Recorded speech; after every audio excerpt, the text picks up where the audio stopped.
Welcome to Fanfiction Audiobooks. A Marvel Comics journey begins in the zombie universe. Chapter 1 Your system experience card has expired. I'm sorry to tell you, Mr. Bai, our examination results show that you have advanced lung cancer. If you want, our hospital can give you chemotherapy immediately, but from my personal point of view, I still recommend palliative care. What's the effect of chemotherapy now? Bai Ye raised his head and looked at the doctor in front of him. If you estimate optimistically, I can fight for you for a few more months. I'll think about it. I'll have to think about it. When he left the hospital, his face was very haggard and his lips were dry. A few strands of hair fell out, leaving some messy strands on his pale forehead. Passers-by at the gate of the hospital are like the ebb and flow of the tide, as if they are far away in the sky, but they are close in front of them, drifting away from him. Bai Ye felt as if he was in another world, lonely and desperate.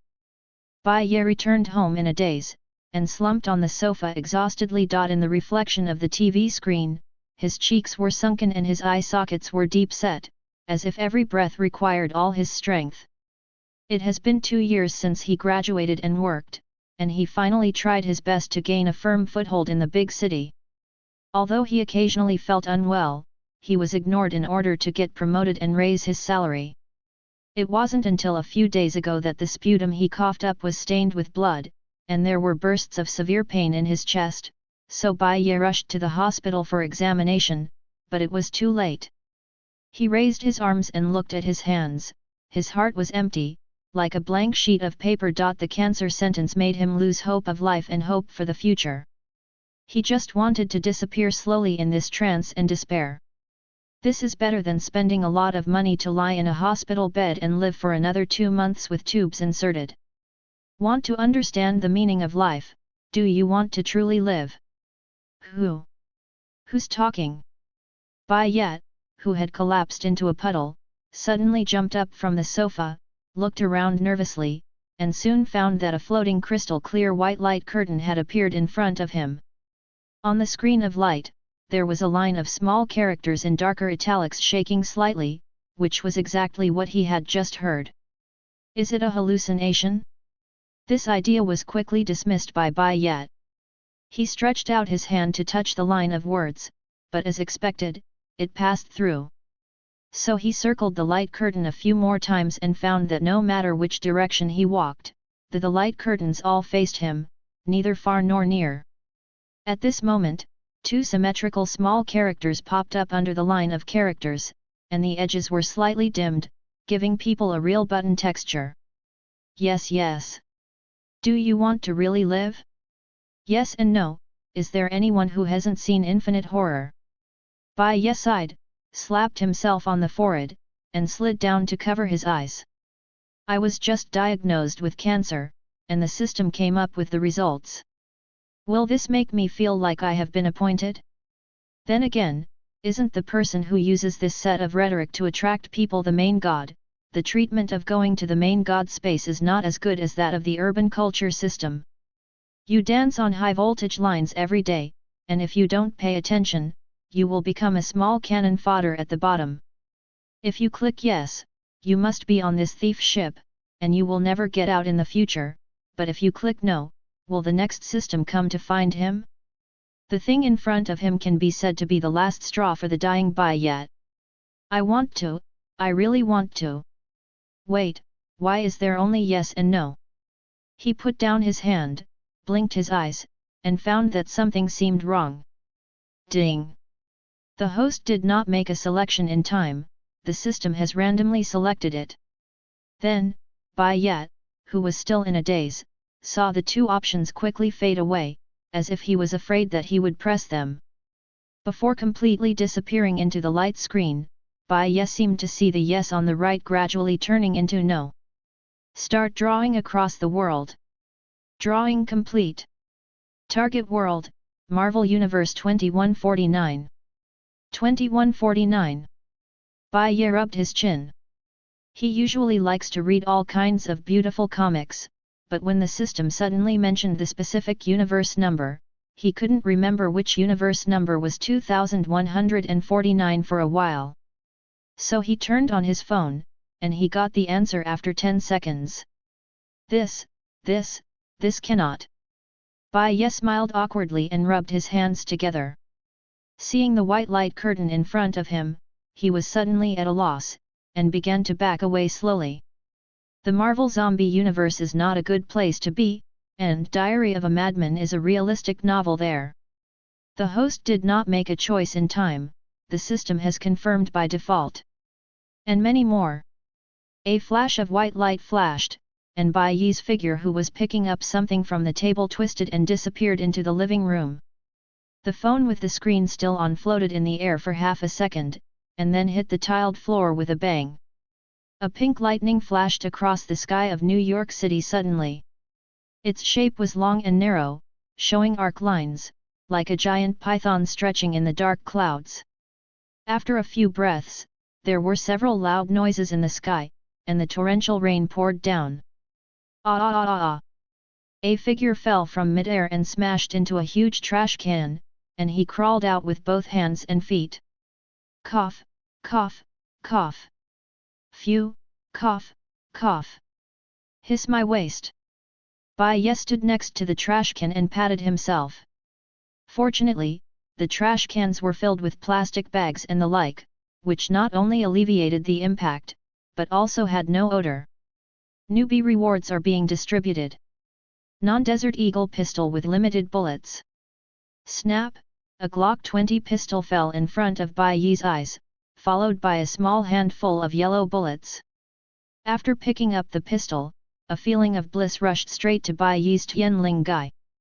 He mastered the use of the pistol within a few seconds, from dismantling to shooting knowledge. The body is not as weak as before, and there is a feeling of strength all over the body.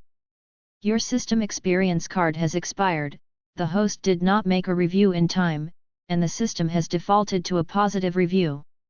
Then that layer of light curtain suddenly disappeared, unlike what was seen before, it faded away slowly, but disappeared directly. Before he could taste anything from the surprise of the system disappearing in front of him, there was a sudden violent roar in the sky that made him tremble, and then he looked up. It was a large and scary black fighter jet hovering dozens of meters high. Its wings were pressed down like the wings of a bird gliding in the air. The streamlined fuselage trembled slightly, and the rear hatch was wide open. It was obvious that "Are you waiting for someone? Luke, walk faster. The police from Times Square are calling again. The situation seems to have changed. We have to get there quickly." A man shouted on the plane. Bai Ye squinted his eyes and could only barely make out that there seemed to be someone standing at the door, waving down. "Coming." A few seconds later, a strong black man in a yellow jacket jumped up from the roof of a nearby apartment building. He ignored the height of tens of meters and jumped into the fighter plane with ease. Two blue tail flames came out, and quickly flew into the dark clouds and disappeared.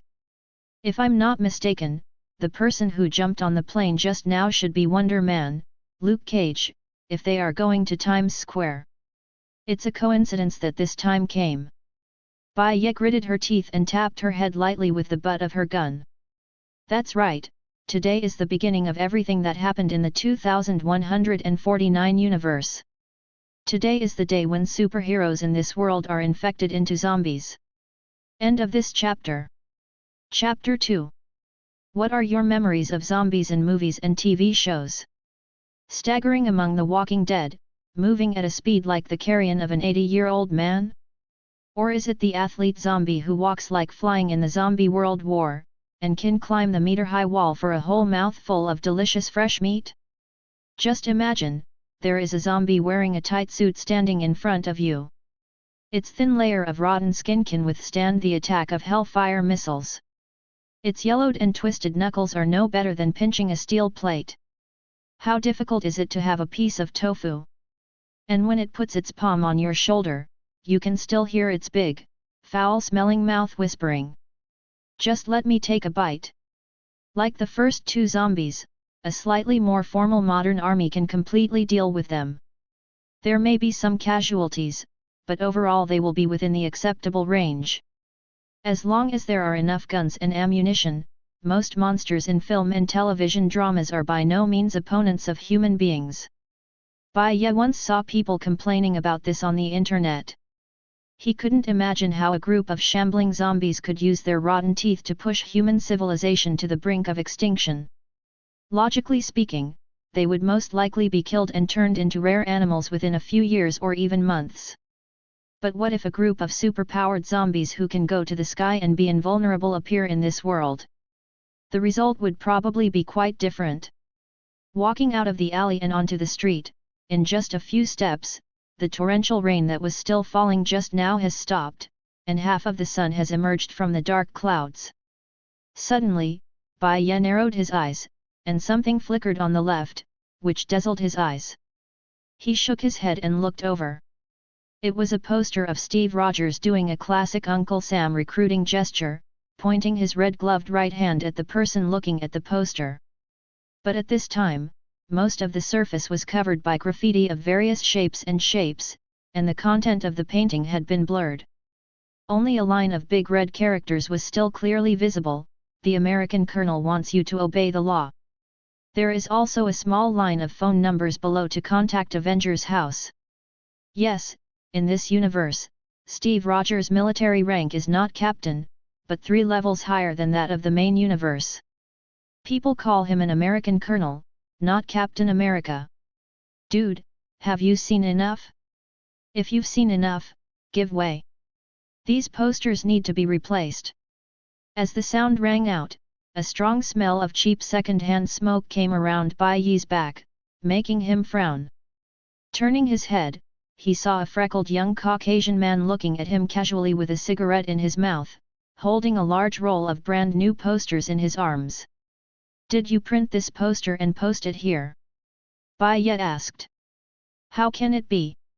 The Avengers House paid us to put up posters here, but it's none of my business what it will look like after it's posted. See the graffiti on it, it's just pasted yesterday and it's like this today." The young man with the cigarette in his mouth shrugged, looking indifferent. As he spoke, he simply put up a new poster, then picked up the roll of posters and trotted across the street. It seemed that he still had a lot of tasks left today. Honoris.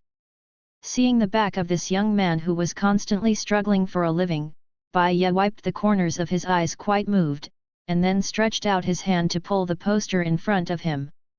"Hey! Why are you tearing up my poster? I can give you a copy if you want, don't tear it up."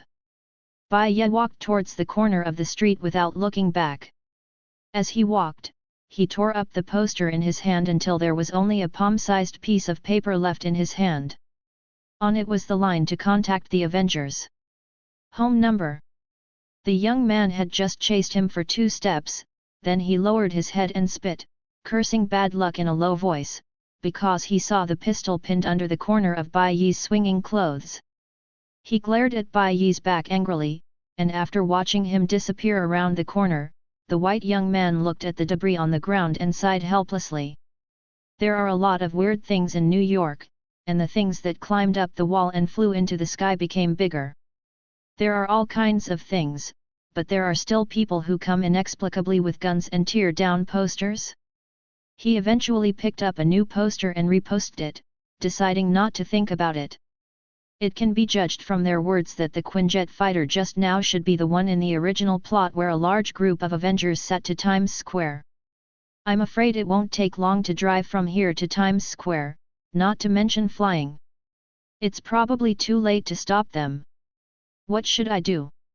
Bai Ye rounded the corner of the street and did not continue to move forward, but leaned against the corner and stared at a newsstand across the road. The owner of the newsstand was writing and drawing on the newspaper with a pen while making a phone call. Silently recalling the plot of the original comic, Bai Ye's fingers kept stroking the pistol on his waist. Earth 2149 is a comic universe with a very early timeline. The Avengers in this universe have only been formed for a few years and have not experienced many major events. Their office is even in Stark's old house, which is now the Avengers' house. It was not abandoned until many years later when the Avengers disbanded and replaced by the Avengers building. To put it simply, the Avengers in the 2149 universe received a message one day to deal with a crash in Times Square. Unexpectedly, they were all infected by the Sentinels who had been transformed into zombies, and turned into intelligent zombies that devoured human flesh and blood. They spread the virus, and the entire world inevitably slid into the maws of the zombie heroes within weeks. It is worth mentioning that the zombie virus in Marvel Zombies will only allow extraordinary people to retain their intelligence after being infected, but this boundary is actually very blurry. Kingpin and the Punisher, who claim to be mortals, can also retain their intelligence after being infected. Having cancer is death, and being gnawed to death by zombies is also death, but no matter how you look at it, the former is much more tender than the latter. Originally, with the level of technology in this world, it can't be said that curing my cancer is easy, at least it can be said that it is not difficult, but everyone in this world is about to be eaten by zombies, so I still have to cure it. Thinking of this, Bai Ye angrily stretched out his hand and slammed the wall, which immediately scared the pedestrians around to quicken their pace, and gave him a look full of contempt, sympathy, doubts, and cold caring for the mentally retarded. Quick! You have to think of a way quickly. We're running out of time. Hurry up! By the way, hurry up! He suddenly drew his gun and fired 2 shots into the air. Amid the screams of passers-by, he rushed towards the newsstand across the street with the gun, and pressed the hot muzzle of the gun against the forehead of the newsstand owner. I. Shut up, hang up the phone you're on right now, and then. Bai Ye rolled his eyes and thought for a moment, snatched the pen from the boss's hand, pulled off half a page of the newspaper, quickly wrote on it, slapped it on the boss's shiny forehead, and then wrote another note and threw it at him in front of. This is the phone number of Avengers Home. Call it hands-free.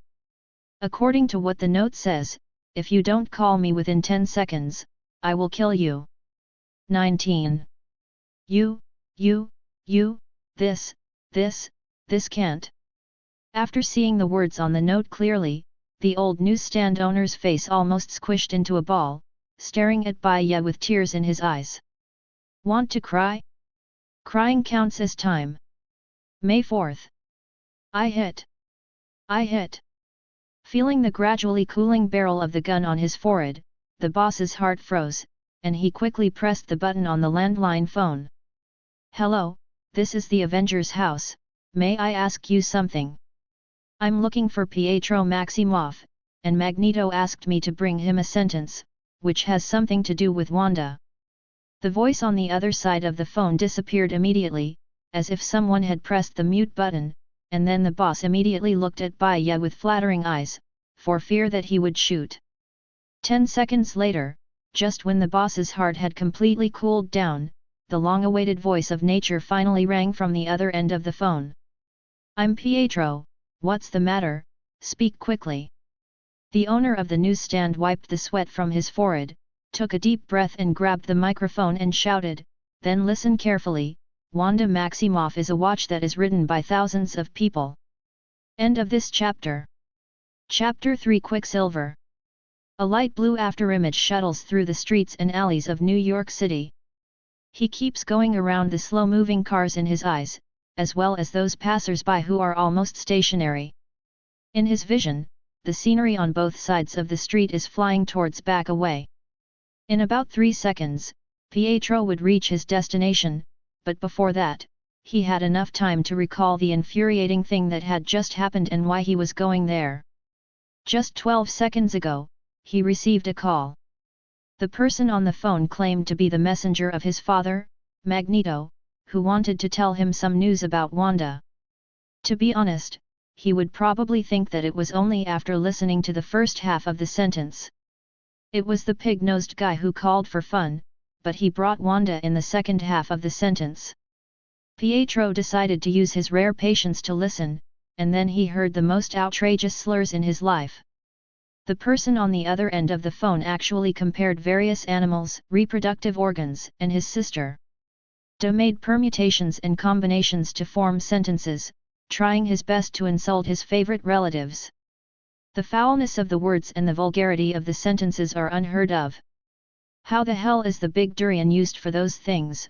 Which pervert came up with this kind of gameplay? Squeak.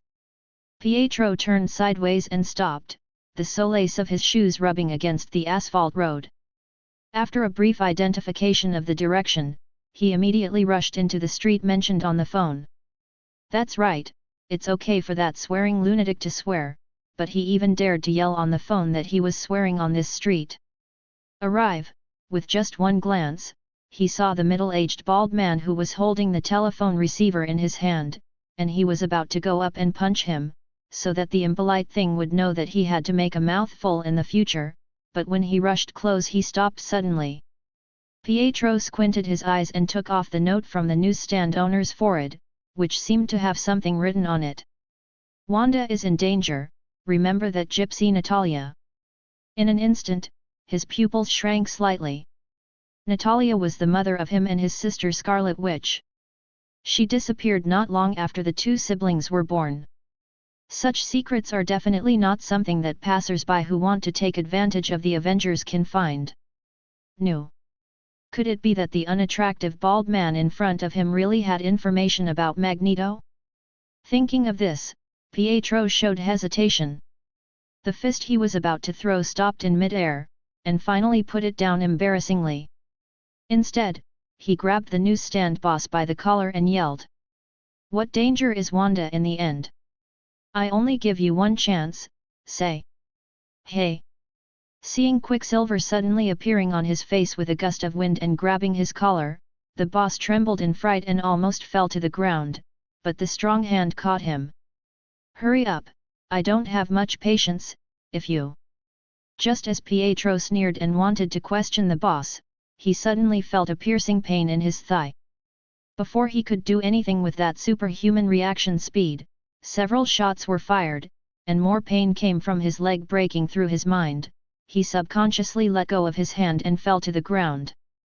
Bai Ye, who was standing across the street, looked at the silver-haired man lying at the door of the newsstand with blood streaming from his body, thought for a while, then raised his hand and fired again. Ow! Nodding in satisfaction, he walked towards the bewildered newsstand owner. Just imagine, can a normal-thinking person accept that when drinking water, the water in the glass flows as slowly as sticky super glue, and it takes a few minutes to drink a glass of water? Or the delay is as high as hundreds of ms when playing games. Therefore, in order to communicate with other people who are not so fast, or to interact with society, a speedster like Bai Ye will inevitably reduce his thinking speed to that of ordinary people. Otherwise, they will have to endure the boringness of tens of seconds before they can hear a word clearly in their self-consciousness. No one can bear this, and this is also their biggest flaw. You just killed an Avenger. Bai Ye, who had just put away his gun, rolled his eyes when he heard this and walked towards the newsstand. Stop yelling, Bai Ye is not dead, isn't he still yelling? I just heard him. The owner of the newsstand leaned out half of his body, heaved a sigh of relief when he saw Bai Ye lying on the ground moaning, and then nervously shouted to Bai Ye, "Oh my god, it's a good thing you didn't die, he used my family threatening me, I swear I really didn't mean to do this. He's busy with pain, it won't be audible, and you should thank me. If I were you, I would sell all my possessions to buy enough water and food, and then find a basement to stay for decades, or even simpler, find a way to kill myself now, it's better go through what's going to happen next." What are you saying? The owner of the newsstand looked at the serious Bai Ye in front of him, and was suddenly a little scared. This guy could not be a believer in a cult, could he, believe that the end of the world is coming, and the evil god will destroy the world? He couldn't help but took a few steps back, only to find that he leaned against the wall of the newsstand with a bang and it was impossible to retreat. Bai Ye gave the boss with a shiny forehead strangely, and bent down to check Bai Ye's injury. He just fired a total of 9 shots, 6 of which hit the scud's leg, but judging from the amount of bleeding now, he probably didn't hit an artery, so this kid is lucky.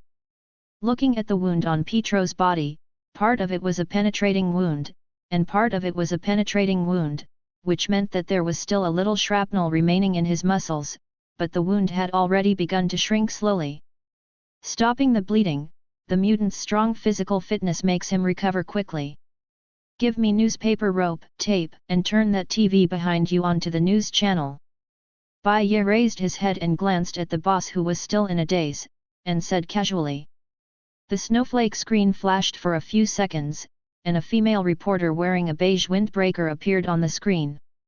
She was standing in Times Square, and all she could see from behind her was chaos. Only the large screen advertisement in the distance was still as usual. Promotional products. The reporter's voice sounded a little nervous. Dear viewers, I am at the scene in Times Square, and a strange falling incident occurred here. We can see that a creature in human form fell in the center of the square. At present, the police have pulled up the quarantine zone. Almost all the police in New York City are here to evacuate civilians, and the Avengers are on their way to deal with it. Turn it up a little louder so I can hear you clearly.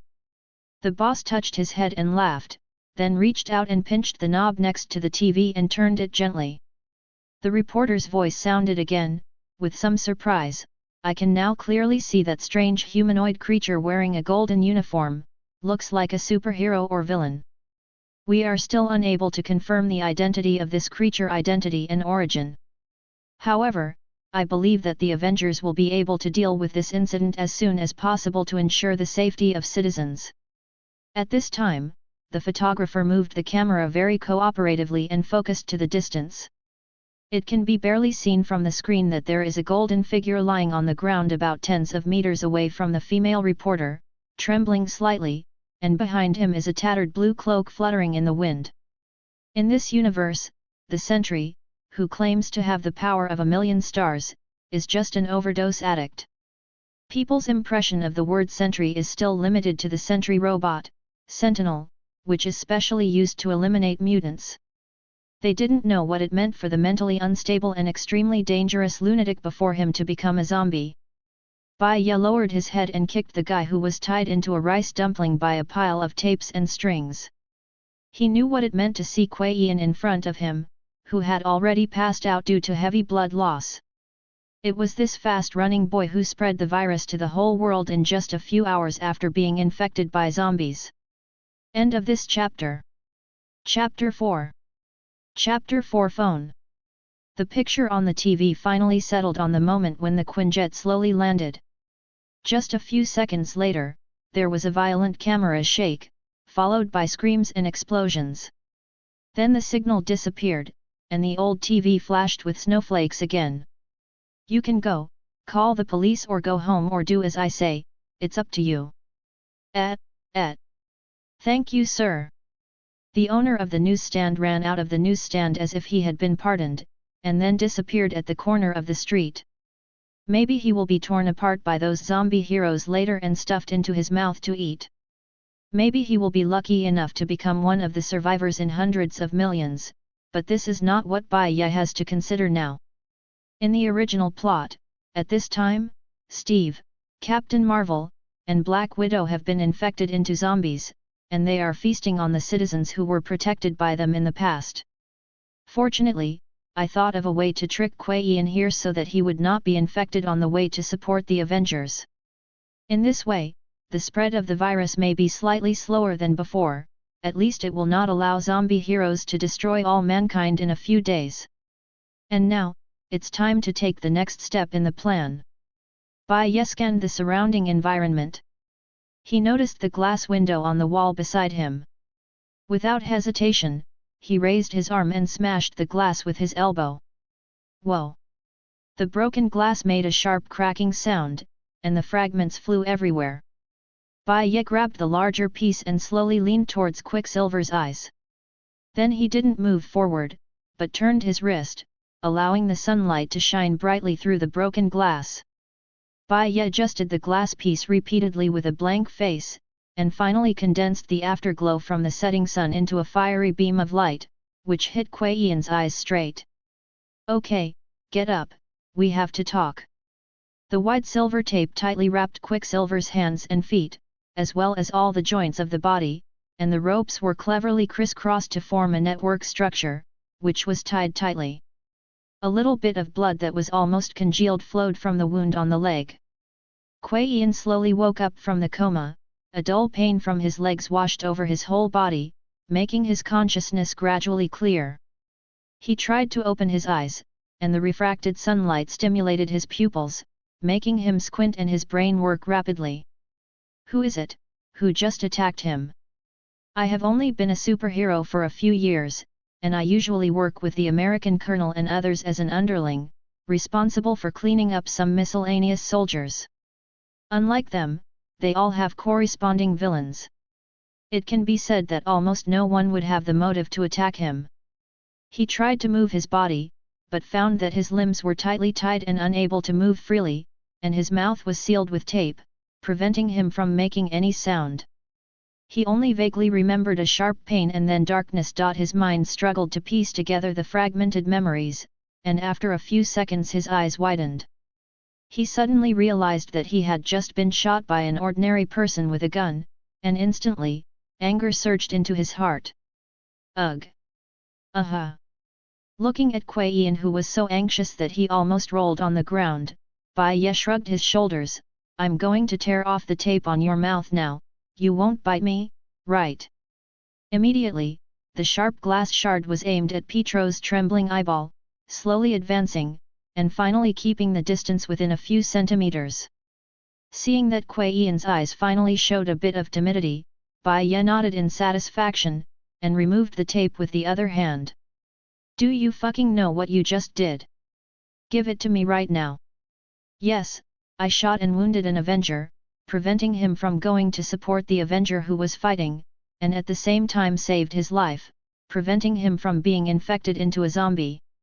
Now, believe it or not, the Avengers who just got on the Quinjet and headed to Times Square have all been wiped out. They have all been transformed into the zombies in the movies and TV shows. Hey! Looking at the eloquent Bai Ye in front of him, the corners of Petro's mouth twitched crazily, and the first thought that came to his mind was that this person might have a second-degree illness. Zombies? Aren't those things in virtual works? How could it appear in reality? This person must have become like this by playing games. Suddenly he thought again, as the fastest man in the world, he didn't expect to be plotted against by these young people this time, capsized in the gutter. It's really embarrassing. He couldn't help feeling sorry for himself. Hey, are you listening to me? You are the one being tied up, not me. Bai Ye suddenly noticed that Kuei Yin looked distracted and raised his hand to snap his fingers twice. Listen, you tie me up instead of killing me. Who told you to kidnap me? Hydra? Brotherhood of Mutants? Avant-garde? After squirming twice like a caterpillar, Quicksilver found that he couldn't move and said helplessly. Tell me, do you know Nick Fury's contact information? Emergency number or something? No, I'm not familiar with him. If you're some crazy little SHIELD fanboy, you should go find the American colonel, he's the closest to those guys. Bai Ye looked at Kuei Yin very seriously. I just said that Colonel America has now turned into a zombie, so hurry up and think of a different way to get out. I fuck. After hearing this, Kuei Yin immediately closed his eyes in pain. It was too uncomfortable to talk to such a person who seemed to be suffering from paranoia. Boom! Suddenly there was a loud noise in the distance, and the following shock wave shook the entire street. Along with the sound of the explosion, a puff of thick smoke began to twist and circle in the air, forming a black vortex. Objects on the street were lifted one after another. Trash cans, trees and vehicles on the side of the road were shaking crazily. Then the siren of the ambulance roared past, and Pietro could see out of the corner of his eye that the ambulance was going in the direction of Times Square. Untie me quickly. Wait a minute. Bai Ye stood up with a solemn expression and looked at the thick smoke rising into the sky. The tied-up Kuei Yin widened his eyes angrily and shouted to Bai Ye, what are you waiting for? Let go quickly. There are civilians over there who need me to rescue. You know that if you don't let me go, it will be equivalent to death. How many people are there? While shouting, he twisted violently, but with his large movements, blood flowed from the wound, which finally made him stop helplessly. Glancing at the camera with a flashing red dot on the street corner, Bai Ye replied, "When a smart person contacts me, he should also know the dangers of becoming a zombie if you are infected." Christ goddamn Jesus! Quicksilver rolled his eyes. He no longer wanted to listen to this lunatic. After this was over, Steve would definitely laugh to death that he would be captured by a mentally disturbed person. My sister will definitely laugh at him too, not to mention that annoying eagle eye. At this moment, the phones on the entire street rang almost at the same time, from the supermarket opposite and the newsstand in front of them. They formed a noisy intertwined sound, and all kinds of bells echoed in the empty street. In Pietro's shocked eyes, Bai Ye very naturally grabbed the phone and put it to his ear, as if he was an old friend he had never met. "Hey! I'm Nick Fury, who are you?" End of this chapter. Chapter 5 Nick Fury. "Hello, are you still there? It's quite polite. I cough, cough, cough."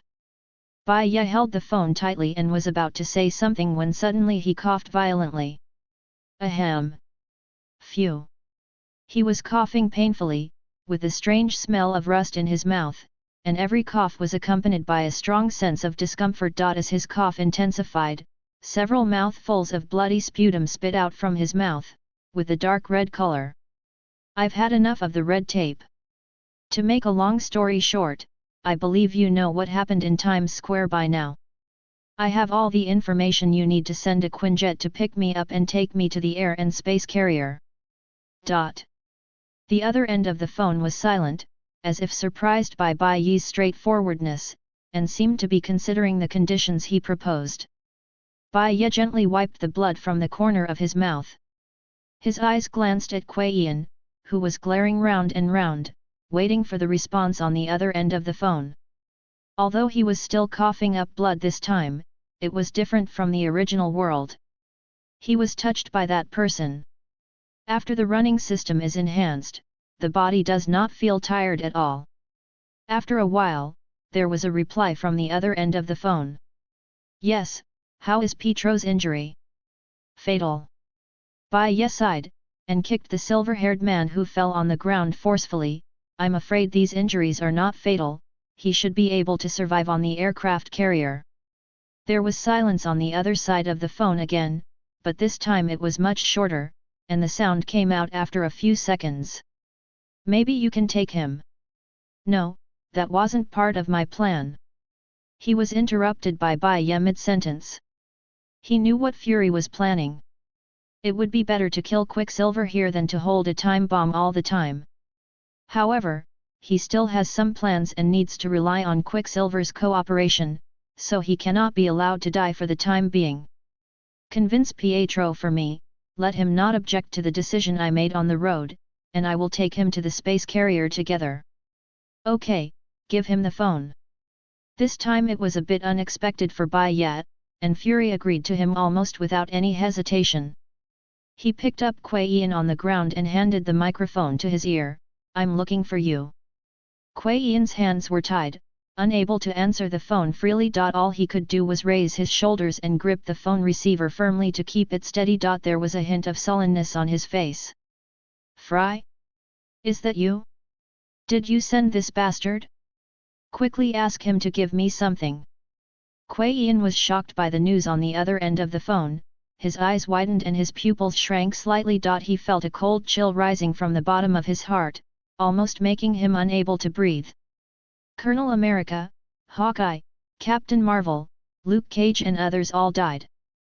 No, that's not accurate. They turned into zombies just like what Bai Ye said, and they still maintained a healthy level of intelligence from the performance point of view. At this moment, they have scattered from Times Square to eat. And the explosion that would occur was that of a third-rate little hero, Jack of Hearts, who blew himself up while trying to die with an unknown creature before he died. But judging from what happened later, he didn't even hurt a single hair of the creature.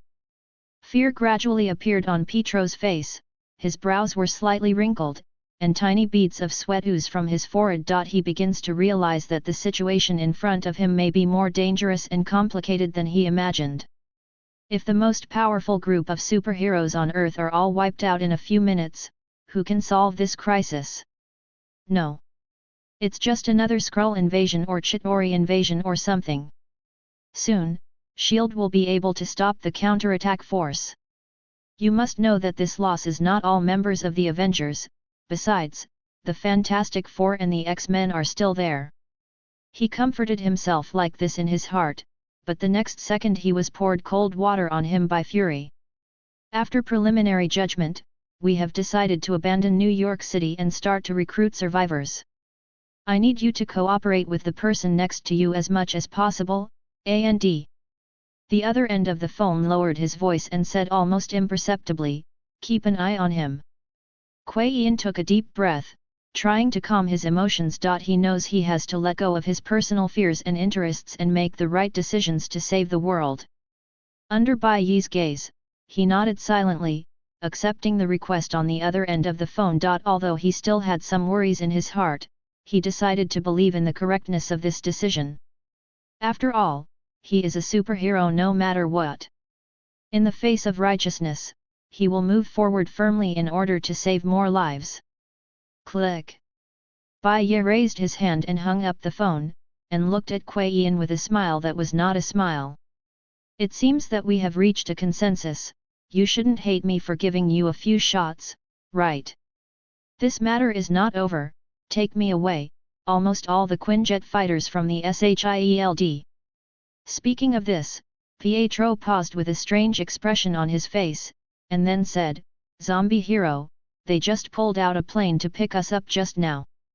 The boarding place is a little far from here, and it takes 10 minutes to get there by walking. Suddenly, a large group of people poured out from the corner of the street like a tide. These people had frightened eyes and frightened expressions, as if they were being chased by something terrible. They ran hard without caring about the crowd behind them, as if escape was their only goal. Bai Ye stopped in astonishment, staring at the large group of people. There was a look of confusion and worry in their eyes. They didn't understand what happened, why so many people gathered in such a short period of time and ran wildly. Run! What are you still doing? Some kind people reminded Bai Ye, but soon he was surrounded by the crowd and disappeared. As the crowd fled quickly, they flashed past Bai Ye and Kuei Yin's eyes. There were men and women, old and young, and they were shoving each other in a hurry, trying to escape with all their might. Some people's clothes are messy, and some are even covered in dust, which shows that they escaped from the dangerous area as quickly as possible. However, even though those people were running away like crazy, they were still subconsciously avoiding Bai Ye and Quicksilver, carefully walking around the two of them, and staying as far away as possible from this pair of guys who looked like they were not easy to mess with. In the distance, black smoke shot straight into the sky, instantly dyeing the edge of the sky red. Thick black smoke spread like a gust of wind, blending upward into the grey clouds. This black smoke seemed to have infinite power. It formed a demonic mark in the air and enveloped the entire area. Accompanying the black smoke was a faint scream, like the roar of a demon in a nightmare. Those screams were mixed with emotions of pain, fear, and despair, and spread quickly, piercing everyone's heart like a sharp knife. You just said, where is the place where Fury was talking about? Just in the direction these people came from. Bai Ye took a deep breath and picked up Kuei Yin on the ground. Time waits for no one, let's go. End of this chapter. Chapter 6 Jack of Hearts. After rounding the corner of the street and walking another few hundred meters, Bai Ye realized what the group of people were avoiding just now. The head of the huge Statue of Liberty is stuck in a Starbucks coffee at this time. The section of the head is facing the two of them. They can clearly see that the internal wires and metal components are messy and intertwined, revealing a kind of incompleteness and broken state. The eyes on its head lost their original luster, and one of them even shattered into pieces, as if silently telling the pain the Statue of Liberty experienced. The mouth corners of the head were also severely damaged, distorted, and deformed, like a twisted smile. It can be seen from the impact marks that the Statue of Liberty experienced severe friction and collision when its head fell. Scorch marks appeared on the surface of the bronze, ruined and dull compared to the original smoothness. Naturally, it was the Starbucks coffee store that withstood this impact. The structure on the second floor had completely collapsed, and the huge glass window shattered into countless small sharp fragments, shining like diamonds with cold light in the sun. It all happened so suddenly that the inside of the coffee shop was in chaos. Tables and chairs were overturned, shards of china were scattered, and the coffee machine hissed. It's just that the aroma of coffee still hangs in the air, mixing with the smell of dust and broken materials to create a strange, chaotic smell. What happened here? Bai Ye looked around and kicked the broken half of the signboard on the ground. The mermaid part was gone, only the small half of the crown was still there. It should be Jack of Hearts. Just now Fury told me that Jack died in the fight with the falling creature. Quicksilver, who was carried on his shoulders, said with a heavy expression that he was not familiar with Jack of Hearts, but after seeing the place where an Avenger died in battle, he was still saddened. Well, I think he did sacrifice, but not quite. Bai Ye turned his eyes and noticed that a familiar figure caught his attention among the ruins. That's Jack of Hearts, who was once a cyborg and an integral part of the Avengers. However, at this moment, he had been blown away by the explosion and only his upper body was left, buried under the rubble. However, when he was about to get closer, he immediately felt a creepy aura emanating from it. Jack of Heart has been infected into a zombie, his eyes have lost their former brightness, replaced by madness. Ho meat! Ho cough! Bai Ye's brows furrowed and he quickly retreated, keeping a distance from the half-broken corpse. According to Kuei-yin, this guy may have been infected during the fight with the Sentinel, and then tried to blow himself up but survived by accident, only losing half of his body. I'm so hungry. You. Let me take a bite. Jack of Heart's upper body struggled to free itself from the ruins, and the broken mechanical parts made harsh friction sounds on his body. He let out a low growl, full of wildness and hunger. He opened his mouth, bared his sharp teeth, and rushed towards Bai Ye. However, with only his upper body torn, Jack of Hearts moves clumsily and erratically. All of a sudden, he lost his balance and hit the ground with a dull crash. Nevertheless, Jack of Hearts still tenaciously crawled forward, regardless of his broken body and pain. His mechanical parts rattled, and he scratched the ground with his broken arm, trying to get closer to Bai Ye. Bai Ye steadily raised his gun, facing the Jack of Hearts who was infected into a zombie, and moved his fingers without hesitation.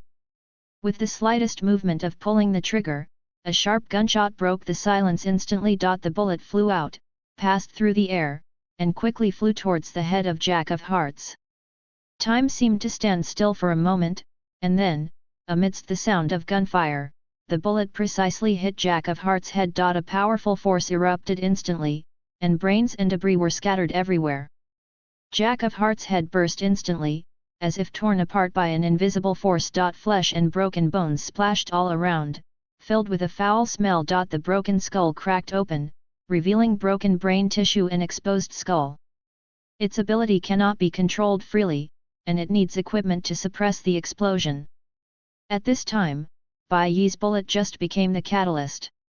At that moment, Red Heart Jack's eyes were full of pain and despair, but his body immediately lost its support and fell to the ground, unable to move anymore. Incomplete brains and blood spread on the ground, forming a horrific scene. The body of Jack of Hearts became even more twisted and horrific, like a tortured humanoid nightmare. The body of Jack of Hearts has not completely stopped the turmoil. Between his broken head and skull, there were still tiny explosions. These explosions were not large, but enough to send corpses shaking. Suddenly, a series of faint popping sounds came from Jack of Hearts' chest cavity. Shattered ribs and rotting tissue shimmered like lit sparks flickering in the darkness. Bai Ye took another 2 steps back. These small explosions seemed to come from the energy stored in Jack of Hearts' body. These energies were once the source of his superhero powers during his lifetime, and now reside in his remains after his death. Every tiny explosion released a weak wave of energy, shaking the broken corpse even more violently. Jack of Hearts' limbs twisted and twitched uncontrollably under the shock of the explosion, as if he was still fighting for survival. Is this what it looks like after being infected as a zombie? Pietro was carried on Bai Ye's shoulders, looking down at the body of Jack of Hearts and the series of tiny explosions. His heart was filled with surprise and fear, and he stared at this incredible sight with his eyes wide open. He felt the faint energy fluctuations emanating from Jack of Hearts' body, and the unsettling trembling sensation spread throughout his body. What touched him deepest was what those little explosions represented. They're remnants of superhero powers that remain and remains after death. Just why is it so shocking?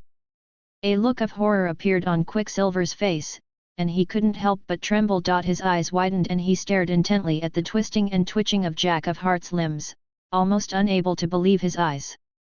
He suddenly realized that he had faced similar dangers and might become that monster too. The world is gradually heading towards the abyss of destruction, and even superheroes are not immune.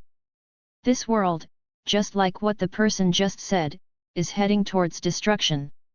I remember you said before that you beat me to prevent me from turning into a zombie. Yes. I believe it now. End of this chapter. Chapter 7: The Avengers. On an abandoned city street, the wreckage of a Quinjet fighter jet falls next to a slum of ruined buildings. The exterior of the fighter jet was barely recognizable, with fragments of torn and deformed metal strewn about the fuselage. Black smoke still rose from the wreckage, with a strong smell of burning. Scattered around the wreckage was a pile of corpses on the ground, shattered beyond recognition by the impact of the crash. Their bodies were twisted and deformed, and their limbs were scattered in a mess. The smell of decay filled the air and together with the wreckage made for an eerie sight. There seems to be an earth-shattering battle here. In this apocalyptic scene, the American colonel who had been infected into a zombie was chewing a piece of meat, his face stained red with blood. While chewing with satisfaction, he said to Hawkeye, "It's wonderful, Barton, there is as much delicious meat as you want in the city." He opened his mouth, revealing his sharp teeth, and bloody meat remains at the corner of his mouth. Hawkeye had a nasty gash on his shoulder from which blood gushed. The skin around the wound was broken, forming a bloody area. Blood flowed along the lines of the wound, dyeing his purple clothes deep red. The edges of the wound were swollen and slightly painful. Hawkeye's breathing was quick and heavy, and he could feel the vile infection power spreading. He knew that being bitten by the American colonel sealed his fate.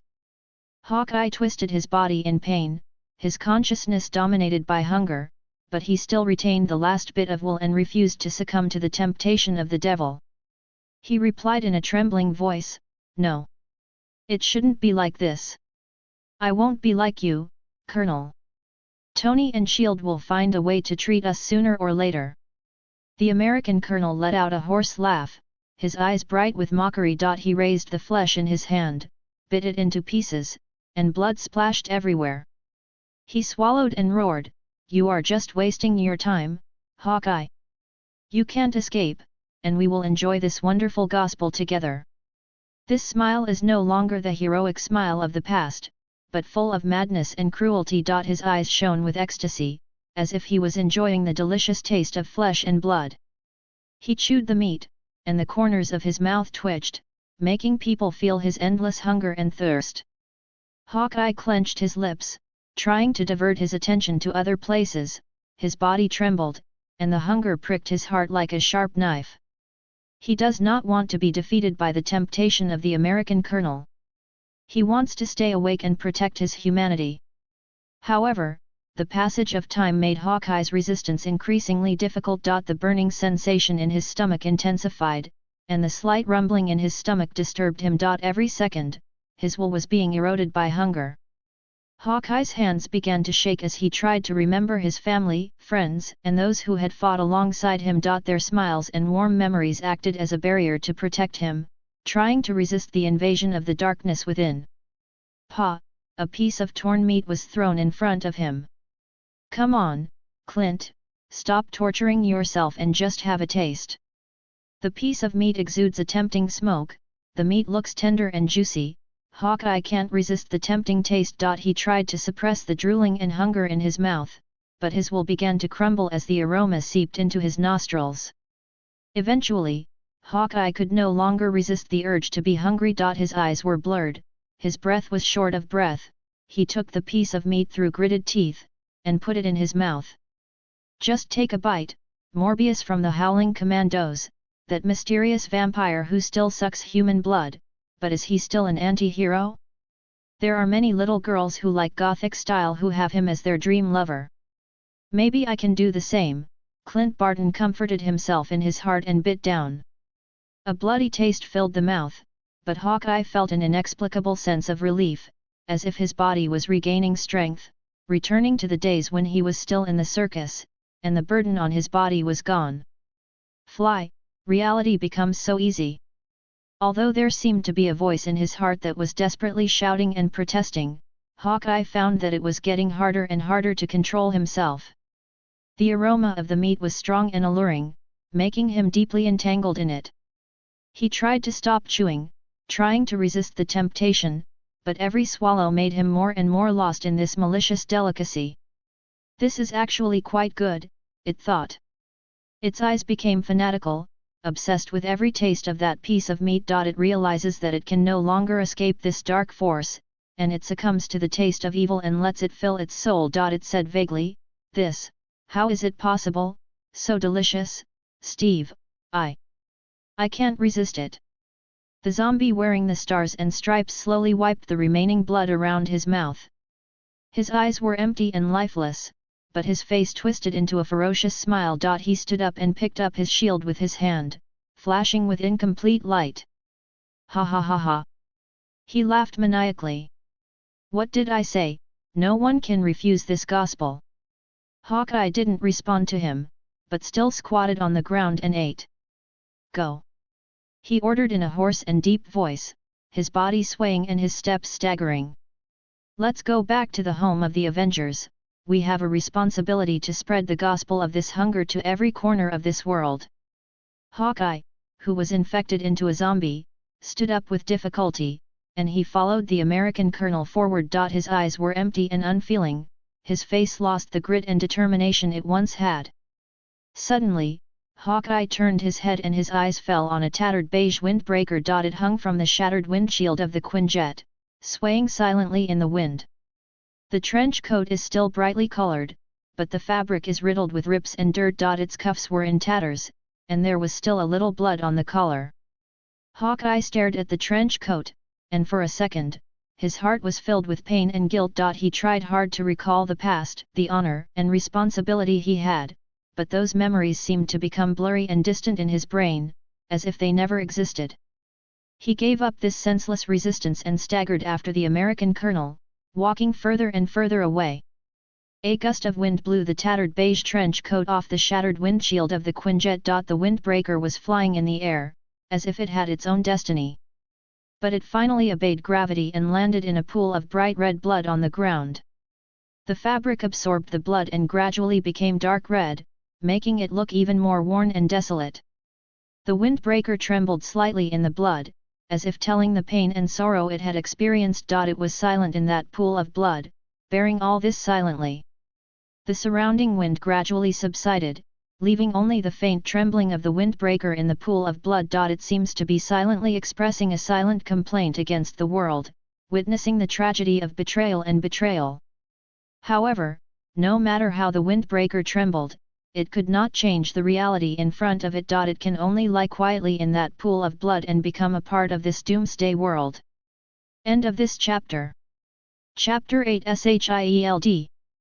SHIELD, an aerospace carrier. Tall glass windows let in sunlight, casting a soft glow onto the silver console and projection screen. The agents on the command platform were wearing black uniforms and operating various controllers and computers attentively. Their actions revealed urgency and determination. However, although this command center is extremely strong, its outer wall is made of extremely durable high-density alloy, and some structures are even made of vibrating gold, which can be scraped off a layer of paint by ordinary missiles, but at this time it cannot give people bring any sense of security. Every agent knows that the threats they face are unimaginably horrific. The zombie virus is raging, and superheroes are infected one by one and become crazy monsters. A holographic image appears on a projection screen in the command center, showing the horror of superheroes infected as zombies.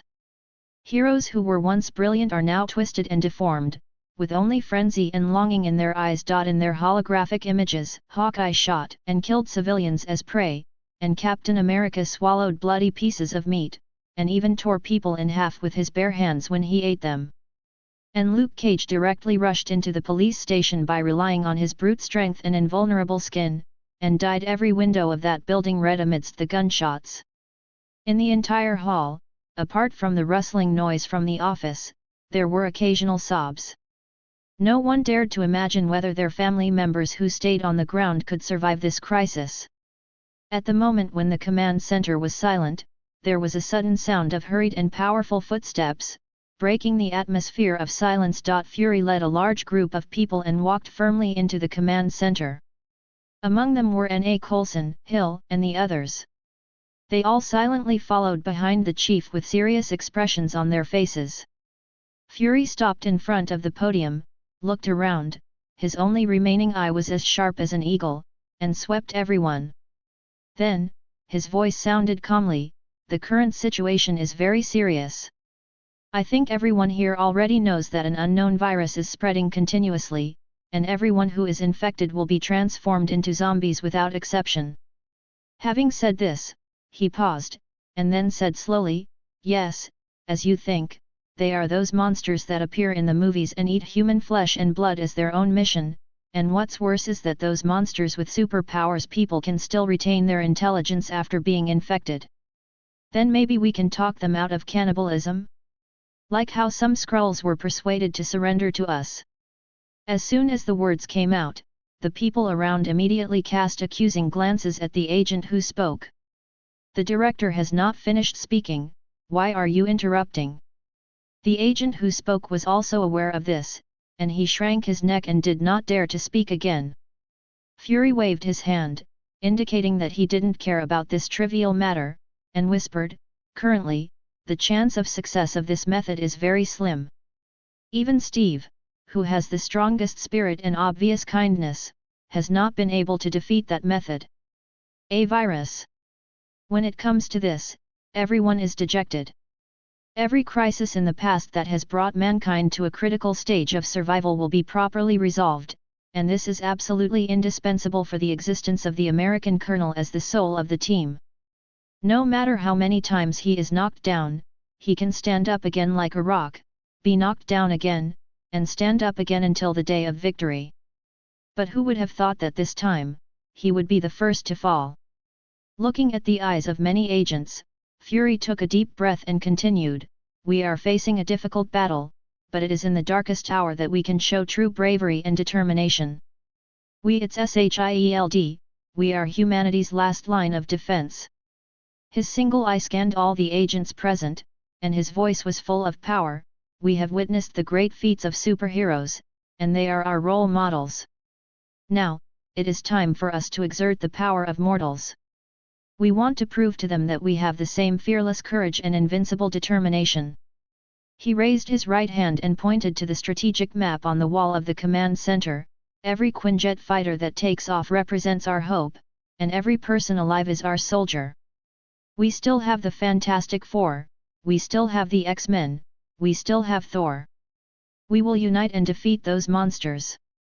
We must protect mankind and we will never give up the world we love."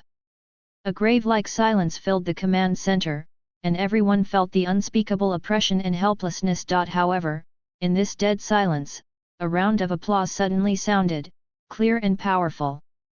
That sound of applause spread rapidly in the air like sparks. One agent stood up and applauded, then another agent joined in, then a third, a fourth, and soon all the agents in the room were applauding and shouting "Okay." Their eyes were moist, and tears welled up involuntarily. Amid the applause, the agents wiped away tears and returned to their work. With hope and confidence in the future, everyone re-entered their mission. The command center resumed its busy scene, and everyone devoted themselves to their posts with high spirits. Seeing the atmosphere change and sweeping away the decadent command center, Fury nodded. In the face of such a doomsday crisis, morale is particularly important. A group of dejected soldiers cannot accomplish anything. He waved his hand, and a curtain of light rose up, covering him, Agent Hill, and Coulson. All he could see outside was a blur of figures, and no sound could be heard. In the expectant eyes of the two, Fury said nothing. He walked to the desk and sat down. He turned his back to the two agents and fell silent. He stuck his fingers into his brown hair and wondered what he was thinking. Yes, in the comic book universe, Fury mostly looks like a middle-aged white man with brown hair, not the black braised egg in the movie, but they all have one thing in common, that is, he has one eye and wears a black leather eye mask. Oh, and there is another point. Compared with Fury in the comics, who claims to be the guardian of mankind, the bald man in the MCU can be said to be a docile little sheep.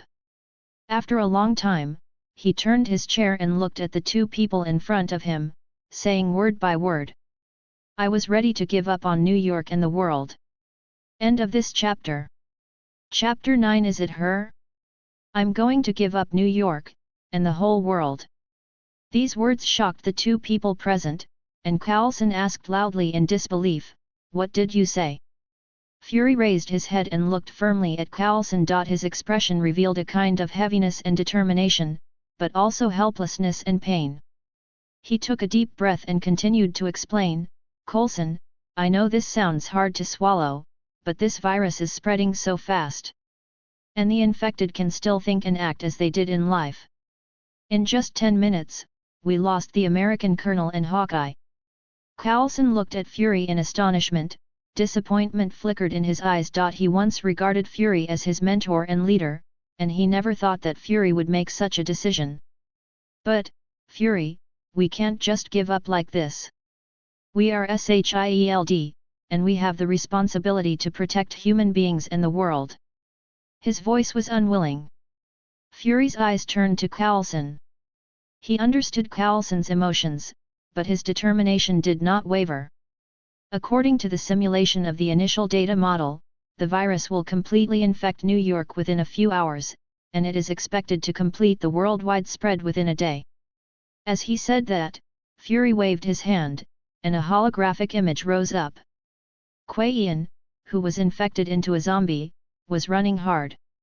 The scene under his feet was constantly changing, sometimes it was the ocean, and sometimes it was a mountain. However, for an unknown purpose, someone helped us and temporarily slowed down the infection rate of the virus by injuring Bai Ye. The image blurred for a while, and turned into a white knight carrying a fast bank, and they were surrounded by the ruins of New York City. As for the antidote, our scientists told me that there is nothing they can do. This virus is extremely aggressive. They conducted experiments on the tissue samples of Wolverine kept in the laboratory and concluded that even Logan cannot resist this infection. Even the self-healing factor he is proud of will speed up this process. The image was distorted again, turning into a Canadian man who looked like he had a bad temper. Coulson listened to Fury's explanation silently, and he felt a deep sense of despair and confusion in his heart. His body seemed to have lost all strength, and he sat down on a nearby chair, leaning weakly on the back of the chair. He raised his hand feebly and rubbed his forehead. The inner struggle and confusion left a heavy mark on him, and he didn't know what to do next.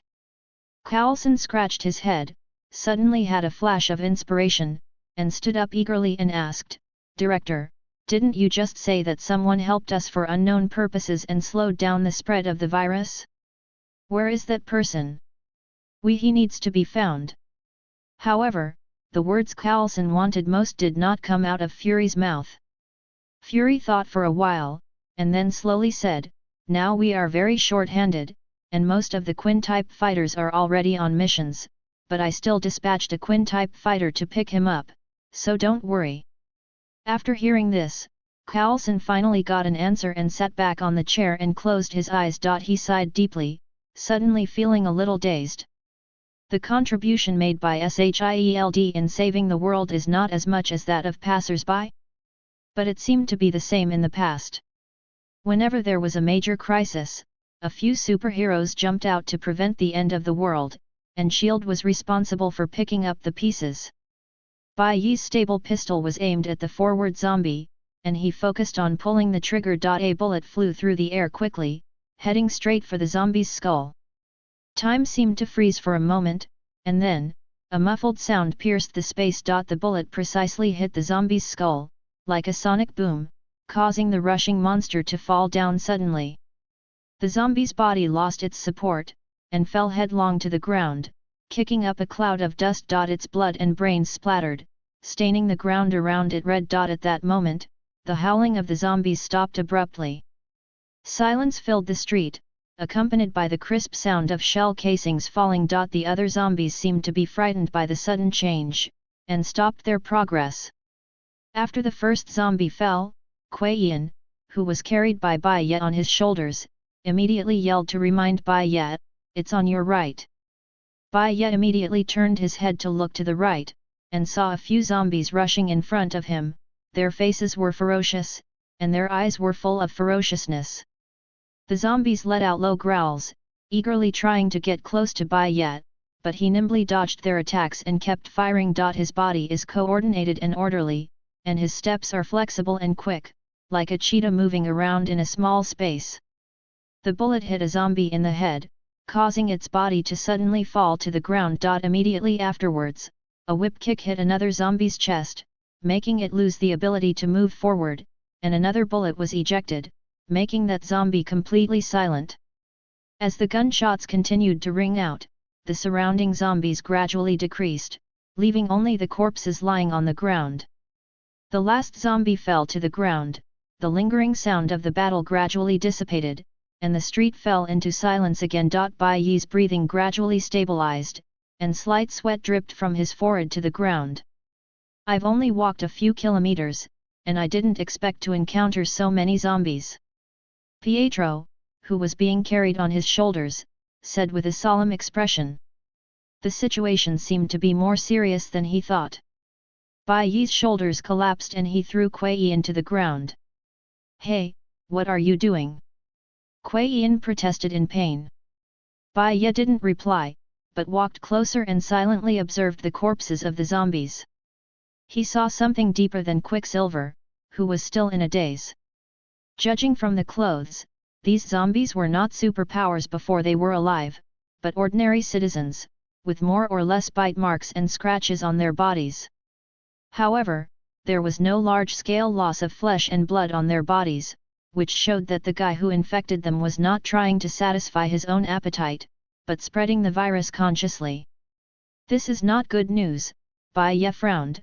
He thought that those zombie heroes would at least eat for a few hours to satisfy their appetite, but he didn't expect that even an hour had passed, and someone was already working hard to expand the scope of infection.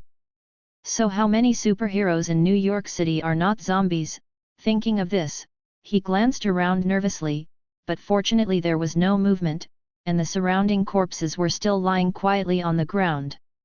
With a plan in mind, Bai Ye raised his head and was about to leave, when he suddenly froze. "Pietro, stop barking, is the one in red in front your sister?" End of this chapter. Chapter 10 True and False Wanda. "Hey? Wanda! I'm here!" Hearing Bai Ye's words, Pietro was stunned for a moment, and then shouted excitedly at the figure in front of him.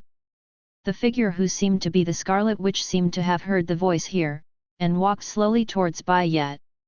With the breeze, her red cloak fluttered gracefully, making her look so eye-catching among the ruins. Bai Ye tilted his head, his eyes revealed a trace of doubt and vigilance, and a subtle uneasiness arose in his heart. He tried to understand the feeling that something wasn't right, that something wasn't right. His heart was full of doubts, and his thoughts turned quickly. What made him feel wrong? Is it the appearance of that figure, or is her behavior not befitting the image of a witch? He tried to find out. What made him feel wrong? He frowned slightly, recalling the comics he saw before time travel. Her posture, her gaze, her breath. Suddenly, a flash of light flashed through Bai Ye's mind. His eyes widened in sudden realization. It turns out that there is another character next to the Scarlet Witch in the plot, why is she the only one now? What's more, if it's the real Scarlet Witch, can she be so leisurely and not in a hurry when she sees her brother tied up? He reacted quickly, pulled out his pistol without hesitation, and immediately aimed the gun at the Crimson Witch.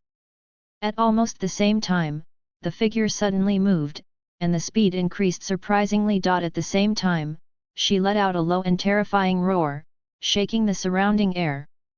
He, it doesn't matter if he's been discovered. It doesn't matter if he has a gun. As long as it's meat, I'll still eat it. No. The familiar but sharp female voice came to his ears, and Pietro's mood instantly fell to the bottom.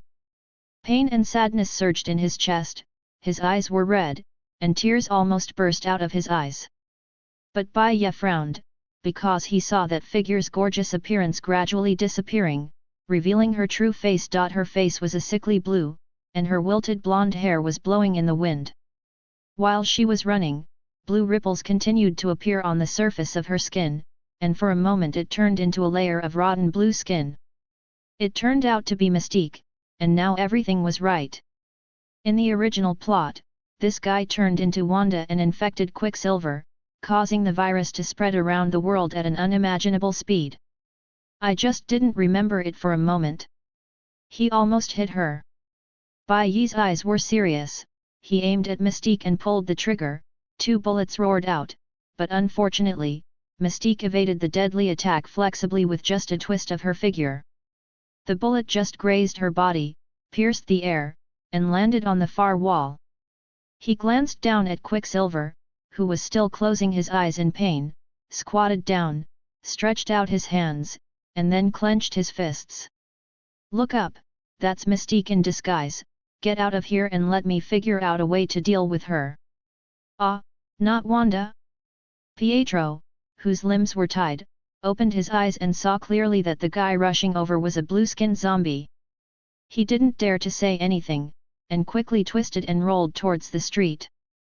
Bai Ye quickly adjusted the direction of the gun, he raised the gun, and aimed at Mystique again. He pulled the trigger calmly and resolutely, and the bullet shot out quickly again, piercing through the air and galloping towards Mystique. Mystique screamed, and she changed shape quickly, trying to avoid this deadly attack. However, this time she was not so lucky. The bullet followed the target like lightning and hit Mystique accurately. With a muffled sound, the bullet penetrated Mystique's body, and the blue skin burst open, exposing rotten muscles and bones. Mystique let out a shrill scream. Her ability to transform was disrupted and she could no longer continue to disguise herself. Ah! This meat can still sting. But the monster would never stop moving forward because of this little injury. The painful Mystique approached Bai Ye in an instant. She opened her bloody mouth wide, her ferocious teeth gleaming coldly, as if she wanted to bite Bai Ye's throat. However, at the critical moment, Bai Ye took a deep breath, threw the handful of soil that he had grasped in his hand earlier, and threw it at Mystique without hesitation. The sand flew away and rained down on Mystique's face. The dirt clings to her skin and spreads around her eyes, obscuring her vision. Mystique felt that her eyes were blurred. She tried to wipe the dirt with her hands, but the more she wiped, the vision became more blurred. She let out a roar, flailing her arms wildly, trying to get away from the obstacle in front of her. Bai Ye seized this precious opportunity. He quickly took a few steps back and aimed at Mystique's head. Boom! With the sound of pulling the trigger, a muffled sound pierced the air, and the bullet was deeply embedded in Mystique's head. She let out a shrill hiss. Her body was on the verge of falling, but she still struggled to keep standing. One paw whizzed towards Bai Ye with a terrifying force. Not good! Bai Ye's eyes widened, and he quickly dodged backwards, his claws passing dangerously across his cheeks, leaving a trace of blood stains in the strong wind. The chill instantly spread throughout the body, Bai Ye's heartbeat accelerated, and cold sweat oozes from his forehead. Only a few centimeters away, and he will turn into a monster that is no different from the thing in front of him. No, it might be worse, because he is not a superpower, and he can't even retain his self-awareness after being infected. He can only turn into a walking dead. He couldn't help roaring, "Damn it! At the same time, he quickly retreated, the weapon in his hand kept spraying flames, and kept firing at Mystique's head. Although Mystique is a level 3 mutant, her skin can only withstand some small caliber bullets. Although she can use her transformation ability to move the positions of some organs, she cannot move her brain. Roaring and gunshots echoed in the street, and Bai Ye shot wildly as he backed away. The bullets poured down like a storm, tearing Mystique's head fiercely. The bullet smashed her head mercilessly, blood and brains splattered out, and the already ferocious face became even more unrecognizable. In the end, Mystique, who had lost her head, twitched her limbs and collapsed to the ground. After bouncing twice, she was completely silent. Bai Ye's flames of anger were exhausted, his breathing was short and heavy, and sweat dripped from his forehead. Bai Ye took a breath, sweat dripping on the ground. He looked at Kuei Yan, who had rolled to the other end of the street, and smiled slightly. "Are you okay?" Quicksilver asked in a daze. Bai Ye shook his head and said, "It's okay, I was just taken aback. Keep going, we can't stop." At this moment, there was a sudden buzzing noise in the distance, and as the sound gradually approached, the series of noises became more and more clear. A formation of helicopters gradually appeared in the sky from a distance, their rotors cutting the air, making a buzzing sound, rushing towards them like a swarm of bees.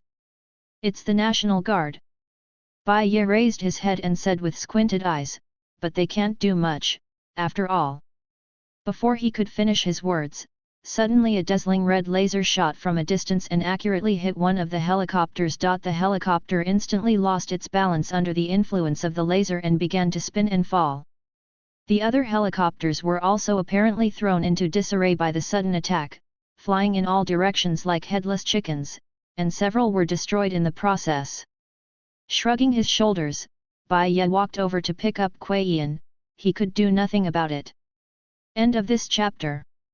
Chapter 11 Wanda. From the moment the helicopter was shot down, the whole world seemed to have been pressed the start button, and the sound of explosions one after another quickly sounded in New York City. The sky in New York City instantly became chaotic, billowing black smoke filled it. Flames licked the building's exterior walls, blanketing large areas in thick smoke. Sirens and people's exclamations mixed together to form a symphony of panic. The sound of explosions echoed continuously in the streets of the city, like bursts of thunder echoing in people's ears. As the explosion occurred, flames and black smoke continued to rise, dyeing the sky red. Thick smog shrouded the entire city, blocking out sunlight and making the day dark. "Oh my God, I've really never seen New York like this, not even when the Skrulls invaded." Pietro, who was carried on his shoulders, looked at a collapsing office building 100 meters away and lamented, and he could even faintly hear the screams coming from inside. Normally, he would have rushed in to save people, but this time was different, not only because his leg was injured and unable to run, but also because he felt a little confused. It's not supposed to be like this. When you used to fight those villains, usually the heroes win first, then the villains go to jail and then escape. Everyone stretches and starts all over again. But today was suddenly different. He was infected by the virus and turned into a man-eating maniac. To be honest, Pietro was not very familiar with Mystique, but seeing her look like that was still a bit sad. Injury to its kind. "You say, can we survive this crisis?" Quicksilver couldn't help but ask the man who carried him on his shoulders. In his opinion, it was obvious that this Asian man who suddenly appeared had any precognitive abilities. "Hard to say." Bai Ye shook his head. Although he prevented Kuei Yan from turning into a zombie, it is still unknown how effective it would be. And the main purpose of doing this is to slow down the spread of the zombie virus, not to eliminate it. Bai Ye only needs this world to resist destruction before he finds a way to leave. However, At this moment, Bai Ye suddenly felt a strong external squeeze, as if an invisible force was ruthlessly oppressing his brain, causing him to feel severe pain. His head seemed to be squeezed by this force, which made him unbearable. "Ho ho!" He groaned in pain uncontrollably, with a tremor in his voice. Bai Ye's eyes gradually became bloodshot, and blood-shots appeared around his pupils. As the pain intensified, Bai Ye's eyes gradually became bloodshot, and bloodshot threads spread rapidly in the whites of his eyes, gradually dyeing his perspective red. Bai Ye tried to press the eyelids with trembling hands, hoping to relieve some pressure, but it was just an ineffective effort. He understood that this squeezing feeling came from the external forces around him, and he could only be freed if he found a way to fight against this force. Who is it? At the same time, Bai Ye gradually noticed that the breath he exhaled turned red. This left him even more shocked and confused. He stared at the breath he exhaled, watching the red breath slowly dissipate, and more questions arose in his heart.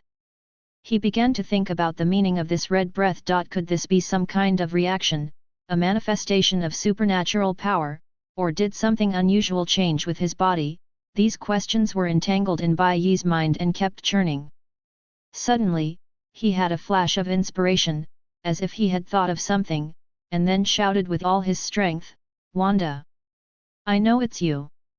Don't squeeze my head if you don't want Pietro to die!" Just as Bai Ye's voice fell, the strong squeezing feeling suddenly subsided like a tide. He felt the pressure in his head lift instantly, as if an invisible barrier had been broken. His forehead was covered with fine beads of sweat, and hot sweat dripped from the corners of his forehead. He felt his body dripping with sweat, his wet clothes clinging to him. Unbearably tired, as if after a fierce battle. He bent down and spat out a mouthful of blood, with a bitter taste of rust in his mouth. Bai Ye wiped away the blood from the corner of his mouth. The oppression of his thoughts put a severe burden on his body, and even caused his mouth to bleed. "Put down Pietro, you filthy one! You're not a zombie!"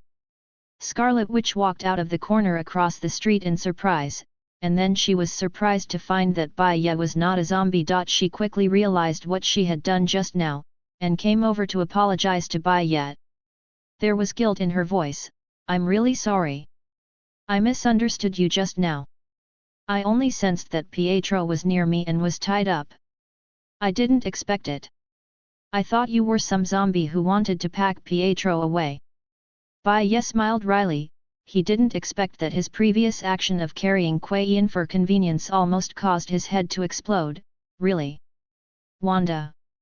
I'm glad you're okay, I thought you were infected too." Pietro, who was carried on his shoulders, shouted in surprise. "The wound on your leg and these ropes."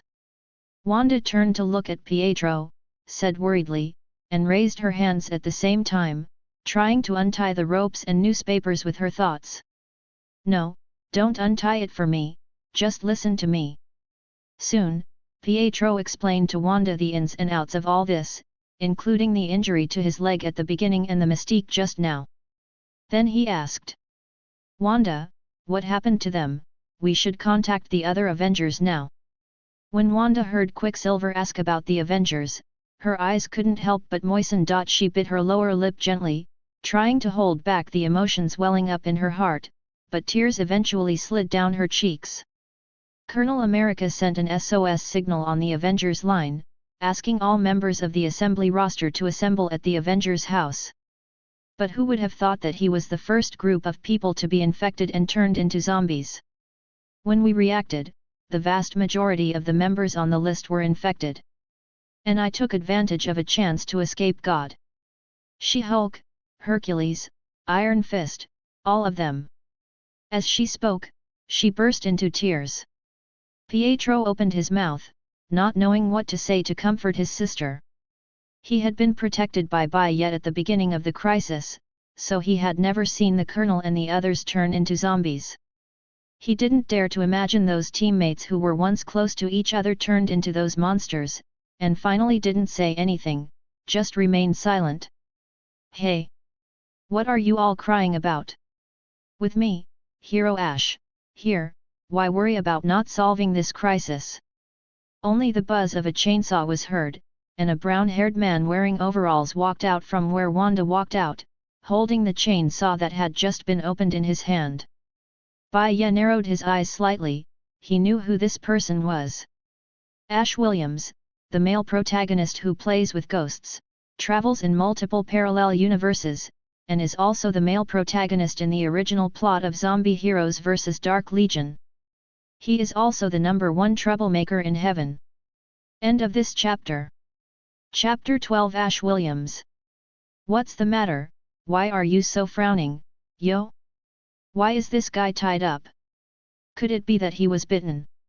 As he said that, Ash Williams smiled and raised the buzzing chainsaw, and the buttons on the overalls were also rattled, as if he wanted to cut Quicksilver in half. Don't think that this kid is afraid to do this, or think that he is pretending to be a pig and eating a tiger. This guy dared to take a saw when he linked, from the Ghost universe to the Marvel universe on the first day the Master Who slashed Daredevil. Of course, whether he cut it or not is another matter. Don't move. Ash, that's my brother, he's not infected. A burst of red energy instantly enveloped the chainsaw, and then forcibly stuck its chain, making a rattling sound. When Bai Ye turned her head, she saw Wanda's willow eyebrows furrowed slightly, and one hand was raised in the air, looking very dissatisfied. I'll go, he didn't really want to kill me just now, did he? Pietro stared dumbfounded at the dazed Ash who was still trying to pull the chainsaw. Could this grandson not even ask a question? It doesn't look like social terror. At this moment, a shrill strange cry suddenly sounded. Quack, quack Howard, I want a full meal today. Boom. Before the strange cry was finished, it was interrupted by Bai Ye raised his hand and shot. Then there was the sound of flapping wings, everyone was startled, and quickly looked to the source of the sound, only to see behind Ash, an oversized duck in a blue suit was crawling on the ground with difficulty. Its feathers were no longer bright, but lost their original luster, becoming grey and messy, and the eyeballs that occupied nearly a third of the size of the face were devoid of vitality. Bai Ye looked at the half-dead zombie duck on the ground and scratched his head. To be honest, this guy really looks like he came from Mickey Mouse next door. Well, the zombie part is definitely not counted. Howard Duck, whose real name is Howard T. Duck, was originally a resident of Duck World. He was trapped on the Earth due to an accident. In desperation, he had to work as a detective to make ends meet. In the most difficult time, he even went to the zoo to sell cute mix something up. But now, its cute duck bill is now distorted, covered with rotting skin, and has a grey-black color. The teeth that grew out of nowhere protruded, sharp and irregular, and blood and rotting pieces of flesh remained in the gap between the upper and lower jaws. When it opens its mouth, the exposed interior is even more disgusting. The teeth were covered with rotten food residue, and the bloody tongue was twisting like a piece of rotten meat. A foul stench emanated from the mouth, and a disgusting odor permeated the air. Howard Duck? I remember this guy, he seems to be half a superhero, right? Pietro, who was on Bai Ye's shoulder, poked his head and said that it is not every day in this world that you can see ducks infected into zombies. The same goes for ducks about the same size as humans. If what you're looking for is a superhero who can drive a taxi well or investigate extramarital affairs, then it should be the right one. Bai Ye said as he walked forward and shot the poor infected oviparous animal. So, William, are you still playing with your broken chainsaw? Just as Bai Ye turned his head and wanted to say something, he was suddenly at a loss for words. Ah? Yes, yes, if I don't have this chainsaw, how can I, Lord Ash, run rampant in this world, find the Book of Death, and save this world from fire and water? Ah, look at what this woman has done! How can I use these chains when they are stuck? He twisted the chainsaw hard, trying to undo the jammed chain, but the chain still refused to loosen. Ash frowned in dissatisfaction, and kicked the chainsaw twice, trying to find a solution to the problem. For the sake of protecting the Earth, can this thing be given some face? Ash continued to complain. Finally, after a violent shake, the chain suddenly loosened a little. Ash immediately saw hope, and continued to work hard with full of fighting spirit. He kept tugging on the chainsaw until the chain slid all the way and the saw hummed harshly. Ash smiled with satisfaction, gripped the chainsaw tightly in his hand, and prepared to deal with the next fierce battle. He watched Wanda with determination in his eyes. Okay, miss, it seems that I have to pay for the chaos caused by the ladies again. Get ready, where is the screaming zombie just now? We are going to have a big battle. Ash grinned, the corners of his mouth with a wicked smile on his face.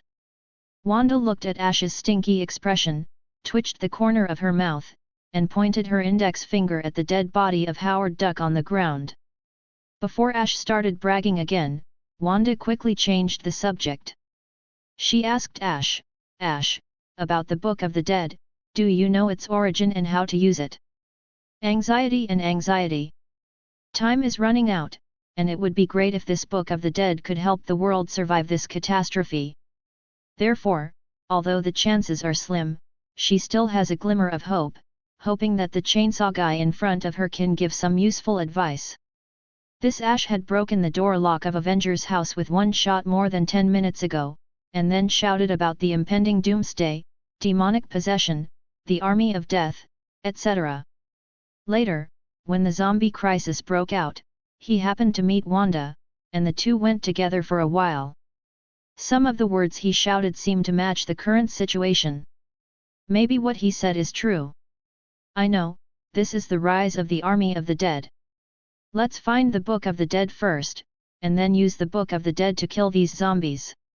I said stop, enough is enough, I've heard enough, it's all nonsense.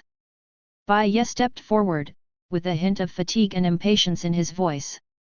He originally thought that Ash Williams, as the male protagonist who plays with ghosts, must have a high opinion in front of the two armies today, but he didn't want to say such useless words.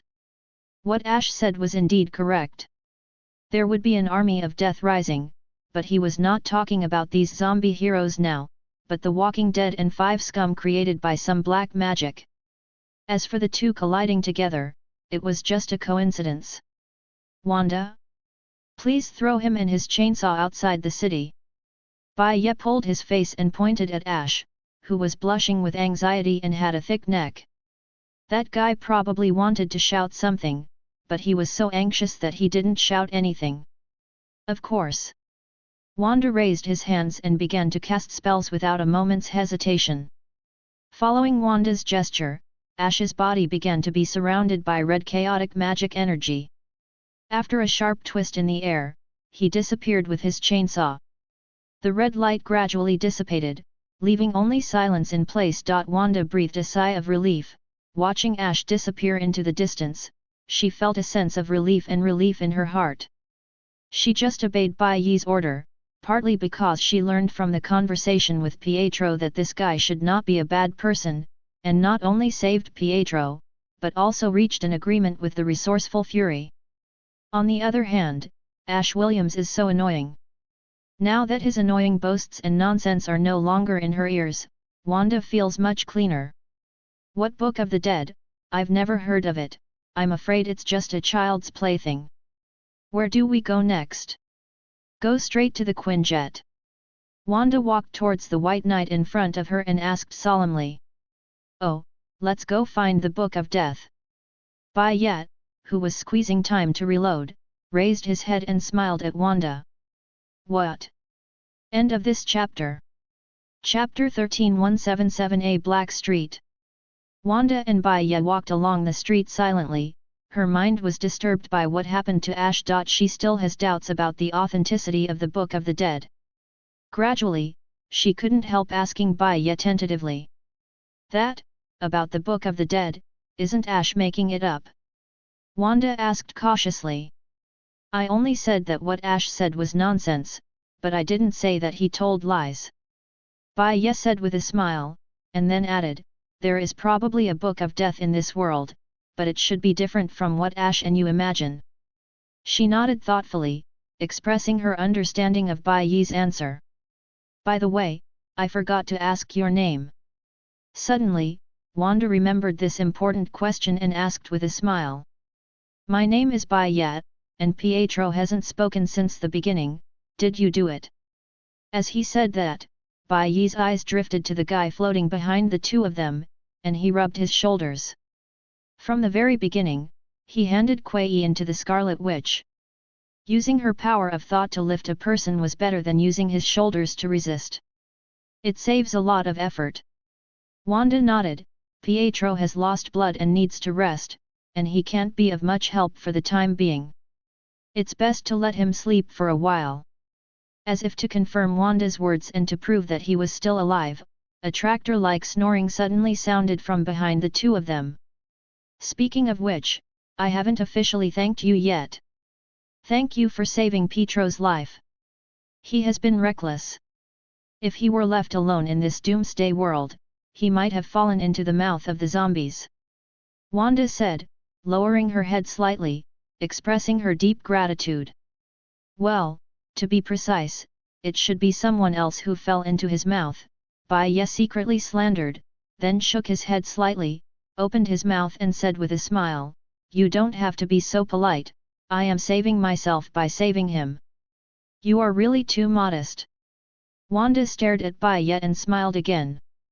She has lived with Pietro since she was a child, and whoever saved her brother can't thank him enough. Bai Ye waved his hand lightly again, and was about to say something when he looked up and said, oh, we're here. The Victorian-style double doors at 177A Black Street present a solemn and ancient atmosphere. The carvings on the door frame are meticulous and exquisite, as if telling historical stories. The golden doorknob is decorated with ornate patterns, revealing an elegance and sophistication. However, when Bai Ye and Wanda approached the gate, their eyes couldn't help but be attracted by the blood stains on the white steps at the gate. The blood spread from the doorknob, flowing down, staining the entire steps red, like an evil mark. The blood stains formed a sharp contrast on the pure white steps, which was strong and terrifying. Their dripping traces were like bright red rose petals on the steps, giving off an unsettling aura. Both Bai Ye and Wanda's expressions changed slightly. Someone, or a corpse, could attack Doctor Strange's Holy of Holies. It stands to reason that there should be a magic circle protecting it. The two exchanged silent glances, conveying a tacit alertness to each other. Regardless of whether the invading sanctuary is a human or a zombie, he should know some degree of magic. Do you know protection spells? Seraph's shield or something? Bai Ye touched his chin, trying to recall what he had seen in the comics, and then asked. Wanda smiled and replied, of course. Then she made a fingerprint and activated the magic with a few phrases. A layer of pale yellow light flashed from the two of them. This is the shield of Seraphim, the shield of Seraph. Every mage must imagine a sense of security when releasing this spell. Maybe it's a warm house, maybe it's a self-defense weapon, it's different for each person, but as long as it can be associated with a sense of security, it's fine. Recalling the information in his memory and feeling the warm sense of security on his body, Bai Ye nodded with satisfaction. Looking at the calm and composed Bai Ye in front of her, Wanda felt a little surprised in her heart. She didn't expect Bai Ye to know a lot of magic knowledge, which surprised her more or less. Let's go in, there seems to be something moving inside. Pressing lightly on the shield, Bai Ye stepped forward and pushed open the blood-stained door, and almost at the same moment, the sound isolated by the door rushed into his ears. Please, stop resisting, Wang. I really don't want to hurt you, but I'm so hungry. Each bite of meat makes me hungrier, and the hungrier I get, the more I want to eat. The druid master who was infected into a zombie screamed wildly, and with a clap of his hands, he released several fireballs the size of tires and flew forward. His voice was full of despair and pain. His once majestic blue cloak was now stained with blood, no longer showing the splendor and sanctity of the past. The blood stains formed bright red patches on the cloak, in sharp contrast to the color of the cloak itself. And his Mediterranean hairstyle, which had few hairs, was even more of a mess at the moment, scattered on his forehead and cheeks, looking lifeless. Blood seeped down his hair, forming bloody red streams. Looking to the side again, I saw a bald man who was even more serious, and the bald man who could be called a bald man was swiped quickly with his only remaining hand, forming a complicated gesture, and there was a mysterious wave in the air. Energy of These energies wrapped around the king, forming a defensive barrier full of runes, emitting blue light. Those fireballs hit the defensive barrier in an instant, making a huge explosion and raging flames. In an instant, the runes on the barrier fell to the ground, and the entire barrier was also crumbling. There were beads of sweat on the bald forehead, and the veins on his forehead were prominent. His physical strength and willpower were rapidly depleting. But even so, he still held on to the defensive formation and tried his best to resist the attack of the Druid Master. He closed his eyes and prayed silently in his heart, "Doctor Strange, I know you can hear me. Please come as soon as possible, we need your help. I can't hold on for too long, the sanctuary needs you." Guidelines. Wang now only hopes that Doctor Strange can feel his call and appear in front of him as soon as possible. Only Strange's magic and wisdom can reverse the desperate situation in front of him.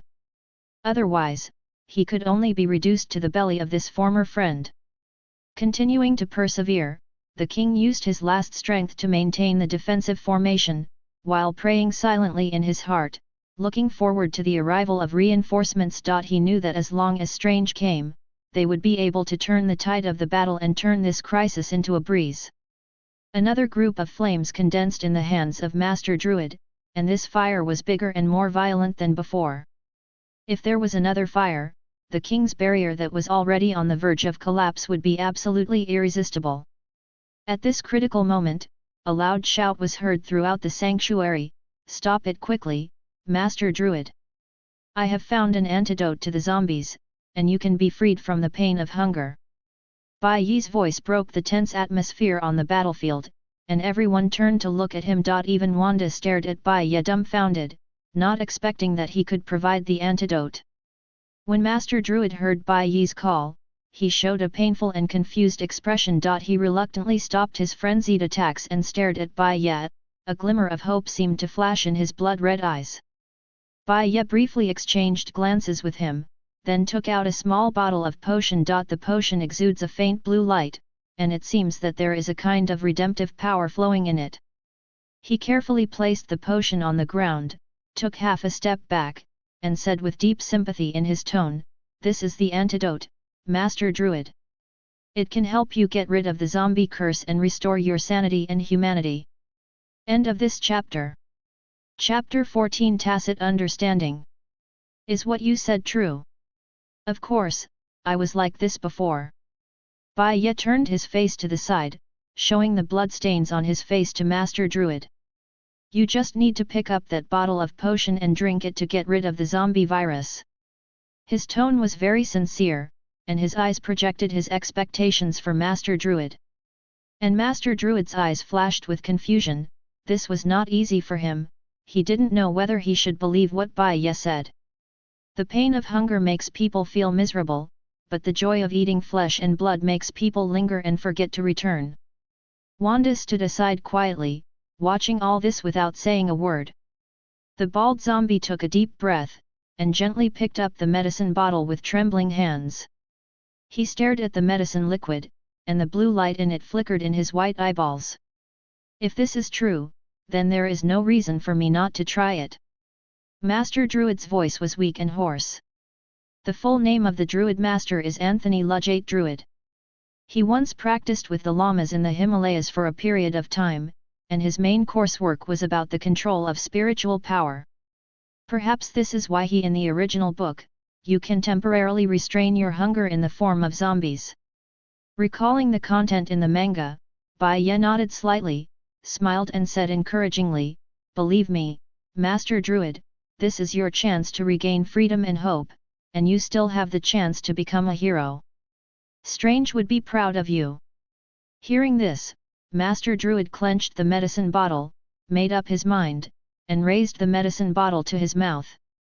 At this moment, Wanda suddenly found Bai Ye staring, and a smile appeared on the corner of his mouth. He winked slightly, conveying a silent understanding with his eyes. He knew that Wanda understood his intentions and had the ability to respond in the right way. And she did realize it. Wanda concentrated her mind and condensed a powerful thought force. She manipulates the air around her with the power of her mind, compressing and twisting it into a whirling blade of wind. This wind blade shone with red light, exuding a chilling aura. Wanda stared at the Druid Master, her eyes revealing determination and calmness. She waved her arm without hesitation, releasing the sharp wind blade. The wind blade whizzed towards him, passing through the air like a bolt of lightning, and slashed towards Master Druid's neck. Fear flashed in Master Druid's eyes, and he hurriedly threw away the medicine bottle in his hand, trying to condense the handprints needed for the spell. But everything happened too fast. Just as the hand holding the medicine bottle was released, the wind blade approached in an instant, and the sharp edge pierced the air, making a piercing scream. The spinning wind blade directly slashed Master Druid's neck, cutting off his connection with the body. His head detached from his neck, and bright red blood formed a strange arc in the air, spraying in all directions. But at this moment, his hands had just been raised, as if to release the fire of the unknown. Wanda quickly used her telekinesis to support her head with a transparent energy field, while deftly avoiding the splatter of blood. She frowned slightly, concentrating on keeping her head under control while carefully keeping it away from her body, not wanting it to get on her clothes. "You lied to me!" Master Druid's roar echoed in the air, his voice full of despair and resentment. "You liar! If I had known better, I should have just eaten you." His mouth opened and closed frantically, trying to break free from the shackles of thought power to bite people. His mouth opened wide to reveal bloody teeth. Yes, then go call the police," Bai Ye said with a gentle smile, and then he waved to Wanda. "It's a bit shameless to say it, because only a good zombie like Master Druid who hesitates and wants to turn back into a human will believe the antidote," Bai Ye said. "If the person standing here was an infected Mr. Fantastic just now, he would have slapped him with a rubber slap and then bit him." Wanda understood Bai Ye's meaning. She grasped Master Druid's head tightly with her thoughts, then slammed it violently, and threw it out the door. Then, there was a terrible crushing sound outside the door. Just by hearing that sound, one could imagine that Master Druid's head was crushed like a fragile tomato, with blood splattering everywhere. Bai Ye gently stepped over the body of the headless Druid Master on the ground, and then kicked away the small medicine bottle next to the Druid Master's hand. Wanda looked at the kicked medicine bottle and asked curiously, "What on earth is that?" Hearing this, Bai Ye shrugged easily, and replied casually, "Oh, that's the Huaxiang Genki water I bought yesterday, and the label was deducted by me just now." The corners of Wanda's mouth twitched and she kept up with Bai Ye's pace. After stepping over the corpse of the Druid Master, Bai Ye enthusiastically shouted to the king who lost his hand, "How is it, old Wang?" Wang was exhausted, but he managed to raise his head, and while stopping the bleeding from his severed hand, he expressed his gratitude to the two people in front of him. "Thank you, Scarlet Witch, and this." He paused briefly and looked at Bai Ye, who was coming towards him. Wanda smiled and introduced, "This is White Knight, we met on the road, and he helped me save Pietro." Wang nodded slightly to the latter and said, "I am very grateful, Mr. Bai Ye, your appearance is really at the right time, and I am afraid that I will die at the mouth of the Druid Master in 10 seconds at night." "Is your hand tight?" Bai Ye asked with concern. The bald head looked at the bloody cut and forced a smile and said, "It doesn't matter, I don't necessarily need to rely on my hands to cast spells." Bai Ye nodded, appreciating Wang's strength and optimism. After all, not everyone can maintain such an open-minded attitude after losing their five-fingered girl. Then the king asked curiously why Bai Ye came to the Holy of Holies. Bai Ye smiled slightly, "I came to the Holy of Holies to find the Book of the Death." The only two hairs on the bald head were slightly wrinkled. He was a little surprised to hear this target. "The Book of the Dead? That book contains a lot of knowledge about black magic and evil witchcraft. Why are you looking for it?" Bai Ye took a deep breath, and looked at Wang without fear. "The Book of Death does have powerful dark power, but it is also our weapon against zombies. I believe that only by mastering it can we stop the spread of the virus.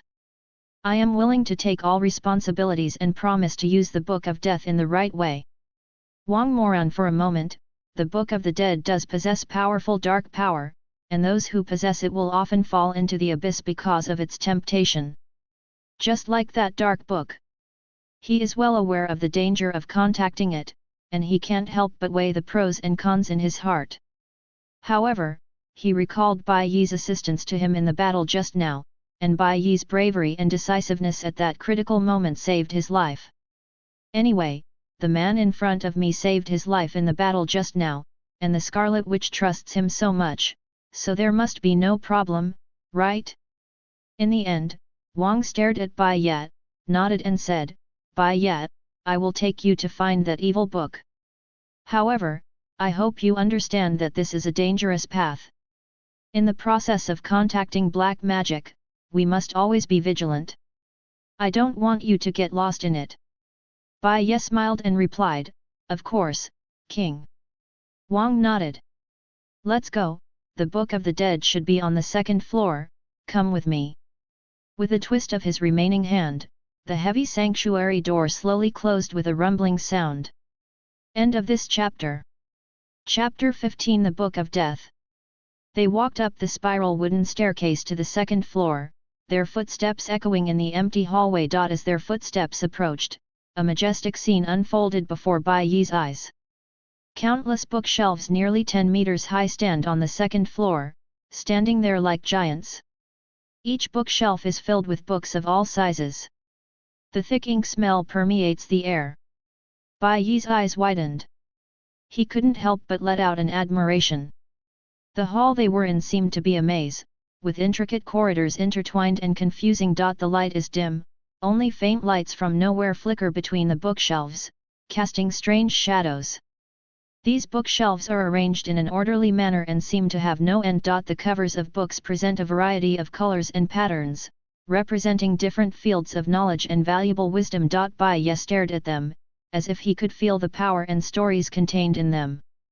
He cautiously approached one of the buildings, stroking the books on the shelves with his hands, feeling the rough texture.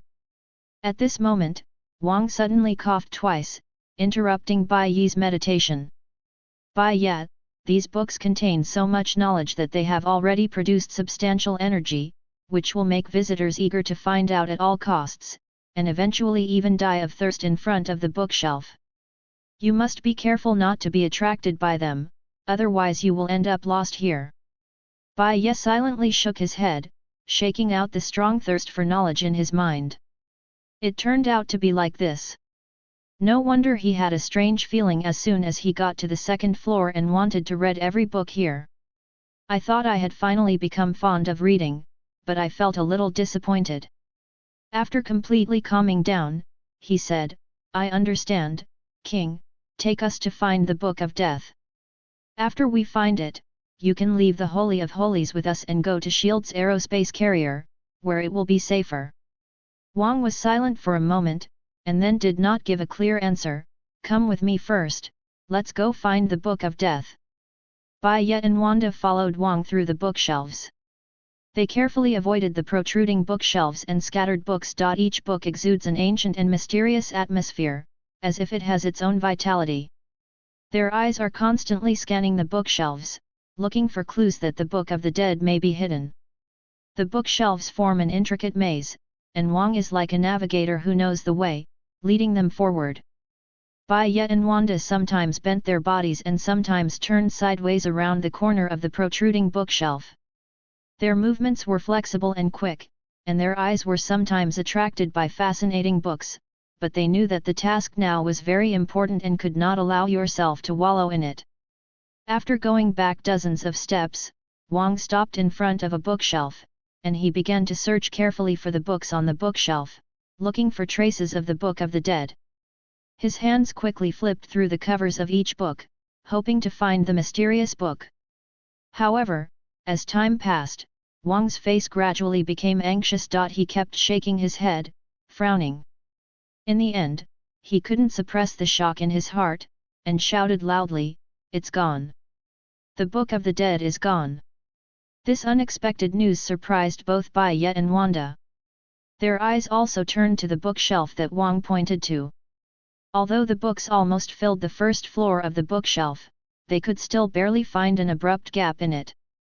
A silence surrounded them, only the faint sound of pages being turned echoed in the air. Wang's shout echoed among the endless bookshelves, stretched and slowed down, as if it was a merciless mockery of their efforts. Bai Ye pondered for a moment. In fact, he knew well that the Book of the Dead was not here, but in Lotto Villa, which was Dr. Doom's fortress. However, the purpose of his coming here is not to find the Book of Death. That thing itself cannot save the world. The main purpose is to see if he can bring the king with him, and then...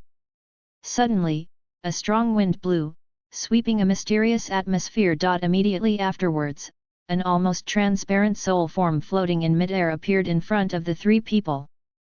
Bai Ye squinted his eyes, and saw that the soul's hair was dotted with a few strands of silver-white silk thread, revealing the traces of time, and he also had a slender and neat mustache. It's just that his identity has not yet been completely confirmed, but the bright red cloak that the soul wore betrayed him. The cloak was like a dim light in the starry sky. Although the figure under the cloak is transparent, it exudes an otherworldly aura. The voice of the soul echoed in the wind, carrying a kind of otherworldly magic power. King! Hold on, I will help you defeat the Druid Master. When the king heard the sound, he shouted in surprise, Stephen! Didn't you go to heaven to do something? He had little faith in his desperate calling. The soul laughed loudly and replied. I sensed danger in the sanctuary, so I used astral projection to come back to save you. Okay, king, let's work together. Wait, where is the druid? And why is Wanda here? Who are you? You guys, how many are on the second floor? There's still Wang your hand. Doctor Strange's voice was full of confusion and curiosity, and his eyes scanned the surrounding environment and characters. He noticed the absence of the Master Druid and the presence of Wanda and Byakuya, which confused him. Bai Ye stepped forward and explained to Doctor Strange, Master Druid has been defeated by us. As for me, I am Bai Ye, and Wanda came here with me to find the Book of Death. Besides, you came too late, at least 5 minutes late. Doctor Strange's soul frowned slightly, and his cloak trembled, as if he was thinking about Bai Ye's words. After a long time, he said slowly, Book of the Dead. Do we have this thing? King. Wang couldn't help feeling very speechless when he heard Doctor Strange's question. He shook his head and replied with a slightly wry smile, Stephen, well, we put that book in the library 4 years ago, and I put it on this shelf 7 months ago. You don't usually come to the library, did you see it? And don't worry about my hands, it doesn't matter. After hearing Wang's explanation, Doctor Strange showed a hint of surprise on his face, and then tugged at his mustache in embarrassment. The daily work of organizing the library is indeed done by his butler and servant Wang. He only needs to deal with various heroic things outside. Wang has to worry about most complicated things. Ahem. Really? Doctor Strange muttered to himself, a hint of confusion in his voice. Maybe it's because I have some kind of distorted memory during my out-of-body experience many times, and I forgot about that. Wang rolled his eyes. In short, Bai Ye, right? If you want to find the Book of the Dead, then let me help you find out its location. Doctor Strange began to recite an ancient and mysterious spell with a low and majestic voice. As he recited, the surrounding aura gradually condensed, forming a golden shimmer that surrounded him to form a magic circle.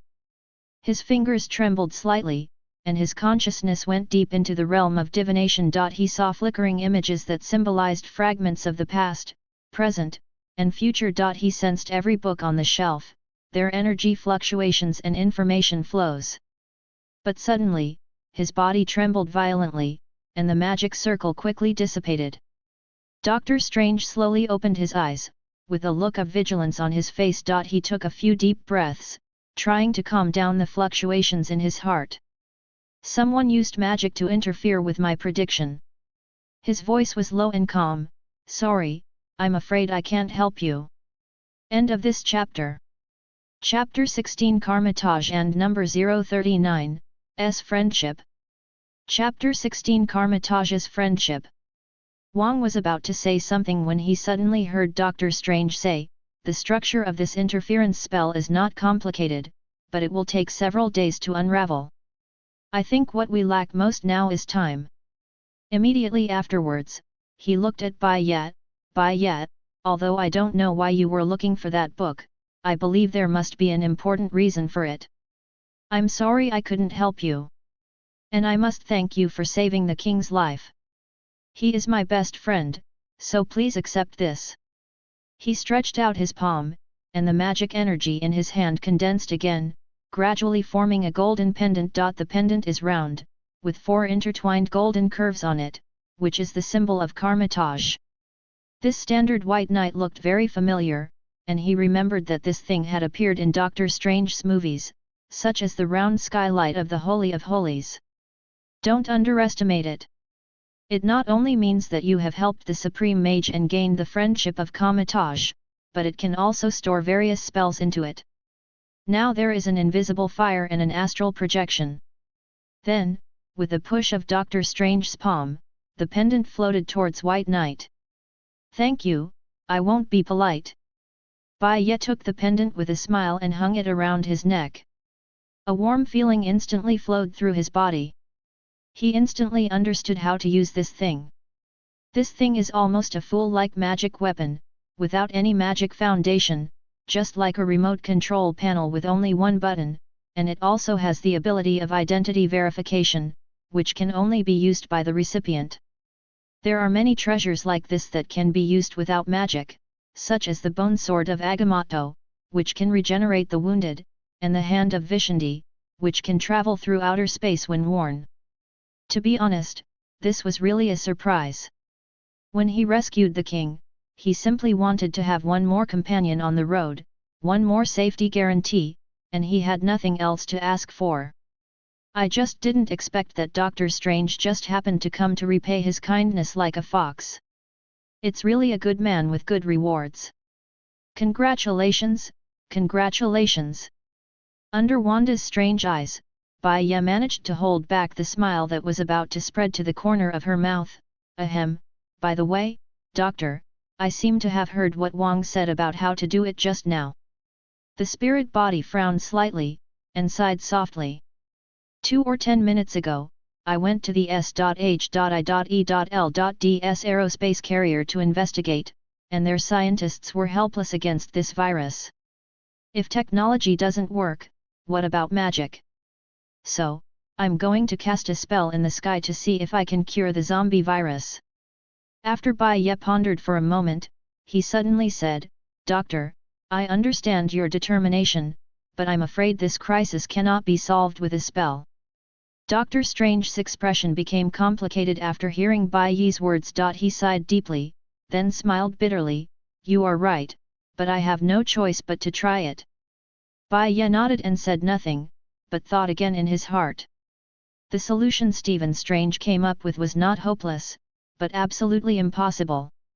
There are 3 most famous zombies in the Marvel Universe, namely the Voodoo, the Ogre virus in the Punisher vs. Marvel Universe, and the Hunger virus that Bai Ye and the others are currently facing. SHIELD also has its own mysterious consultants, such as Dr. Voodoo, who is not much less proficient in magic than Dr. Strange. If he can't solve it, then Strange will naturally have no way to solve it. In fact, there is an antidote to the Hunger virus, but in this 2149 universe, since the superheroes were wiped out at the beginning of the story, naturally no one has developed an antidote.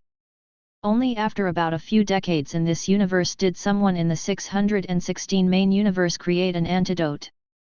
But then the cucumber dish was cold to this universe. Seeing Bai Ye's silence and disbelief, Doctor Strange shook his head helplessly. Just like what he said, he had no choice but to gamble on his luck. "Okay, I think you don't plan to stay in this sanctuary forever, do you? The restriction outside the door has been broken by the Druid Master, and those zombies will find it soon." "That's right, we are planning to take refuge on the S.H.I.E.L.D.S aerospace carrier first, and then make plans. Bai Ye replied, and then he looked at Wang, who was staring at the bookshelf, and asked, "King? Come with us too. You heard what the doctor said. The Holy of Holies is no longer safe." Before Wang could reply, Dr. Strange snapped up and said, "It's exactly what I want, Wang. You follow them to the space carrier. This is an order from the Supreme Sorcerer." Immediately afterwards, he, who was almost transparent, began to gradually dissipate in the wind, and the effect of the astral projection was cancelled by himself. "Well, it's up to you, Supreme Master." Wang sighed helplessly. Bai Ye approached the king and said softly, "Wang, I know this is a difficult choice for you, but the Holy of Holies is no longer safe, we must leave here." Wang Mo remained silent, his eyes flashing with inner struggles and conflicts. His loyalty and sense of belonging to the Holy of Holies runs deep, but he also understands his responsibility and mission as a servant of the Sorcerer Supreme. He finally breathed a sigh of relief and said with a wry smile, "Well, since the Supreme Mage has this order, I can't disobey it. I will follow you to the space carrier." Dr. Strange's words sounded again, as if whispering softly in the wind, "You made a wise choice, King." Wang nodded. He was ready to leave the Holy of Holies, even though he was full of reluctance and helplessness in his heart. "So where should we go next? Do you have a way to get to the space carrier?" In the comic universe, there is no such convenient ring portal as in MCU. There are some other alternatives, but they often require some preparation before use. Bai Ye nodded, "A Kun-type fighter is on its way to pick us up, let's go, time is running out." A few people packed up their mood and walked out of the Holy of Holies, ignoring the broken head of the Druid Master at the door. They turned into an alley. The alley was curved and narrow, and they walked closely together, looking around vigilantly, ready to deal with possible dangers at any time. Although there were fewer and fewer battle sounds in the city, this eerie silence made them feel inexplicably depressed. However, they did not encounter any zombie attacks during the 10-minute journey, only occasionally hearing distant roars and the sound of wind on the deserted streets. "We're almost there, and the scheduled meeting point is the next 2 turns." Several people finally came to a basketball court. There was a huge Quinjet fighter parked on the basketball court. Its fuselage shone with metallic luster and exuded a powerful aura. There are some zombie corpses scattered on the surrounding ground. Judging from the clothing, it seems that only ordinary people were infected. Next to the fighter plane, several soldiers with guns stood alertly. When they saw Bai Ye and his party approaching, they immediately waved to them. These soldiers wore rugged combat garb and carried themselves with vigilance.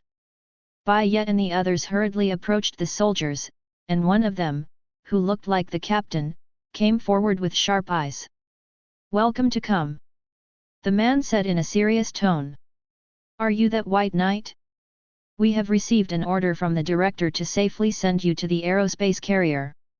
Time is running out, we have to take off as soon as possible." End of this chapter. Chapter 17. Peter. Bai Ye nodded to express his thanks, and turned around to gesture to Wang and Wanda next to him, motioning them to follow. Accompanied by the vigilance of the soldiers, several people quickly approached the fighter plane. The gangway of the fighter plane lowered slowly, there was a rumbling sound, and the cabin door opened. At the critical moment when Bai Ye and others were about to board the Quinjet, a sudden shout pierced the air, freezing everyone's movements in place. Etc. The visitor was swaying with spider silk, and there was a vague spider pattern on the chest of the blue and red tights, with broken lines and peeling colors. As soon as the figure landed, he was pointed at by several guns. He quickly removed his mask and showed his true face to prove that he was not a zombie. This young brown-haired young man who looks a bit immature is the New Yorker's good neighbor Spider-Man. "This is a Quinjet fighter, right? I know you're going to an aerospace carrier. Please, take Aunt May and Mary Jane with you." Spider-Man's words were full of pleading and anxiety.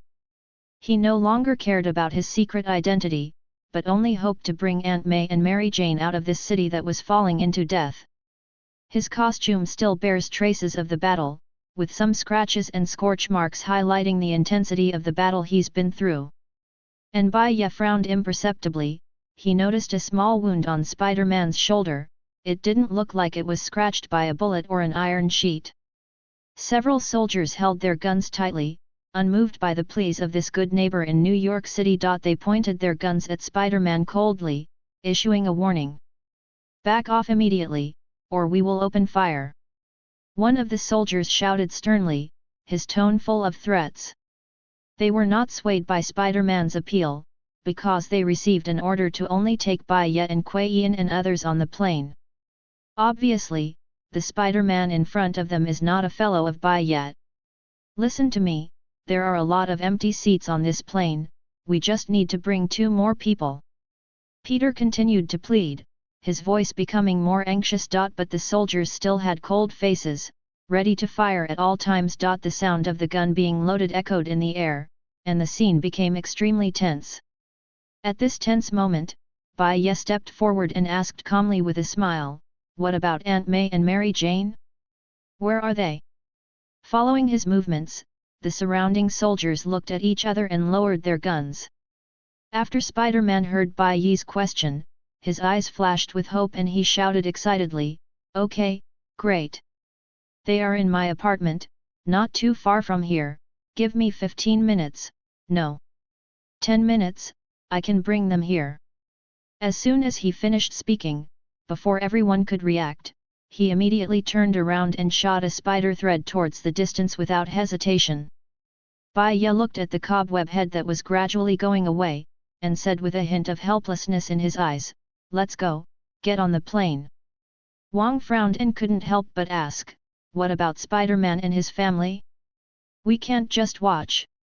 Wang and Peter had collaborated on several missions, and they had even left each other's mobile phone numbers, so they could barely be called friends. It was too cruel for him to give Peter hope and then destroy him like this. Bai Ye was silent for a moment, and then slowly replied, "Spider-Man may have been infected. As for his family, they'd better pray that he transforms into a zombie before he gets home. Why didn't he want to save another person along the way? It's just that Peter was still bitten on the shoulder by the American colonel who was infected as a zombie like in the original plot, and was unfortunately infected. If it is as slow as 10 minutes, or as fast as the next second, Spider-Man, who used to be a friendly neighbor in New York City, will turn into a monster that has lost all benevolence and morality and only knows flesh and blood. And this city will only be devoured by those zombies in a few days, and no one will save Peter's family now or in the future." When Wang heard Bai Ye's answer, he remained silent. After several people stepped onto the Kun-type fighter plane, the roar of the engine filled the ears, and the fuselage of the fighter plane vibrated slightly. Bai Ye and his friends found seats in the cabin of the fighter plane, fastened their seat belts, and prepared to take off. As the fighter plane slowly left the ground and rose into the air, they could see that the city below was getting smaller and smaller, and there were ruins and flames everywhere they could see. Sitting on the seat, Bai Ye lowered his eyes. He can't gamble. How will Peter react when he hears that he will turn into a zombie? It would be better if he just kills by neck, but what if he doesn't? If Peter had a nervous breakdown on the spot, whether he attacked everyone or begged him to send his family over before the transformation, it would only lead to worse consequences. When a drowning person touches the last straw, he will never ask gentlemanly whether that straw can bear his own weight. Bai Ye sighed, not to mention that he was just another person who fell into the water.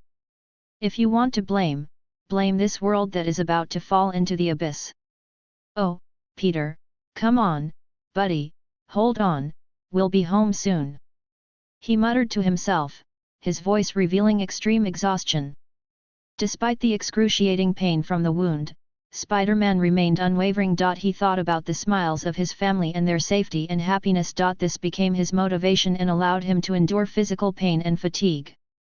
In the gaps between tall buildings, he continuously shoots spider webs and moves quickly. Every stretch of spider silk brings him one step closer to his family, and also ignites the last bit of hope in his heart.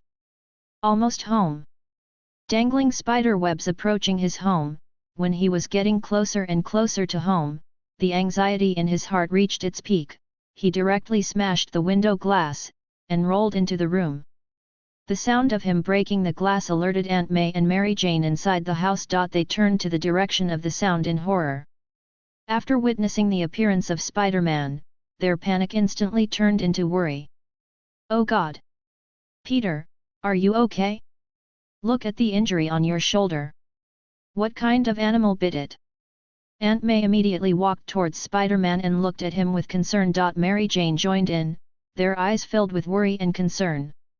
Spider-Man responded to the two with a faint smile, and he could feel Aunt May and Mary Jane caring for him. Despite his tattered and grime-covered costume, at this moment they held each other tightly, comforting each other. "I'm fine, Aunt May, Mary Jane, hurry up, let's get out of here quickly." Spider-Man's voice was full of firmness and determination. Aunt May touched the wound on Peter's shoulder distressedly, and she hurriedly said, "I'll get some hydrogen peroxide to treat the wound for you." Then, she walked into the room quickly. Mary Jane stared at Peter, worry written all over her face. She asked softly, "What happened, Peter? Why did you get hurt?" Peter sighed, his brow furrowed. He said, "I don't know either, Mary Jane. I tried to approach the Colonel, hoping to find out what was going on, but they attacked me out of the blue. I was forced to fight them, and was pursued for a while. Then I came back as fast as I could. To be honest, I probably don't know as much as you do. Okay, hurry up and call Aunt May out." Ugh! He suddenly felt a sharp discomfort, and something began to churn in his stomach. The sandwich he had eaten for lunch suddenly became very disgusting in his memory. His skin began to sweat, and he seemed to be enveloped in a searing burning sensation. His body twisted painfully, as if something was burning inside him, and hunger spread rapidly. After struggling in vain for a moment, Peter finally let out a shrill howl, "I'm starving to death." "Peter? What's the matter with you?" Mary Jane, who was walking towards the room, heard the movement and turned her head. In the next second, a bloody mouth bit her neck fiercely, and blood spurted out. End of this chapter. Chapter 18, On the Road. After boarding the plane, the group finally had a moment to breathe. Quinjet fighter jets fly high above New York City, overlooking the once bustling metropolis. From this perspective, the whole city is like a torn picture scroll. The streets of New York City are crisscrossed and high-rise buildings stand tall, but at the moment they look desolate and desolate. The streets were deserted, and countless scrapped vehicles were casually dumped on the roadside. From above, smoke and blazing flames filled the wreckage of the building, creating an eerie scene. Debris littered the streets, and traces of misery were everywhere. In this desolate picture, you can occasionally see some survivors, struggling to walk among the ruins, looking for shelter, injecting a trace of sad vitality into the city. In a few hours there will be no more living people in New York City, and those zombie heroes are still immersed in the wonderful feeling of being hungry. Pua. These guys have surprisingly big appetites and don't know how to control them at all. They just take a bite when they see someone. They don't know that if this continues, this planet will soon no longer have any fresh meat. Ugh! Wong seemed unwilling to do so, still brooding over Spider-Man's failure to get on the plane. At this moment, Bai Ye approached a soldier and whispered, "Turn on the TV, let's watch the latest news." The soldier immediately obeyed the order and manually turned on the TV screen on the plane. An urgent news logo appeared on the screen, and then switched to the screen of the news channel. J. Jonah Jameson stands in a dilapidated news studio with a microphone in his left hand and a pistol in his right. Behind him are chaotic cameras, fragments of burning files, and several zombie corpses lying in the corner. Seemingly exhausted, Jameson said in a heavy voice, "Everyone, this will be the last news report from the Daily Bugle. The world has fallen into endless panic and chaos. At this moment of doomsday, we had expected a hero's death. Appear, a savior who can save us. However, why didn't that freak climbing on the wall appear? Maybe he is just a false hero who only hangs around on the city's skyscrapers but cannot face real threats. What we need is a real hero, not a freak who calls himself Spider-Man. Suddenly, a loud bang echoed through the studio, the glass window was smashed, and Spider-Man rushed into the room, his clothes in tatters, blood stains, and rotten muscles exposed. He twisted his body and quickly approached James, his mouth opened wide, exposing his sharp teeth. "Haha, James, do you miss me as an old friend?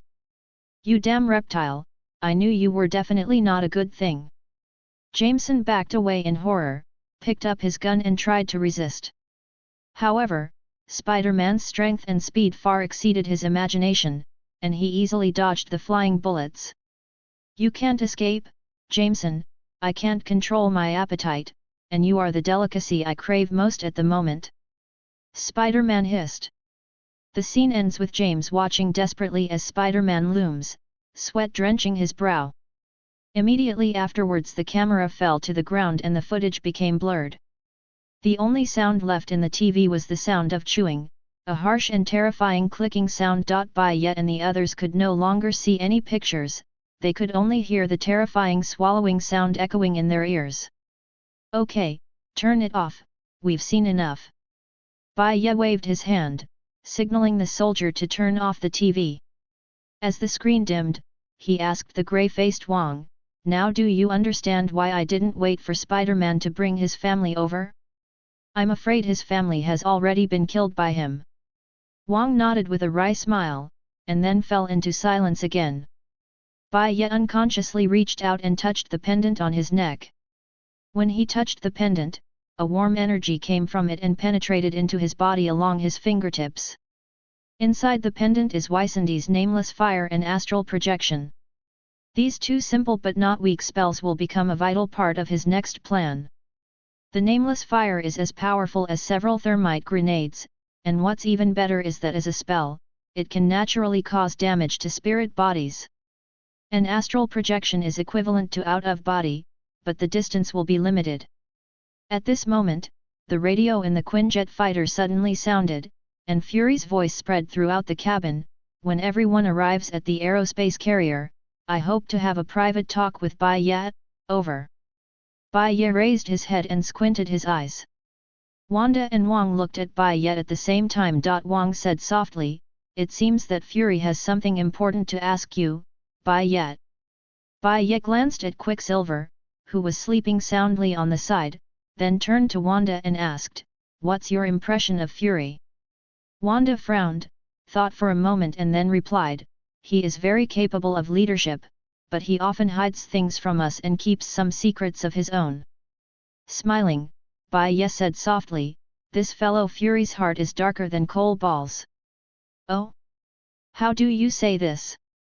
Pietro's ability should have been the biggest culprit in the spread of the virus at the beginning of this crisis, but I broke his leg in advance to prevent this from happening. But is Fury as kind as I am? These words are indeed suspected of sowing discord, but what he said is not groundless. As an old ace agent who has been struggling for decades, Fury's moral bottom line is not much higher than that of the Mantle. Killing Quicksilver to stop the spread of the virus would not be a psychological burden to Fury at all. This Wanda's eyebrows furrowed even more tightly. What Bai Ye said was quite reasonable. Fury alone had countless monitors installed in various superhero homes. And there are countless things like taking superhero blood samples for cloning. This guy definitely doesn't care about his brother's life. The more she thought about it, the more sense she made. Scarlet Witch made up her mind and said to Bai Ye, "When we get up there, I will take Pietro and you to find Fury. I will never let him do that." "No problem at all." Bai Ye nodded with satisfaction with a smile on his face. He didn't say what Fury would do to Quicksilver. Everything was made up by Wanda's own mind. Will Fury kill Quicksilver at the beginning of crisis? Yes, in order to protect this planet, there is nothing he can't dare to do. But will he kill Quicksilver now? The answer is yes, but it is not necessary. The zombie virus has spread to some cities around New York City at this time, and it is no longer a matter that can be solved by killing a few people.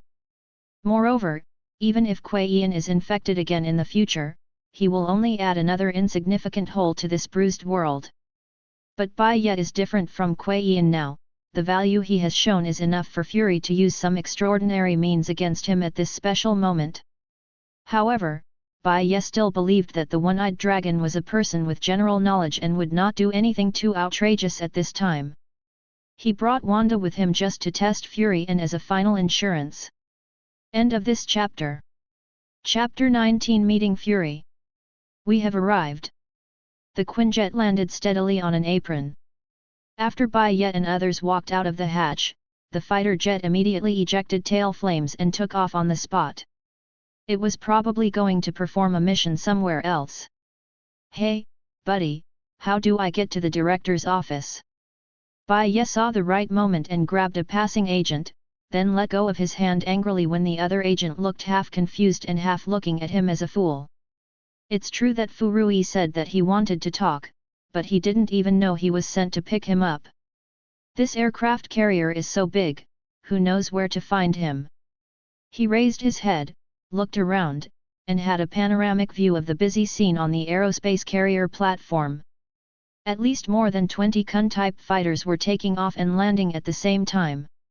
Looking at the crowd around them, most of them looked sad and hurried. Presumably they all knew that their family members had almost no chance of surviving. Hey, you are Mr. Bai Ye, right? Director Fury invited you to go and have a talk. Hearing the voice, Bai Ye turned around and saw a middle-aged man with a fat body and a clerk's appearance running over panting, holding several stacks of papers in his hands.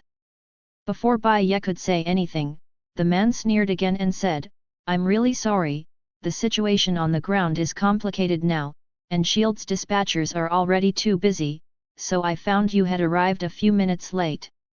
Let's go this way. Let's go. Wanda said blankly. But the director only asked Mr. Bai Ye to come and have a private chat. The fat man blinked, obviously a little surprised by the situation in front of him. I think Fury's office is big enough to accommodate so many people. Bai Ye said, touching the amulet with his fingers. But don't worry about it anymore, I'm an Avenger after all. Is there a problem with meeting Fury? At this moment, the fat man suddenly pressed his ears and whispered, Hey? Yes. I understand, okay director, no problem director.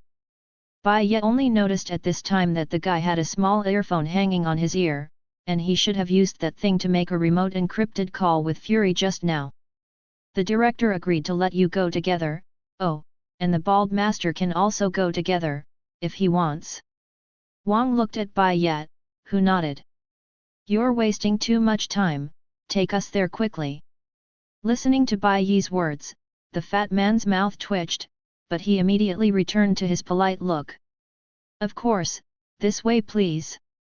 As the fat man walked into an elevator, and as the elevator ran slowly, everyone soon arrived at the SHIELD command center located in the middle of the aerospace carrier, and heard a loud noise as soon as they walked in. Dozens of dispatchers were shouting urgently in front of various holographic projections. Hermes, the registered hero of New Jersey, has been infected. He is now rushing towards Florida at 3 times the speed of sound, and the missiles can't hit him at all.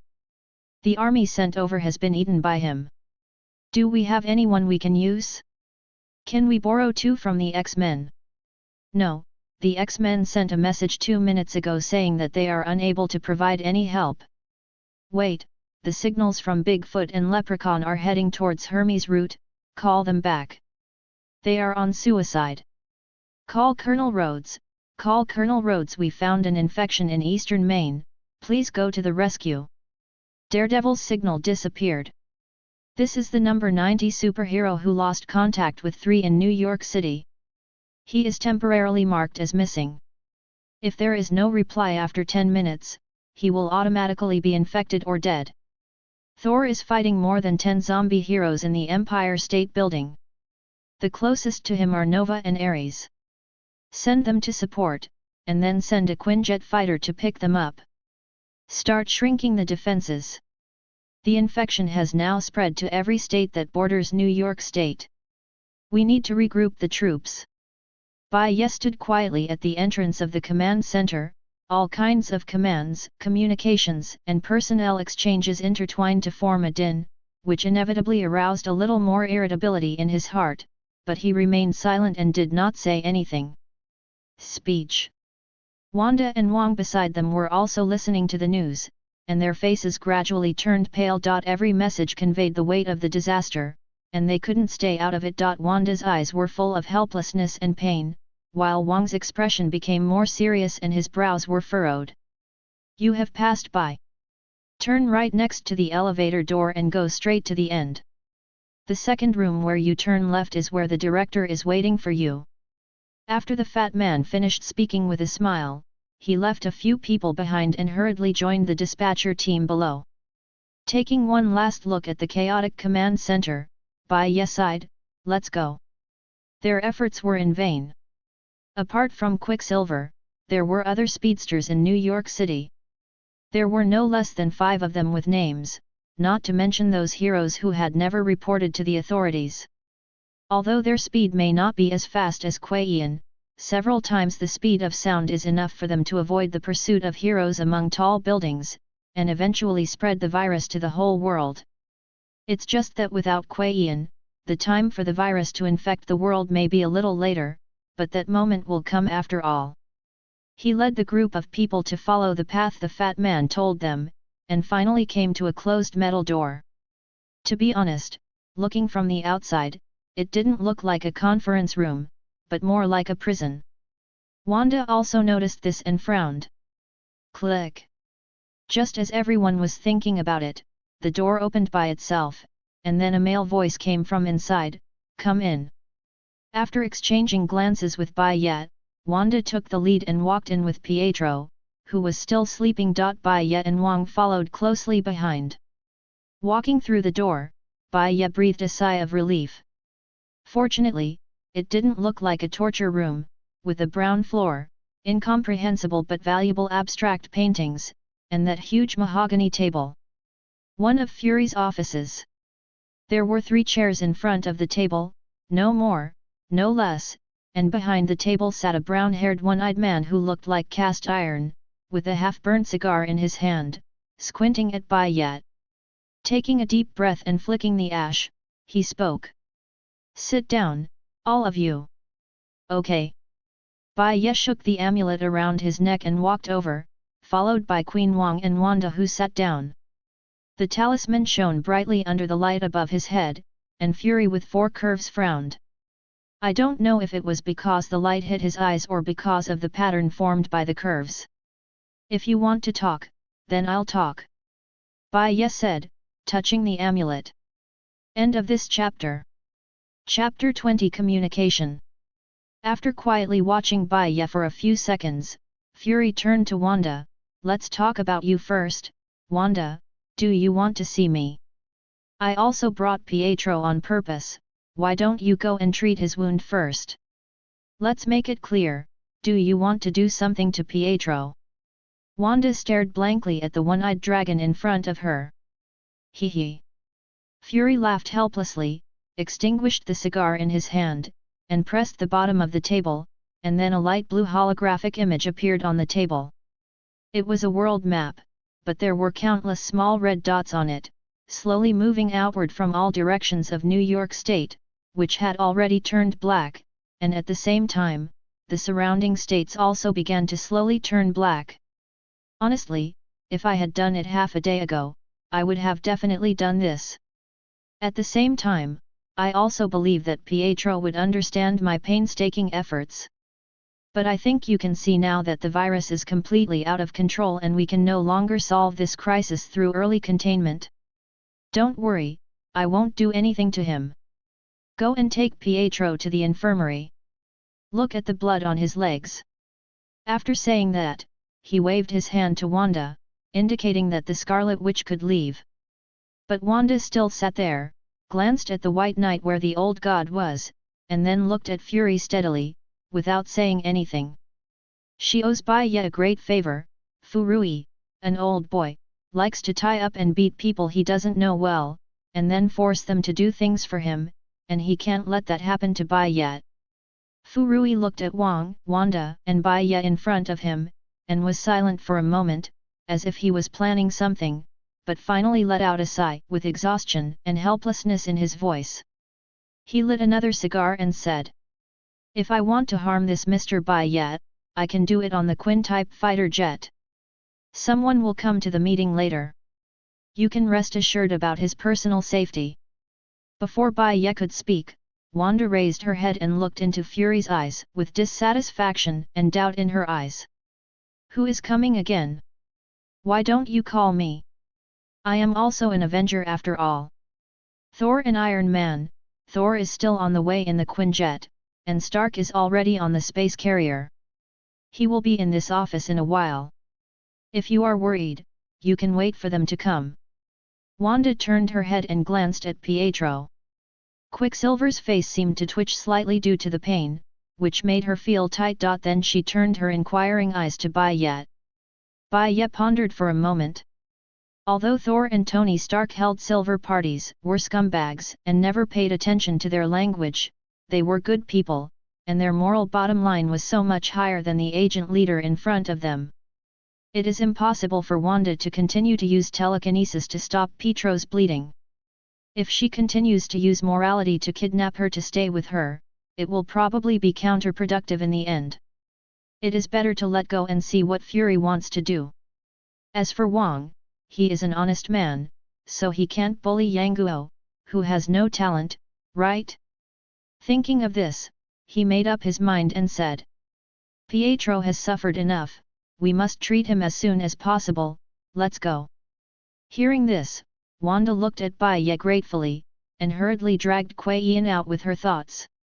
"Wang, go too, your arm must also need a doctor's look." Wang bowed to Bai Ye with one hand, and then went out to follow Wanda and the others. Bang! The sound of the iron door closing automatically echoed in the room. As it closed, the temperature in the room seemed to drop a few degrees, and the light became much dimmer. Bai Ye turned his head, looked at Fu Rui, and tilted his head. And Fury's only remaining eye was also looking at the ordinary-looking young man in front of him. He didn't seem to have any superpowers. How did he survive until now? Both of them were waiting for the other to speak first, and it was a silent contest. Finally, when Fury's cigar burned off a little bit, someone couldn't help it. "First of all, as the director of the Strategic Homeland Defense Attack and Logistics Support Agency, I would like to express my gratitude to you for your heroic personal actions. You have slowed the spread of the virus to a certain extent and given us valuable response time." Although he said thank you, Fury's tone did not reveal much interest or appreciation, as if he was reading the ingredient list of shampoo expressionlessly. "However, I'm curious, how did you come up with the idea of restricting Quicksilver to slow down the spread of the virus in such a short period of time? And based on our comparison of surveillance, it seems that you shot Quicksilver almost within the same minute when the Colonel and others were infected. This timing is very delicate." Fury's eyes had already brought a hint of scrutiny, and he did not reveal too much emotion in his tone, still maintaining his usual indifferent attitude. Bai Ye suddenly sighed heavily. Fu Rui seemed a little startled, the cigarette in his hand shook. Tears seemed to flash in the corners of Bai Ye's eyes. "When I was a kid, I went to the theater with my parents to watch a great show. After the show, we took a shortcut into an alley," he says softly. His voice trembled slightly, as if the memory of the scene still pained him. "Halfway through, a gangster suddenly appeared to snatch money, and my parents were shot dead mercilessly. I remember that the pearl necklace around my mother's neck fell to the ground, and the sound of it falling was particularly clear in the night sky. At that moment, when I felt the last trace of my mother's warmth disappear, I looked up to the sky and saw a group of bats flying by. At that moment, a mysterious power awakened in me, and I got the prophesied ability." After that, with tears in his eyes, he slightly raised his head and looked up at the ceiling, as if he saw the poor couple waving to him. It's as if they only extended one longest finger, which may be an illusion caused by longing for them.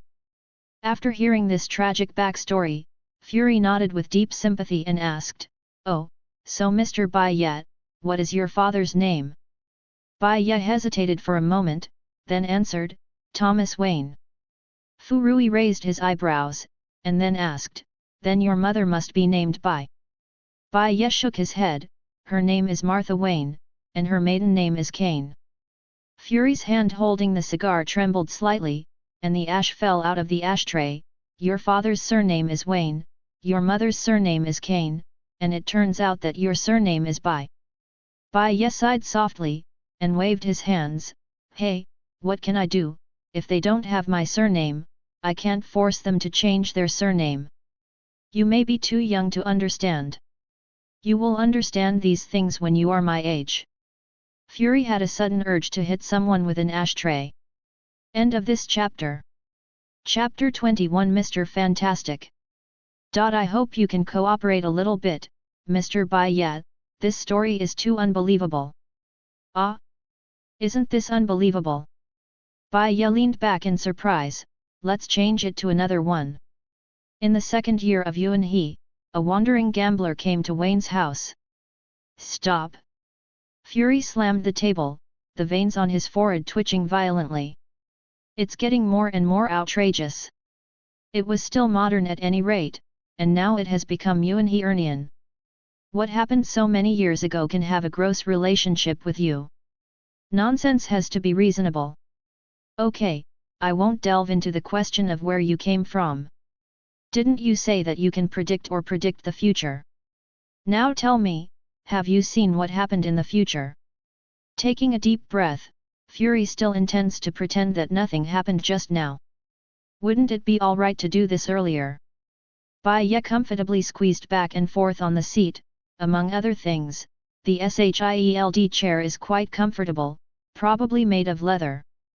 Under Fury's eyes that wanted to kill, Bai Ye squeezed his shoulder again, and finally said slowly, "I saw the aerospace aircraft carrier finally fall from the sky." Fury flicked the cigarette but said nothing.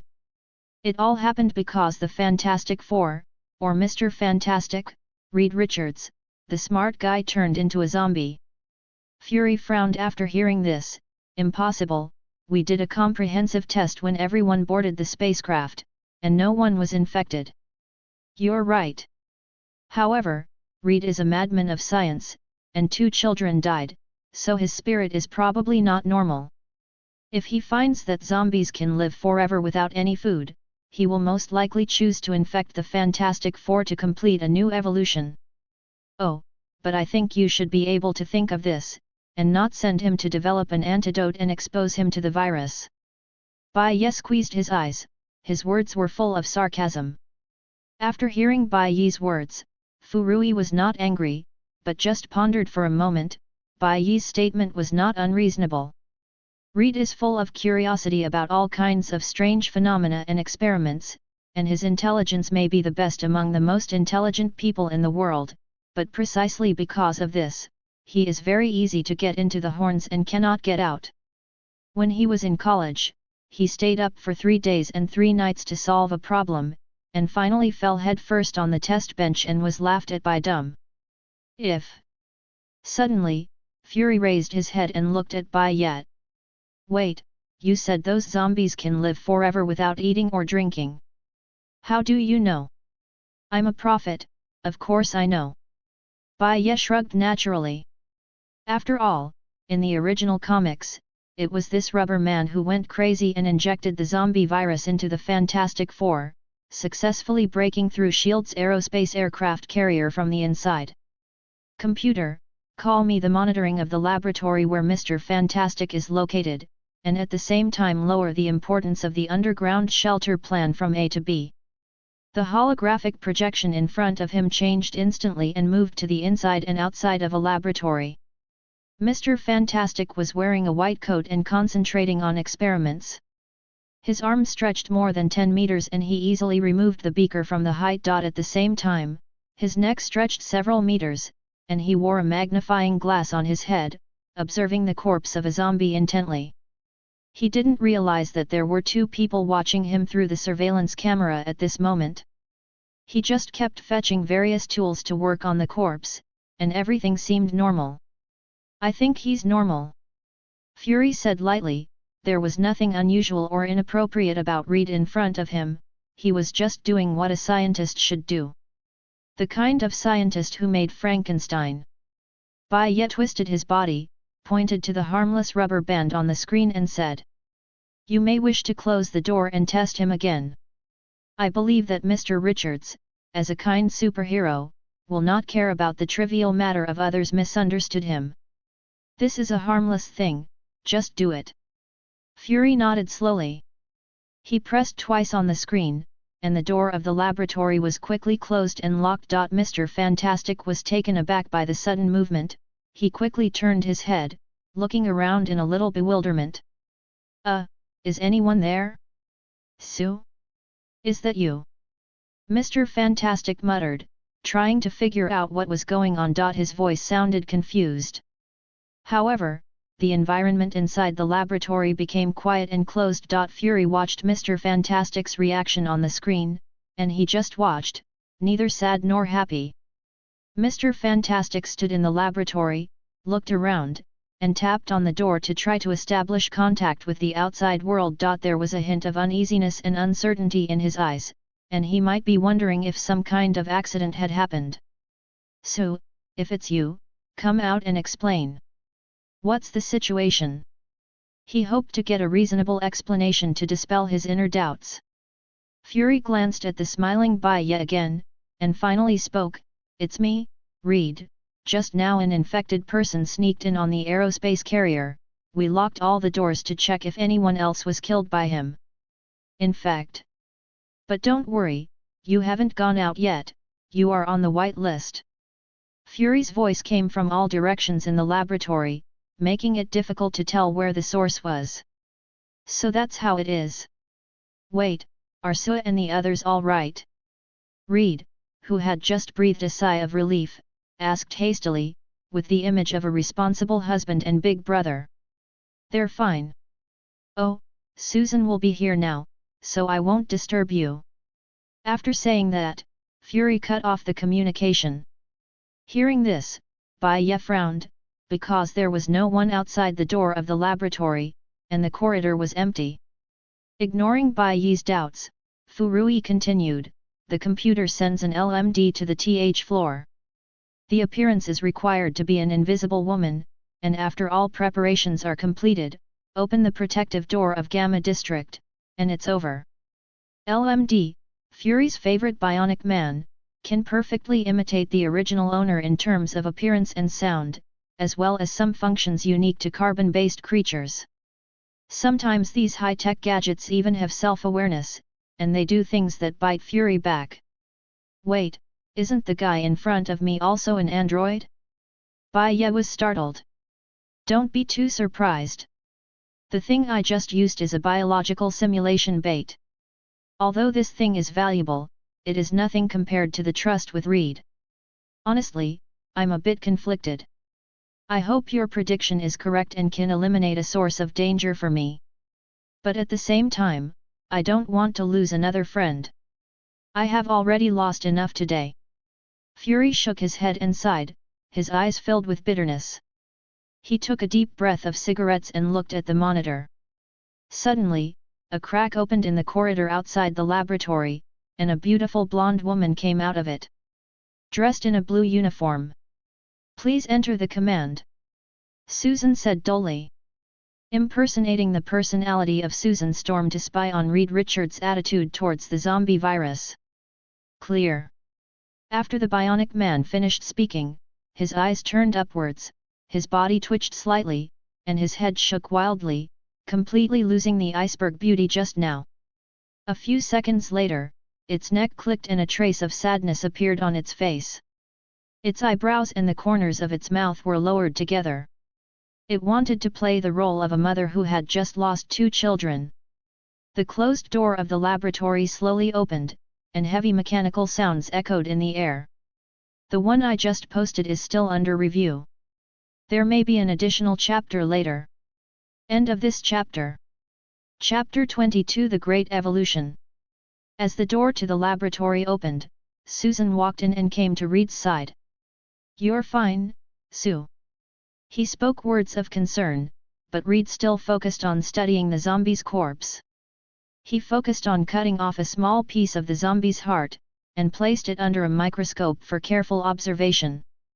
With his eyes fixed on the microscope, he seemed to be communicating with the zombie's cells. Susan approached Reed and didn't care about his coldness. She asked with concern, "Why are you staying here by yourself? I thought you were working with Banner and Tony." "They are working on other projects, and we conduct different studies separately, so that if one of them makes a discovery, the other person can go over and help. It was Tony's idea, but I agree." Susan nodded, understanding. "But to be honest, I don't know what's going on with Tony and the others, but I should have made some progress here." "Oh." Reed's eyes shone with excitement. "These creatures are really amazing. They are human beings, but they are not. The infection by the virus has made them such efficient creatures. Can you imagine? An adult male needs to consume at least 15,000 calories and 20 liters of water a week, but these creatures only need 1,000th or even 1/10,000th. After Susan heard Reed's description, her eyes widened in disbelief, and she shouted, "These zombies are all demons. They are not new life, don't forget what they did to our children." Reed still didn't look back at this time. He looked up and down the zombie's body, and said indifferently, "Of course I haven't forgotten, but what I can't ignore is that these zombies seem to have evolved in our body structure. This evolution somehow makes them more adaptable to the cruel world we have today." After that, he took off one of the zombie's eyeballs, held it close and observed it carefully, and uttered admiration from time to time. After hearing Reed's words, Susan was filled with grief and indignation. She couldn't accept his description of the evolution of zombies. How could such absurd words come from Mr. Fantastic? Evolution? Cruel world. This world has become so cruel because of them. They destroyed our homes and took away the people we love, and now you want us to understand their so-called evolution. Her voice trembled, and her eyes flashed with anger and helplessness. She couldn't understand why Reed described the changes in the zombies so coldly, seeming to completely ignore who the culprit of all this was. Turning her head and walking out of the laboratory, she no longer wanted to have another word with this crazy husband. It's strange how little their brains function, though they have many of their organs stagnated because they don't need the useless stuff, yet retain mobility and intelligence in such a situation. "Are you still there, Sue?" Reed continued to be immersed in the study of zombie organs, and he didn't seem to care too much about Susan's departure. He is observing the organs of zombies, trying to understand their evolution process. He only glanced back when he heard the door slam shut, but quickly turned his attention back to the experiment. "What, is this evidence enough?" He even called this virus evolution. "No matter what you think, I don't think a bunch of man-eating monsters are evolution." Seeing that Susan, who walked out of the laboratory, returned to that dull look after the door was closed, and the crack on the wall disappeared, Bai Ye opened her mouth and said.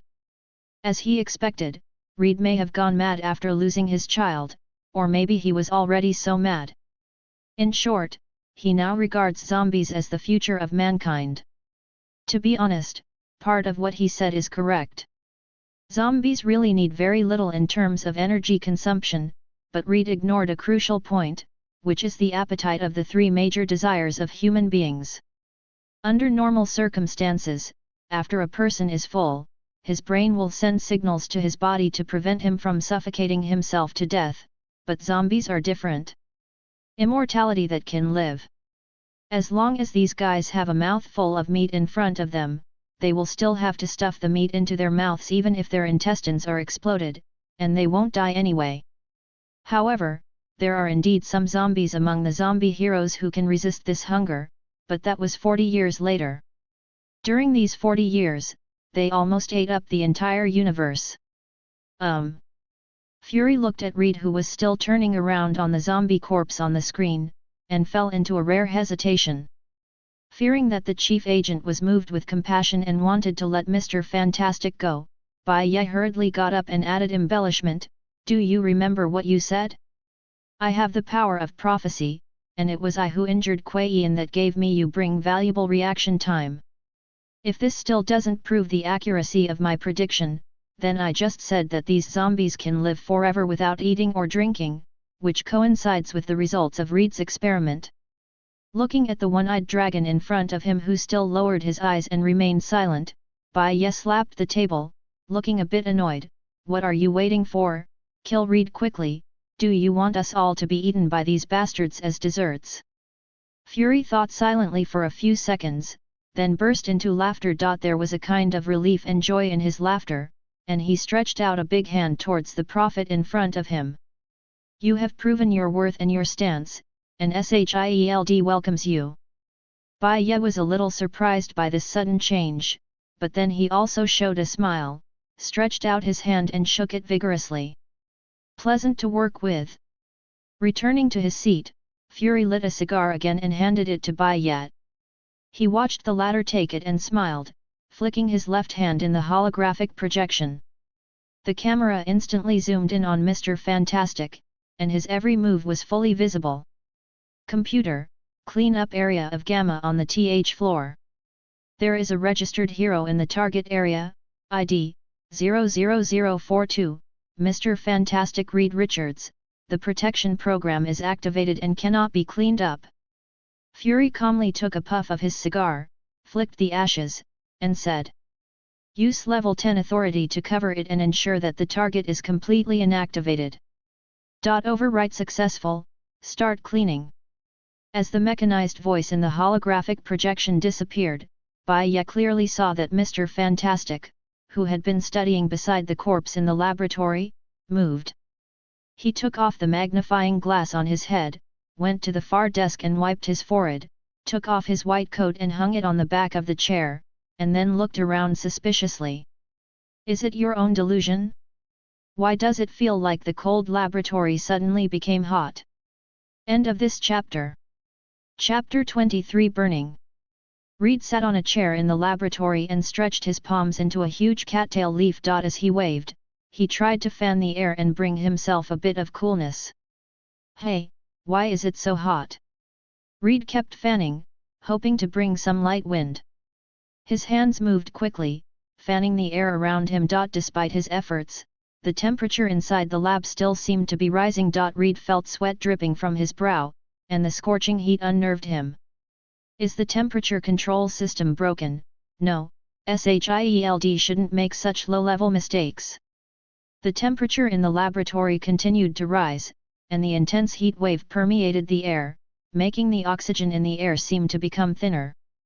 Reed felt his clothes clinging to his body, wet, and letting out a hint of heat steam. The heat was like an invisible flame, burning every inch of his skin, making his breathing rapid and difficult. He felt thirsty, a fire burning in his throat. The temperature in the laboratory has far exceeded the normal limit, as if being in a furnace. Instruments and equipment whimpered, unable to withstand such a high temperature. "What happened?" "Fury. Sue. This joke is not funny at all." Reed rushed towards the door of the laboratory angrily. He slapped the door button hard, hoping to escape from this scorching place. "Open the door." "I'm Mr. Fantastic, Reed Richards, open the door," he shouted, hoping that the access control system would recognize his identity and unlock the door. However, the access control system only issued 2 beeps in response, displaying the warning message "Unidentified, this person is not found in the database." "It's impossible. I'm a registered hero, and I have a record in S.H.I.E.L.D. He roared angrily, and slammed his fist on the door. However, the access control system still did not respond, and the door to the laboratory remained closed. Reed cursed under his breath, rolled his eyes, and quickly compressed his body like a spring, then slammed into the ventilation duct on the ceiling in the corner of the room. However, when he tried to grab the louvers of the ventilation duct, his hands just slid over the smooth metal. His mood instantly fell into despair, and anger burst out. Just after Reed landed in despair, he realized that things seemed to have gotten worse, because there was a strange movement on the wall beside him. His eyes widened, looking in horror at a gun barrel protruding from the wall. Before his eyes, flames and fuel spurted from the barrel, coming at him in a terrible tongue of flame. Damn, who is going to kill me?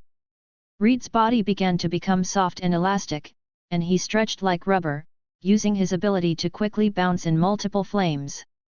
His body contracted like a spring, then suddenly expanded, catapulting him out of range of the flames. With every bounce, he flew like a flexible projectile through the burning flames. What the hell is going on? Fury! Are you watching the surveillance? Help me! Fury didn't respond, and the only response Reed got was that more gun barrels continued to protrude from the wall, spraying flames at him as he dodged and moved. The flames raged in the laboratory, and Reed kept avoiding the attack of the flames, but the muzzle on the wall kept spraying crimson flames, forming a sea of flames. Almost the entire room was engulfed in flames, and the fierce fire filled the air with thick smoke. White coats, chairs, instruments, everything was burning in the flames, making a crackling sound. The white coat on the chair was swallowed by the flames and quickly burned to ashes, leaving only sparks flying in the sky.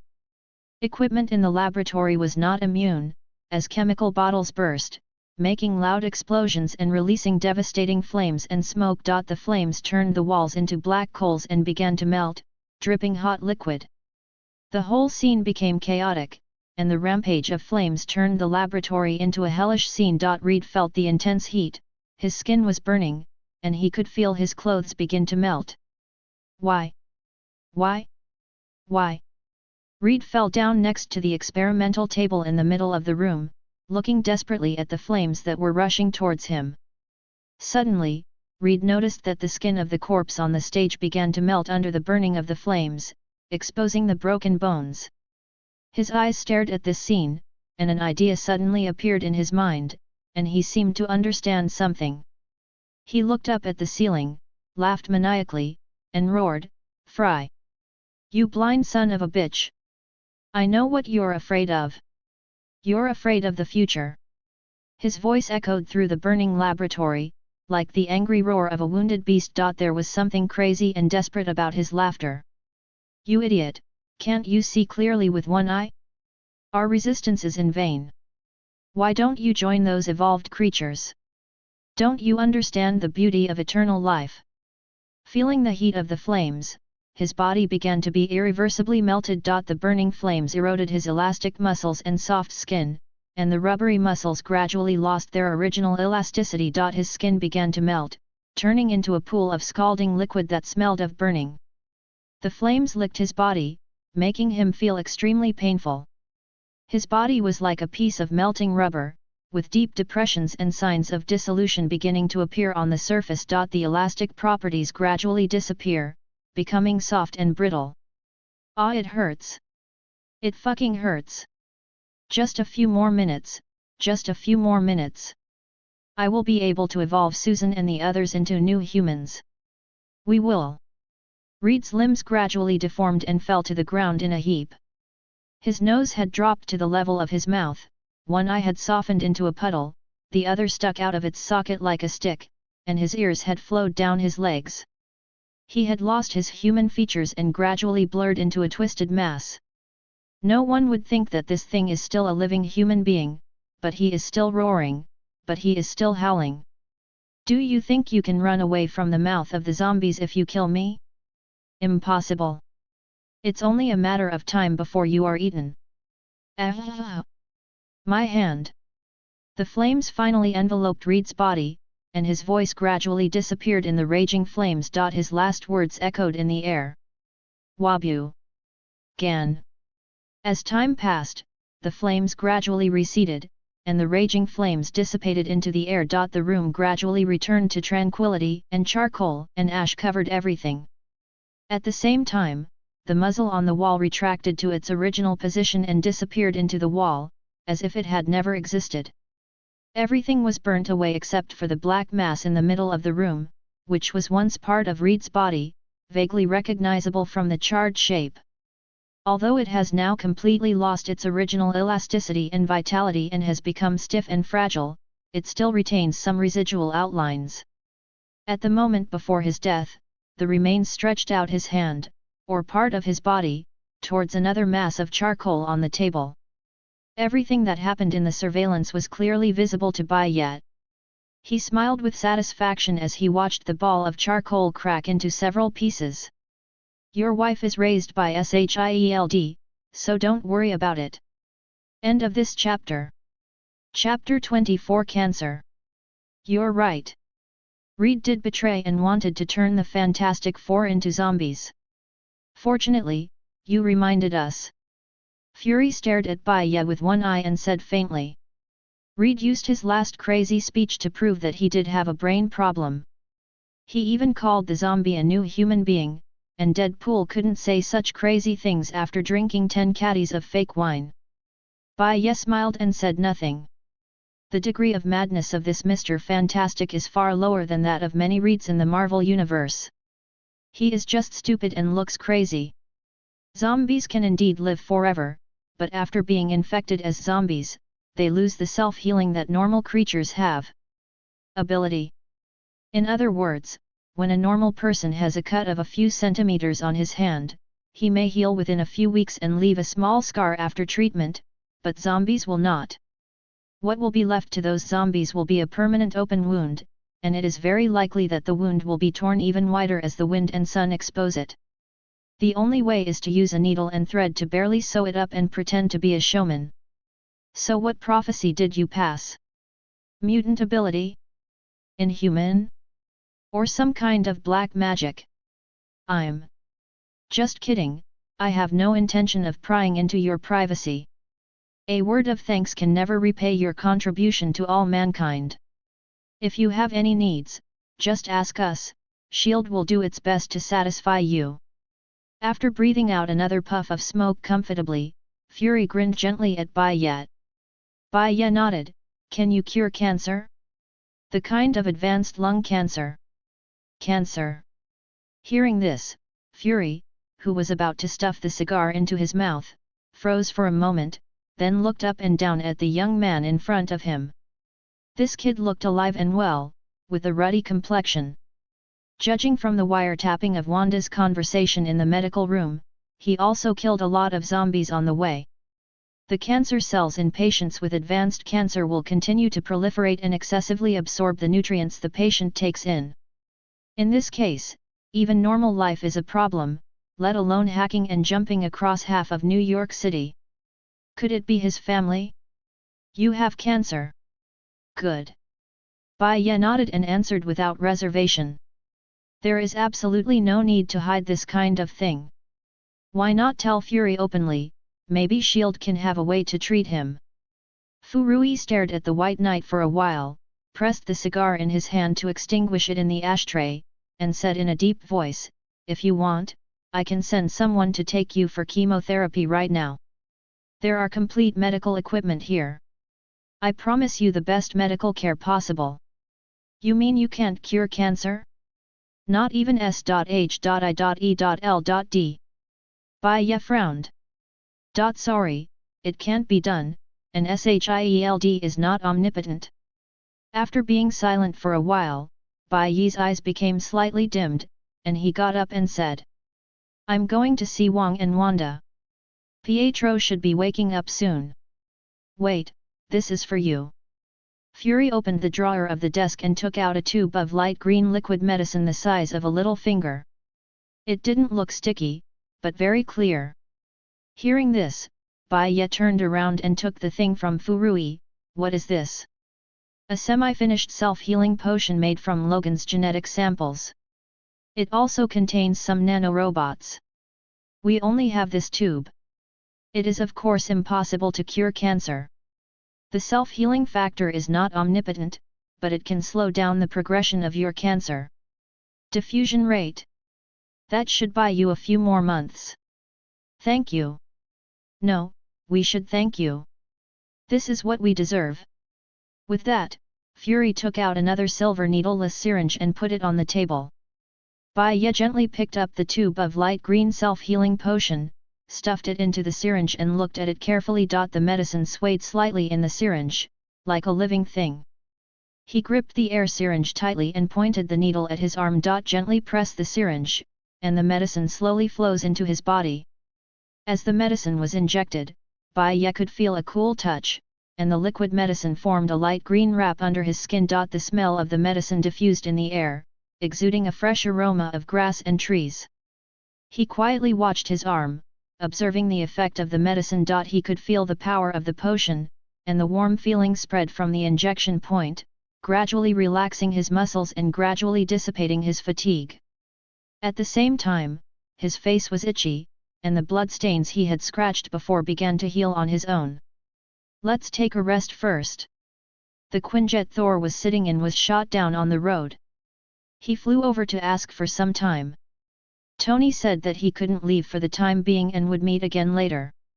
Of course, it's okay if you want to go around on the boat. I have entered your personal information into the system, and you can pass freely. You can go to the equipment department to get any equipment you want. You can get it, take it as you like. Looking at the back of Bai Ye pushing the door away, Fury touched his chin and suddenly said to the air. Hill, is there any result from the investigation on his identity? A clear female voice immediately responded to Fury, and her voice echoed throughout the room. There is no data, Chief. He seemed to have fallen from the sky. He suddenly appeared in an alley a few hours ago, but there was no surveillance in the alley. We could only capture his first scene from the street. Show up. Fury sighed, he is really jealous of talent, this guy's prediction is so accurate, I am afraid that cancer is one of the costs. But think about the various prophets that popped up in New York. They were not riddlers who asked people to guess the crossword puzzle. If the prediction was wrong, they insisted that you guessed wrong and he was right, or that the bull's head was wrong and the horse's mouth was wrong at all. Now it's not easy for a real prophet to pop up, but he is about to die of illness. God bless my Homeland Strategic Defense Offensive and Logistic Support Bureau. Of course, Bai Ye, who walked out of the door, didn't know that Fury was troubled by the lie he told about the prophet. He was going to the medical room to see how Wanda and the others were doing. Regarding the fact that cancer cannot be cured temporarily, he is not too sad. This is the magical Marvel universe and everything is possible. If this universe can't be cured, can't the next one be? There must be a way to find more. Walking on the road, Bai Ye grabbed an agent again and asked, where is the medical room? I'm going there. The agent was stunned for a moment, but within just half a second, his retinas flashed, obviously receiving the transmission of identity information, and then his expression immediately changed to surprise, and his eyes were full of awe. Immediately replied respectfully, the medical room is located on the th floor. From here, go to the right and take the elevator. After getting out of the elevator, you can see it not far ahead, Mr. Bai. What about the equipment department? On the 10th floor, you can see it as soon as you get out of the elevator. Do you want me to take you there? No need, just go and do your business. Bai Ye let go of the agent's arm, shook his head slightly and smiled to express his gratitude. After watching the agent go away, he turned around and walked into the elevator. Thanks to book friend Luyun for the 500 points rewarded in one day. End of this chapter. Chapter 25. Bai Ye quickly walked through the corridor of the space aircraft carrier, twisting and turning all the way. After arriving at the lobby of the infirmary, he looked around. Except for the shield logo, it looked no different from an ordinary hospital. The shelves were filled with medical equipment and medicines. Where's Quicksilver? Room, bed no. Give way. Put your feet away. After answering Bai Ye's question, the female nurse who was stopped by him immediately left with the cart. Go to the room, the nurse said. He noticed that Kuei Yan was lying on a medical bed, the wound had been stitched up, and he was sleeping with his eyes closed. However, he wears shackles around his wrists, ankles, and neck that limit the mutant's abilities. This is a special device used to suppress Quicksilver's hyperspeed abilities to prevent him from escaping or causing trouble. Although there is no need to kill Kuei Yin now, it is obvious that Shield is not at ease with him, so he added some insurance measures. Bai Ye approached Kuei Yin and patted him on the shoulder lightly, expressing his concern. Kuei Yin opened his eyes and looked at the shackles on his wrists. He sighed helplessly, his expression a little frustrated. He raised his head, looked at Bai Ye and said bitterly, "This thing is really enough. I know you must take measures, but it was used in mutant concentration camps before." Kuei Yin looked a little angry, but his expression also showed understanding. He woke up more than 10 minutes ago. In the conversation with Wanda, he has learned that he may become an accomplice in the spread of the virus. Originally, Shield may even take extreme measures to stop him. Compared to turning into a zombie or being shot to death, this situation is good enough now. Bai Ye and Kuei Yin looked at each other for a while, and then said, "I know this is unfair to you, but we must ensure the safety of the aerospace aircraft carrier. This is only a temporary measure. When we solve the current crisis, you can get rid of these constraints." "I hope you are right." Pietro forced a smile. Just as he finished speaking, there was a knock on the door. The two turned to look at the door, and then the door slowly opened and 2 more people walked in. The first person is naturally Wanda, and the second person is wearing a gold and red battle armor. The metal shell reflects the light and shines dazzlingly. His mask is opened at this moment, so that others can see clear his face. On his chest is a circular reactor with shimmering lights flickering in it. The arm and leg armor are covered with small details and spiral patterns, and a strong technological atmosphere rushes towards the face. With the sound of strong footsteps, with righteous eyes, hearty smile, and generous movements, it is known that he is the ultimate flamboyant playboy among superheroes. Iron Man. Tony first nodded to Pietro to express his greetings, then he stretched out his hand to Bai Ye standing beside the hospital bed and asked with a warm smile, "You are the Scarlet Witch and the great savior and good man that Fury mentioned, Bai Ye." "What they said may be exaggerated, but generally speaking, the person you are talking about is me." Bai Ye also smiled and held that steel hand, shook it lightly and then withdrew it. "Just kidding, who would want to squeeze a piece of iron hard?" Seemingly realizing that Bai Ye was a little concerned about the armor he was wearing, Tony squeezed his mustache with his hands and said with a smile, "Don't be afraid, my armor's strength control ability is very good, and it's no problem to hold a piece of tofu." Wanda walked over and watched Bai Ye shaking hands with Iron Man. She walked over quietly and stood beside Bai Ye, looking at him with warm eyes, and then said softly, "Bai Ye, I have to thank you again. You saved Pietro's life. He is my own brother. I can't imagine losing him. We will always remember your kindness in our hearts." Yeah, absolutely, thank you very much." Noticing that Wanda was squinting at him, Pietro hurriedly shouted. Although he felt that it was too girly for men to thank each other, but since the elder sister was thanking, he should also thank him. Bai Ye smiled, accepting this thank you, and then asked, "Where is the king? Where has he gone?" "Oh, his wound is more complicated. He used spells to forcibly seal and tighten the blood vessels before. Now he is undergoing surgery, and then he will send someone to find him a prosthetic hand. Then wish him good luck. By the way, Stark, did you know that Fury wanted to have a meeting with us before? What exactly did he want to talk about?" After exchanging pleasantries, it's natural to get busy with business. After going up to the aircraft carrier, it was considered stable for a while, but the zombies below will probably remember this thing floating above their heads soon. It is this aerospace aircraft carrier that keeps sending out various instructions to stop them from eating meat and drinking blood. The zombie heroes who realize this will soon launch an attack here, and it is only a matter of time. Hearing Bai Ye's question, Tony immediately straightened his face, and lost the slightest hint of a hippie smile. He nodded slowly and put on his mask. "Come with me." The two said goodbye to Wanda and Quicksilver, and took the elevator to a secret room in a toilet on the th floor of the space carrier. To be honest, when Bai Ye walked there at first, he thought someone was in need of urination. It wasn't until Tony walked directly through the wall that he realized that it was a holographic projection. No wonder the toilet door was half a meter thick and made of alloy. As soon as he entered, Bai Ye immediately felt a sense of enlightenment. This secret room was much larger than he expected, half the size of a football field. The surrounding walls were smooth and solid.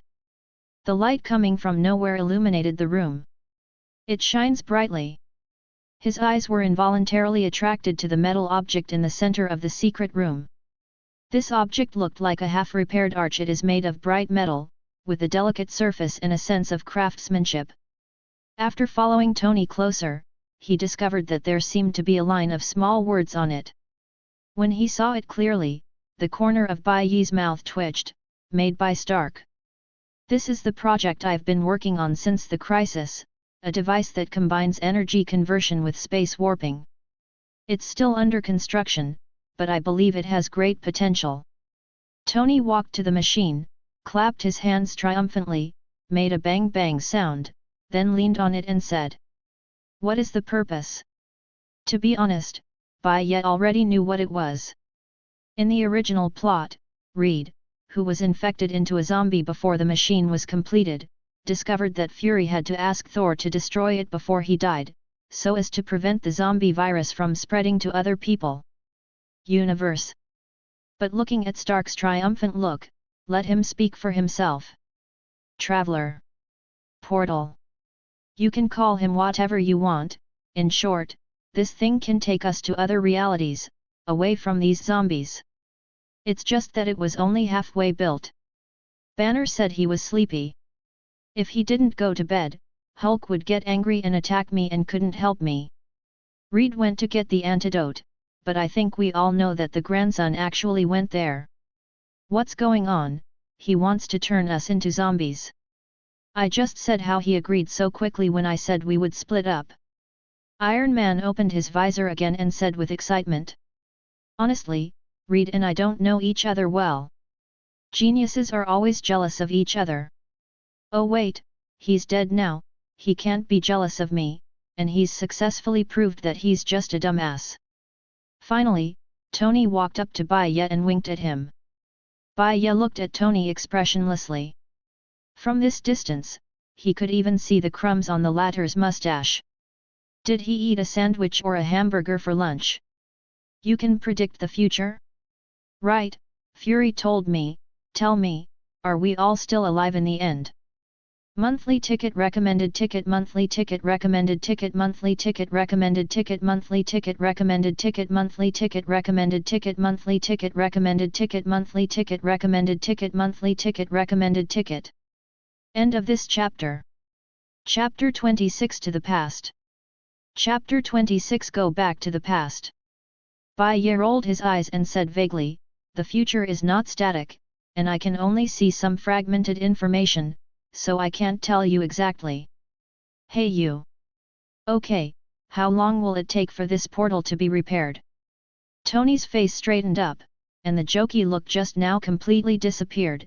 If the three of them build it properly as planned from the beginning, it will be completed in about 5 hours. However, you already know the situation of Banner and Reed. If you want it to reach the minimum standard for teleportation, even if Banner wakes up and helps me all the time, it will take 4 days to fix it. If I'm the only one, it will take a week. Hearing this, Bai Ye frowned slightly, but he was relieved quickly. Whether it was 4 days or a week, he couldn't afford to wait. Judging from the information he heard at the Shield Command Center before, it was not far from the time when the heroes sent were defeated and returned. Not to mention 4 days, they probably don't even have 1 day, and this is the best plan to do when Bai Ye has already caused quite a butterfly effect. As for why it is repairing so slowly, you will know just by looking at the Iron Man in front of you. If the model of the gold-red armor he is wearing is replaced by an equal amount in the MCU, it is roughly equivalent to the technological level of Mark 7 or Mark 8. Tony's faceplate still has the same appearance as a welder's mask. This is because the timeline of the 2149 universe is very early. The enemies that the Avengers face at this stage are often gangs composed of street thugs, so they do not need an excessively high level of technology. It will be very difficult to build the portal. The slowness is understandable. But understanding is understanding, he can't accept such a slow progress. At the current speed, if less than half of the zombie heroes are repaired, he will jump on the boat and start eating. You must know that there are many smart people on the side of the zombies, just like Hank Pym. This kid is able to reserve for himself who will become a zombie in the future before he is transformed after being infected. Food thing. But fortunately, the shield is not the only one who can build teleporters in this world. Too slow, I have another idea. Bai Ye waved his hand, and was about to speak but was interrupted by Tony raising his hand. Wait a minute, Fury told us to go to a meeting. The two walked into the meeting room, and a long table that could accommodate more than a dozen people was placed in the center of the room, made of thick solid wood.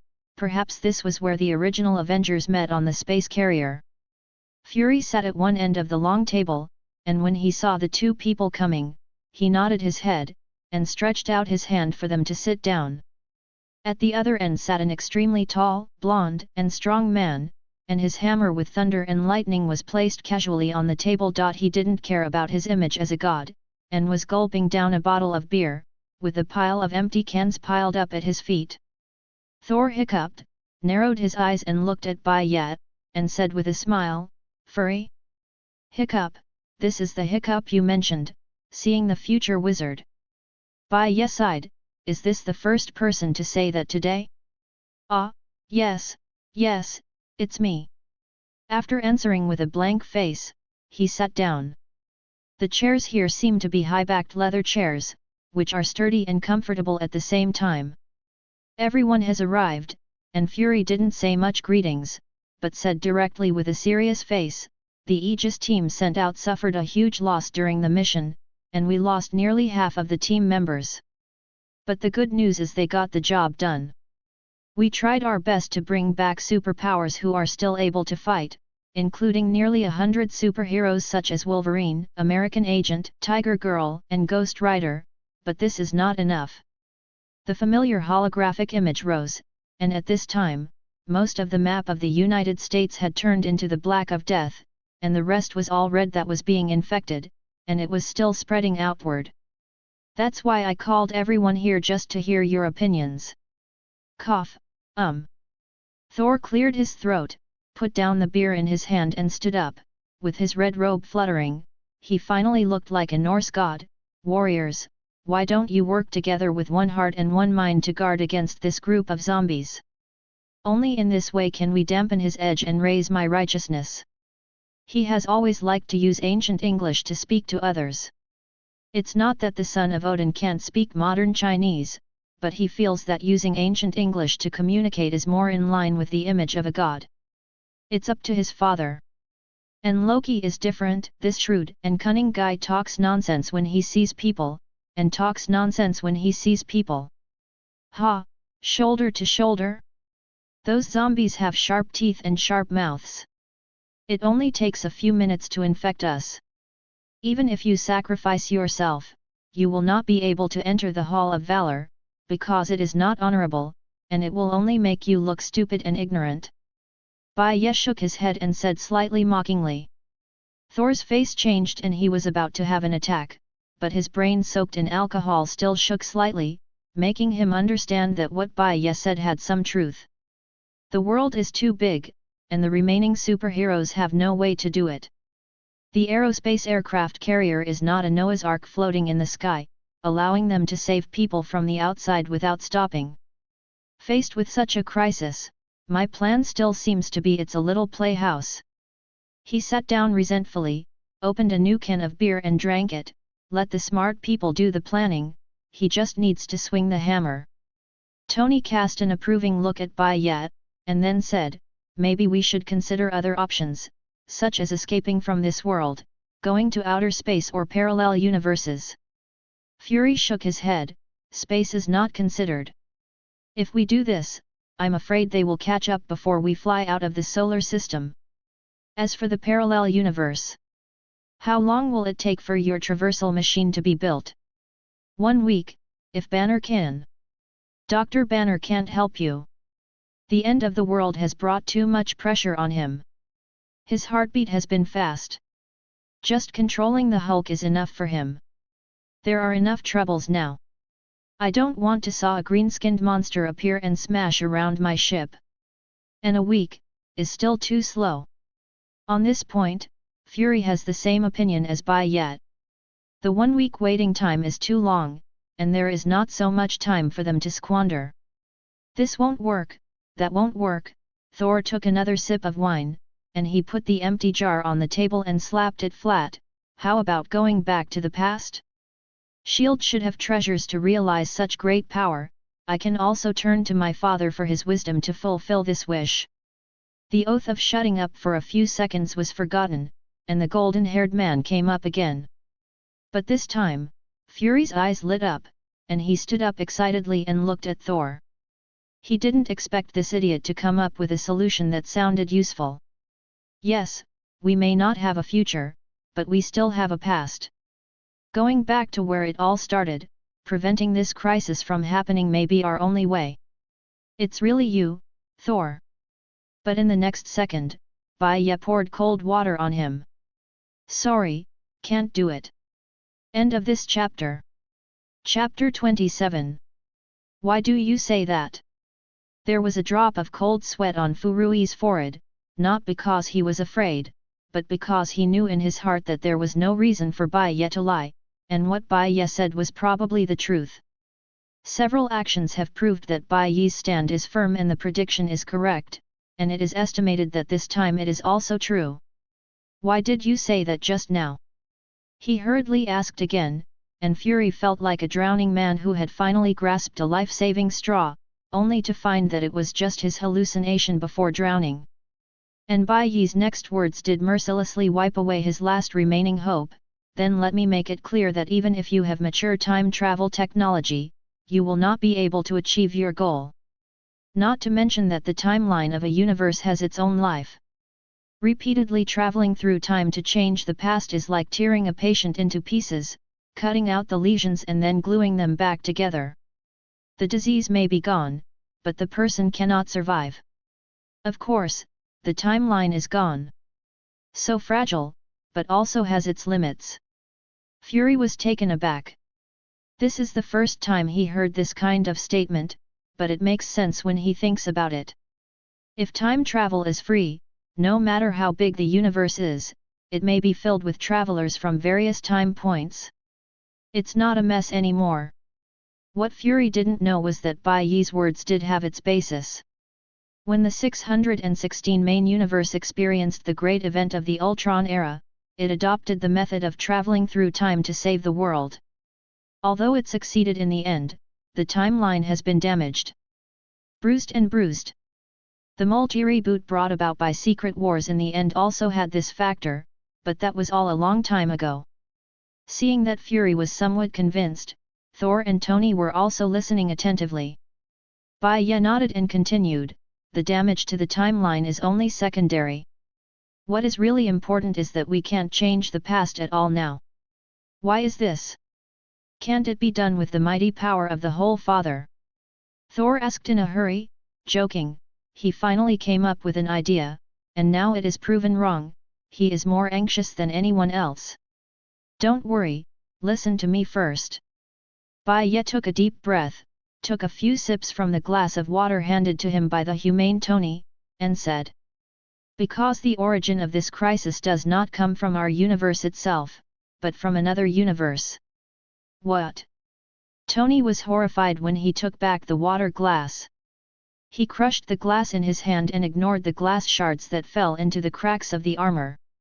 He immediately stood up and sat next to Bai Ye.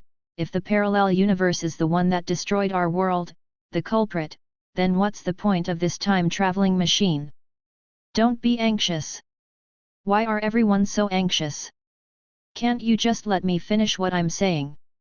With a sigh, Bai Ye helplessly rolled his eyes at the people present and watched them calm down again. But this cannot be blamed on them. As mentioned before, the technological level of this universe is not high. They know very little about parallel universes and have never been to any of them. He picked up 2 pieces of glass and placed them on the table, a few centimeters apart. Then he dipped a little water in them and drew a line in the middle, pointing and saying, "These 2 fragments are our universe and the universe of the invaders, and the water stain in the middle represents the invaders and viruses. As for time travel..." Bai Ye pinched the fragment on the left and rotated it gently without letting it stay away from the water stains. He raised his head and glanced at the 3 of them. "Rotating this fragment is time travel, have you found it? Whether you touch the fragment with the water stain where it's located doesn't change the fact that it's accessible. That is to say, even if you can go back to the past, what should come still has to come. The future is the end of the world eaten by zombies. I can understand that it is meaningless to go there, but what about the past? Mr. Bai, can we go back to the past and regroup the Avengers to prepare to fight against the invader? After all, he is only one person." Fury didn't know when he sat on the left of Bai Ye, and Bai Ye looked back, and Thor was still standing behind him with 2 cans of beer, listening attentively. "Of course, whether you can understand it is another question. Sorry, I still can't do it." Bai Ye shrugged, and just when the 3 of them seemed to be in a hurry again, he added, "Because you can't beat that person. At this point in time, Thor can only swing a hammer, Hulk has never been to Sakaar, Scarlet Witch can only use simple magic and mind power to change reality, and Iron Man's armor belongs to stone tools and other universes' outdated products of the times. So no matter how they gather or how many people they gather, the Sentinels, who claim to have the power of 1,000,000 stars, can defeat the whole fucking world with the power of 1 person, oh no, 1 corpse. But don't be discouraged. There is still a place in this world where a time travel machine is almost completed." "Where is it?" the 3 asked in unison. The corner of Bai Ye's mouth raised, "Lotto Villa." Boom! The door of the conference room was suddenly knocked away by a huge force, and the violent vibration made the entire room tremble. The door panel slammed against the wall with a loud bang. It cracked under the force of the impact, shards splashed and fell to the ground with a clacking sound. The 3 of them were startled at first, and then each reacted. The hammer replaced the beer in Thor's hand in almost half a second. Bai Ye's fingers had already touched the amulet on his chest, while Fury rolled behind the table. Took out the pistol. Looking at the door, there was only a cloud of smoke and dust, and there was no trace of the visitor at all. Just when several people were confused, the air was distorted, and a stone man made of earth-yellow stones rushed into the conference room first, followed closely by the invisible woman Susan, who had just lost her invisibility. And the Human Torch, who was on fire. The stone man's stone face was tense, his brows were deeply furrowed and he remained silent, as was the thunderbolt beside him. Susan's eyes were red and swollen, and tears still remained on her cheeks. The wrinkles between her brows and biting lips showed her inner anger, and she roared, "What did you do to Reed? What did you do to my husband?" Bai Ye screamed secretly, but the widow came to the door. "Why is it at this time?" And Fury burned his husband to ashes, and he didn't go to inform him. It was really rude. Fury took a step forward and whispered without wavering, "Susan, I don't expect your forgiveness, but please calm down. Reed has betrayed us, and killing him is a last resort." Hearing this, she roared even more frantically, "Calm down? Calm down? You killed my husband and the person I love the most in this world, and you still fucking let me calm down."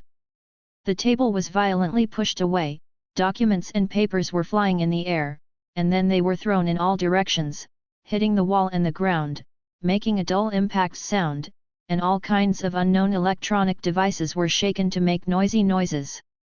The sound, the image on the screen is distorted in trembling. Not good. Before Bai Ye could react, he was thrown away by the powerful thought force released by Susan, and slammed into the wall, causing him to grin his teeth in pain. But fortunately, this crazy bitch didn't seem to have completely lost her mind and didn't kill her, which was better than Wanda. End of this chapter. Chapter 28 Interlude. Since the opponent didn't make a deadly attack, he could also maintain a certain degree of restraint on his side. Bai Ye got up from the corner and glanced at the hammer that was spinning next to him, but Thor, who didn't throw it, thought about it. It was obvious that Thor also had the same idea. Judging by the way he stood firmly, I wonder if the invisible woman's thought power didn't push him, or she didn't do anything to him at all. Listen to me, Susan, I understand the pain in your heart, but Reed has indeed betrayed us, give me a chance to explain. Fury holstered his pistol and reached out his hand to try to calm the agitated invisible woman. Following Fury's actions, the holographic projection in the conference room changed rapidly, showing a laboratory scene. In the holographic image, Reed is sitting in front of a laboratory table, his expression is focused and serious. Susan's eyes were locked on Reed's body. Her anger gradually subsided and turned into deep sadness. She stared at Reed in the holographic projection without saying a word. Reed sat in the laboratory, busy without noticing. He was operating the instrument attentively, as if he was conducting some important research work. This is footage from 3 hours ago, let's fast forward a bit. The picture blurred slightly, and then turned into Reed struggling in the sea of fire. Susan's pupils shrank instantly, and Reed's gradually distorted body was reflected in her eyes. Her body trembled slightly, and just when Bai Ye thought that the telepathic storm was about to blow up in the conference room again, Reed's sharp shout made the invisible woman stunned. Fry! You blind son of a bitch! I know what you're afraid of. You're afraid of the future. You idiot, can't you see clearly with one eye? Our resistance is in vain. Why don't you join those evolved creatures? Don't you understand the beauty of eternal life? Just a few more minutes, just a few more minutes. I will be able to evolve Susan and the others into new humans. We will. Reed's desperate wailing before his death echoed in the conference room, and everyone fell silent until time passed by, and Reed in the picture finally turned into a piece of charcoal. Did you see that? Fury looked at Susan helplessly, with a little sympathy in his voice. I'm sorry, Susan, but Reed is not the person you once knew. Susan slowly turned her head, tears rolling down her sad cheeks. Her golden hair swayed gently with her movements, casting a soft light. The blue uniform she wore formed a deep feeling with her tears. The contrast is reminiscent of the foam on the waves. Why, not give him a happy death? At this moment, she felt like a knife was piercing her heart, and her heart was full of contradictions and pain. She is both angry at Reed's betrayal and unable to bear the pain of losing him. Fury lowered his eyes. If he insists on saying this, it is indeed his fault. Most of the methods that can make Reed die painlessly are not safe, such as bullets, poison, etc. Although setting fire is inhumane, it is indeed the safest way. There's a solution. At a time like this, he didn't dare to bet, and he could rest assured only if Reed died completely. Before Fury could answer, Susan shook her head with a wry smile. I'm so stupid, really. I just know that Reed has low emotional intelligence, can't deal with himself, and easily goes into dead ends. I don't know that he actually wants to. She then whimpered, unable to form a sentence, turned around and ran out of the room. The human torch that had just extinguished hurriedly chased him out, fearing that his sister would commit suicide, but the stone man took his time and smiled apologetically at Bai Ye before leaving. Bai Ye picked up a chair and sat down again. At this time, the meeting room can be said to be a mess, with nothing intact. Okay, where were we talking just now? You said there is another teleporter in Latvelia. Thor pulled a chair and sat in front of Bai Ye. Actually, it's a time-traveling machine, but it's all the same. It will take a long time for SHIELD to be completed. He estimates that it's almost finished. Bai Ye said slowly, this is also confirmed in the original plot. The teleporter on the SHIELD aerospace carrier was not repaired until the last moment, and Dums was able to use it early in the morning. I don't think Dr. Doom is anything good, I'm afraid he won't share that teleporter with us.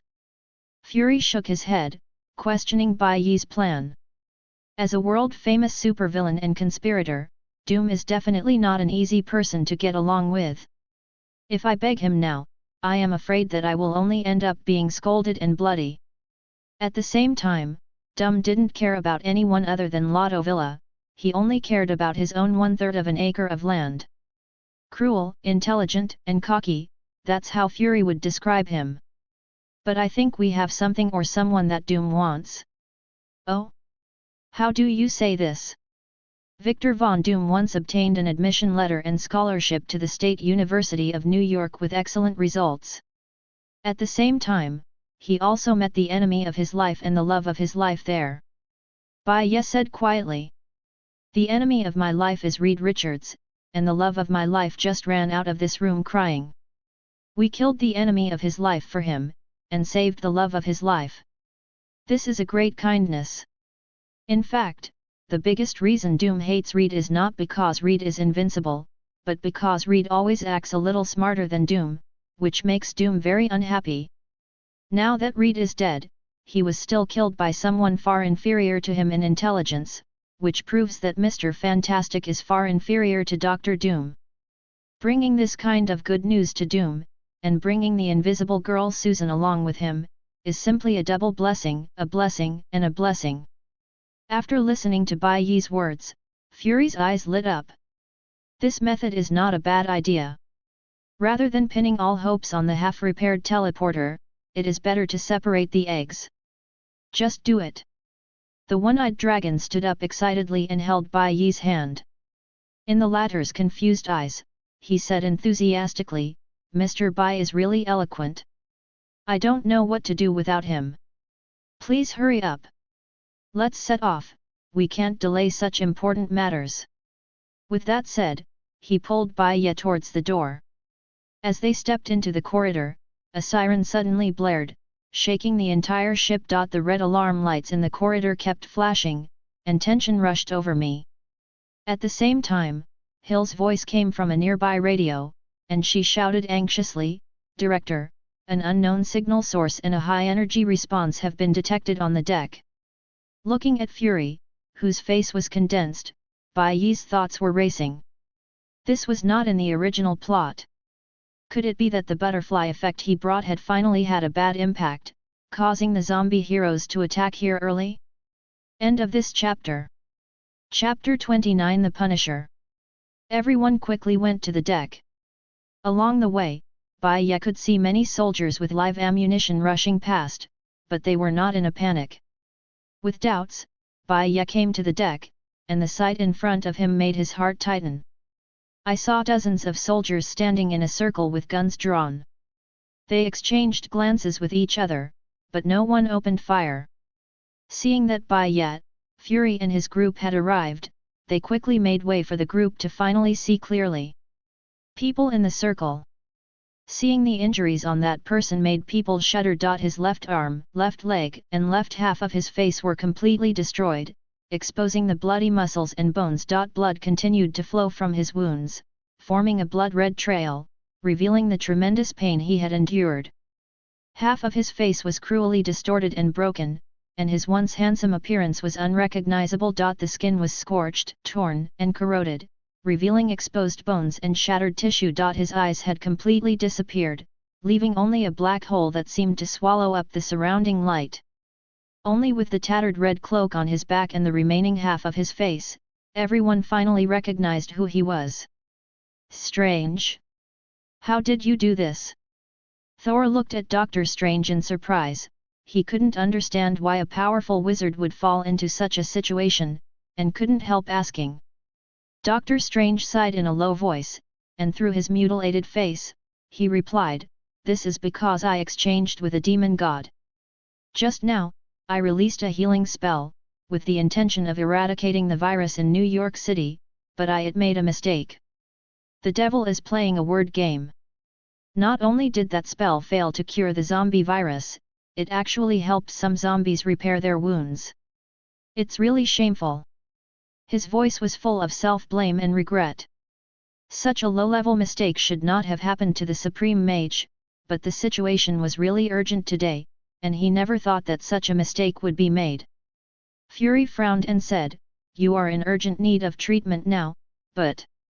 He looked up and down at the seriously injured Doctor Strange, and then several SHIELD agents ran over with some kind of scanner, gesturing up and down at Strange.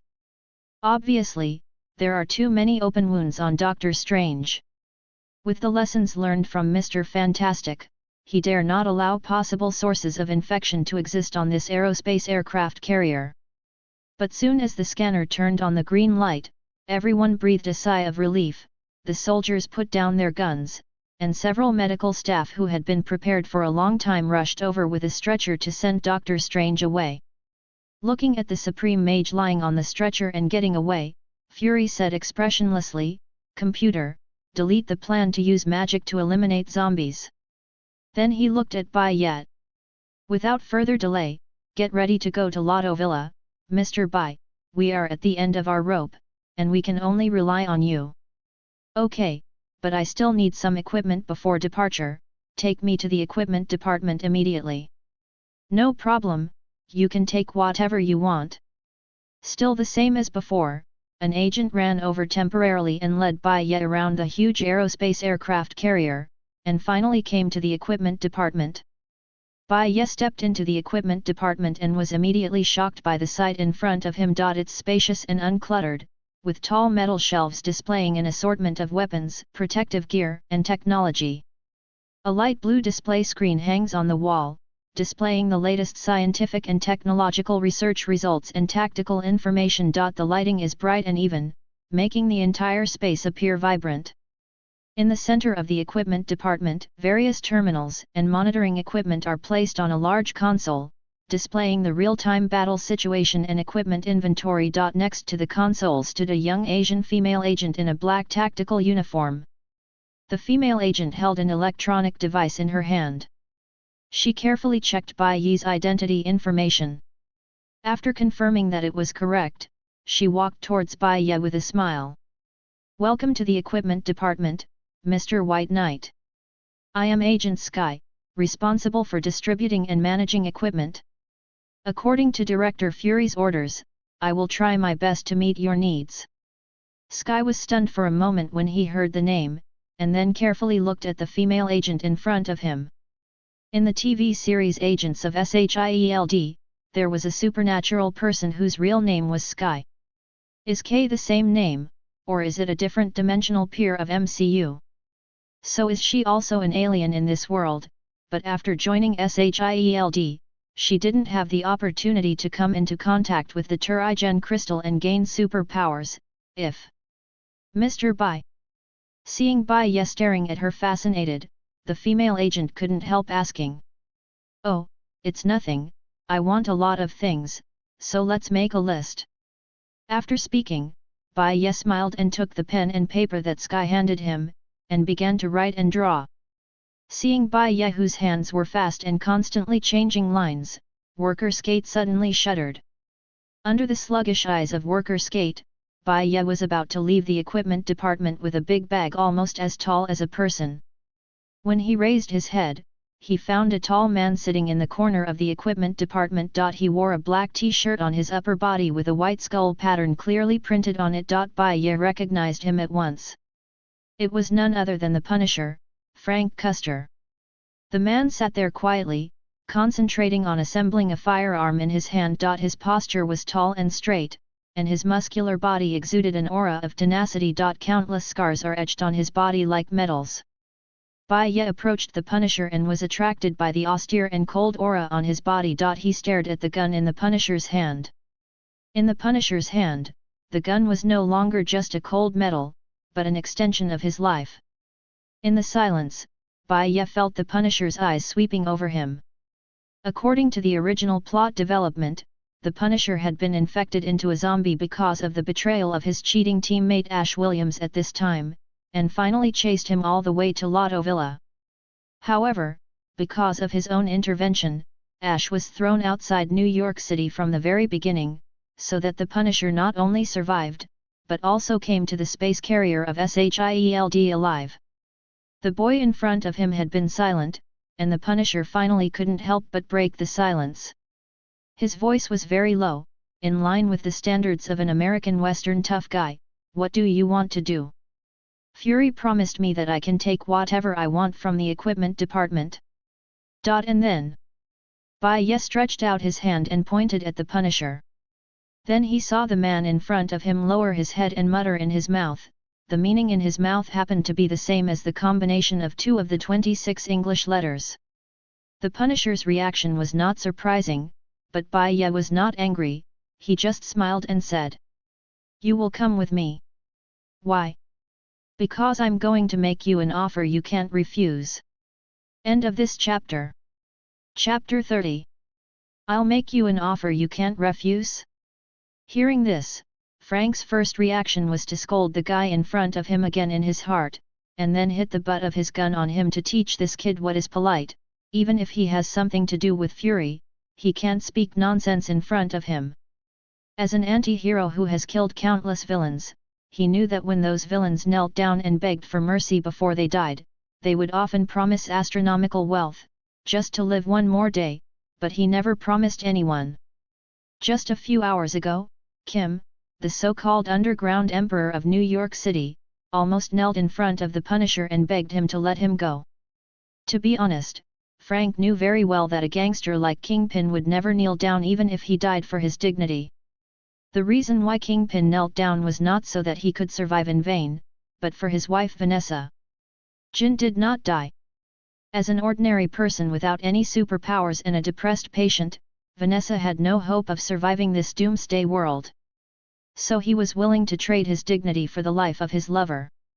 The Mandarin ducks in front of them were relatively miserable. Even if they were humanoids who didn't look half human, they would have to shed tears, wipe the corners of their eyes with their own green tentacles, and let the poor pair of Mandarin ducks die with red eyes. And Frank just smiled, shot Jin Bin, turned and left. The touching prayers, Tao Zuzhafu's bribery, these absolutely can't make such a brass and iron man like the Punisher shake a bit. But when Bai Ye really said the conditions he gave, Frank felt a little bit in his heart, and he agreed to the man holding the big bag in front of him without hesitation, and even stepped forward to help him pick up the things quite graciously. Not for anything else, just because he gave too much. Because he said he can give him a world where his wife and children are still alive. On the deck, a Quinjet fighter was ready, its engine roared and its tail trembled slightly. Fury stood on the tarmac, waiting for his team to arrive. Suddenly, his eyes were attracted by a swaggering figure, and he could hardly believe his eyes. Walking in front was Bai Ye, who was full of energy and attracted everyone's attention without hesitation. He took long steps, looking confident and determined. Behind Bai Ye, the Punisher followed, carrying the baggage and acting as a bodyguard in obscurity. Fury's eye patch was slightly tilted in surprise, and he couldn't help rubbing his eyes, for fear that he might see it wrong. This scene was so bizarre that he couldn't believe what he saw.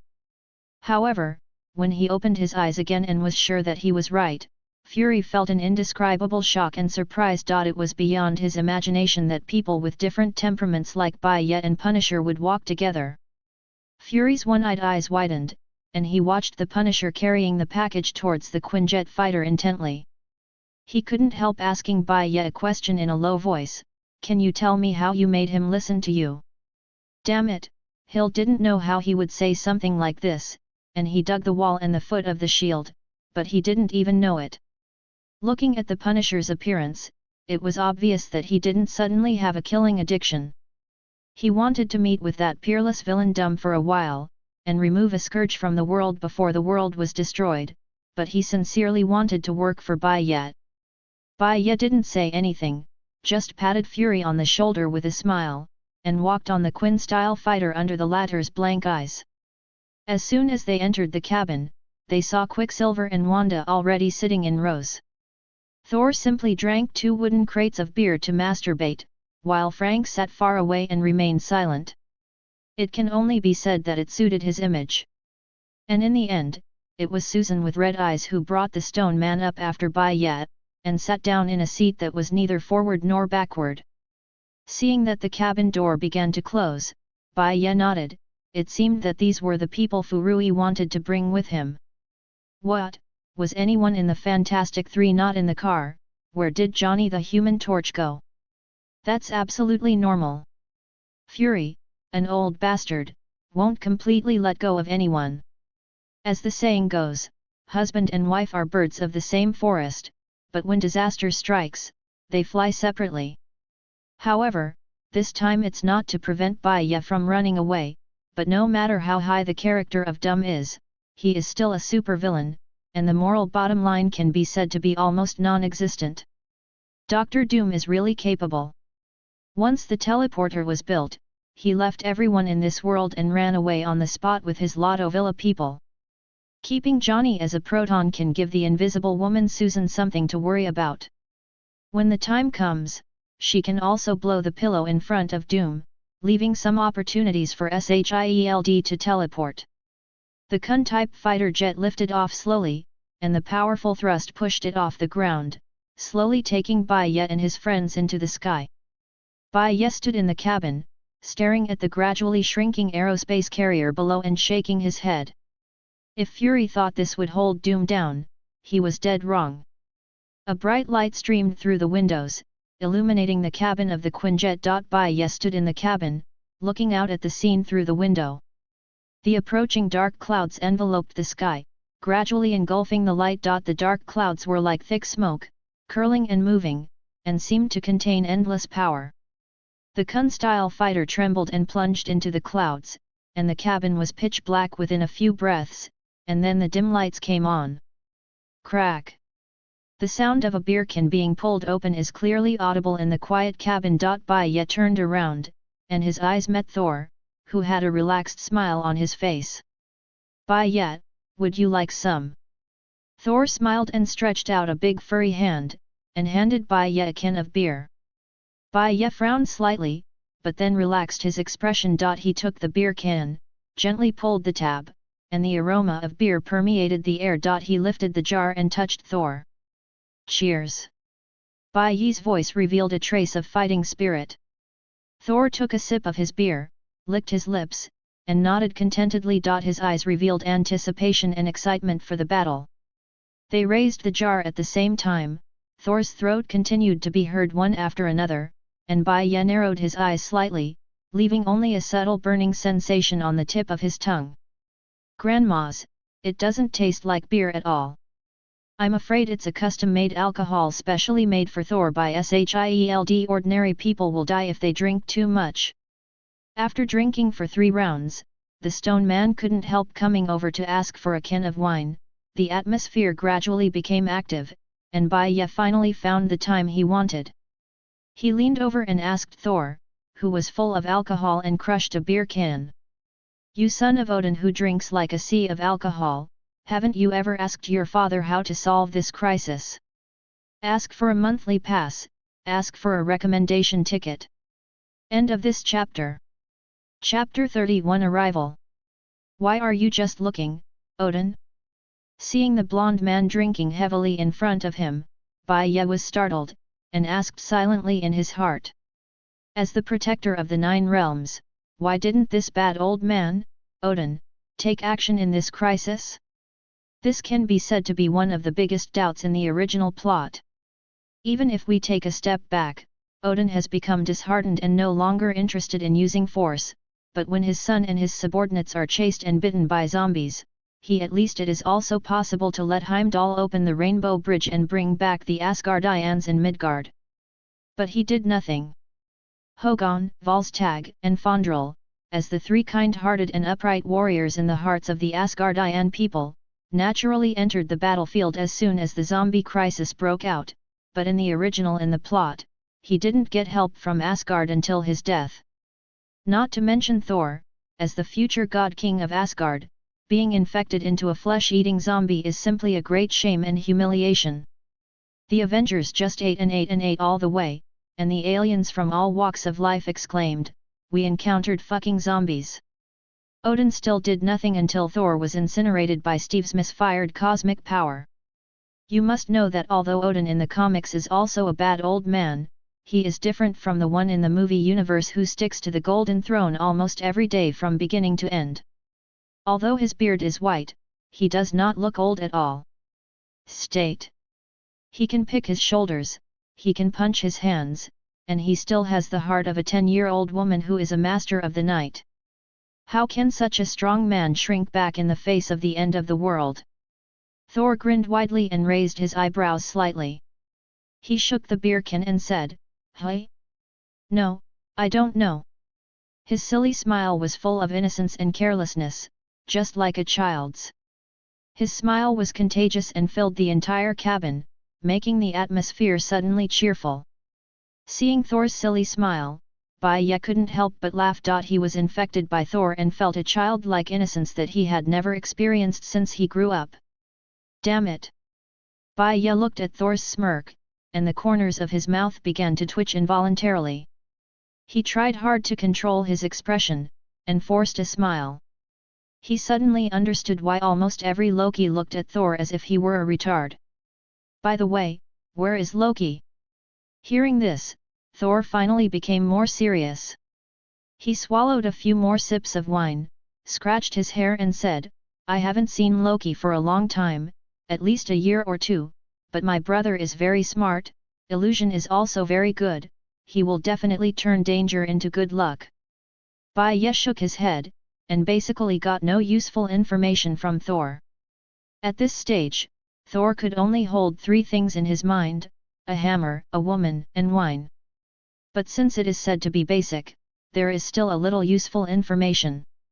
Loki was gone. This point is worth thinking about. Not every Loki in the universe can become the god of the story at the end of time. Most Lokis are just a liar who is greedy for life and afraid of death. But Loki doesn't know how to predict, so how did he know to hide?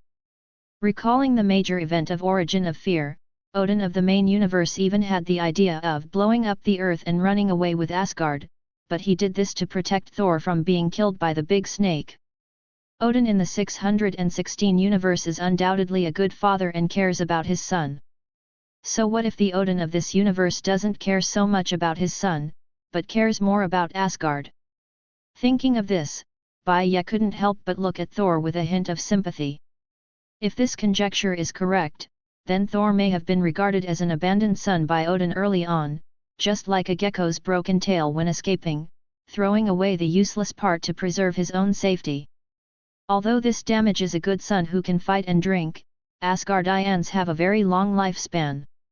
Maybe they can't hide in a certain mysterious dimension and wait for the life in the entire universe, including those zombies, to die, and then start anew. Go back to the material universe and try to dominate again.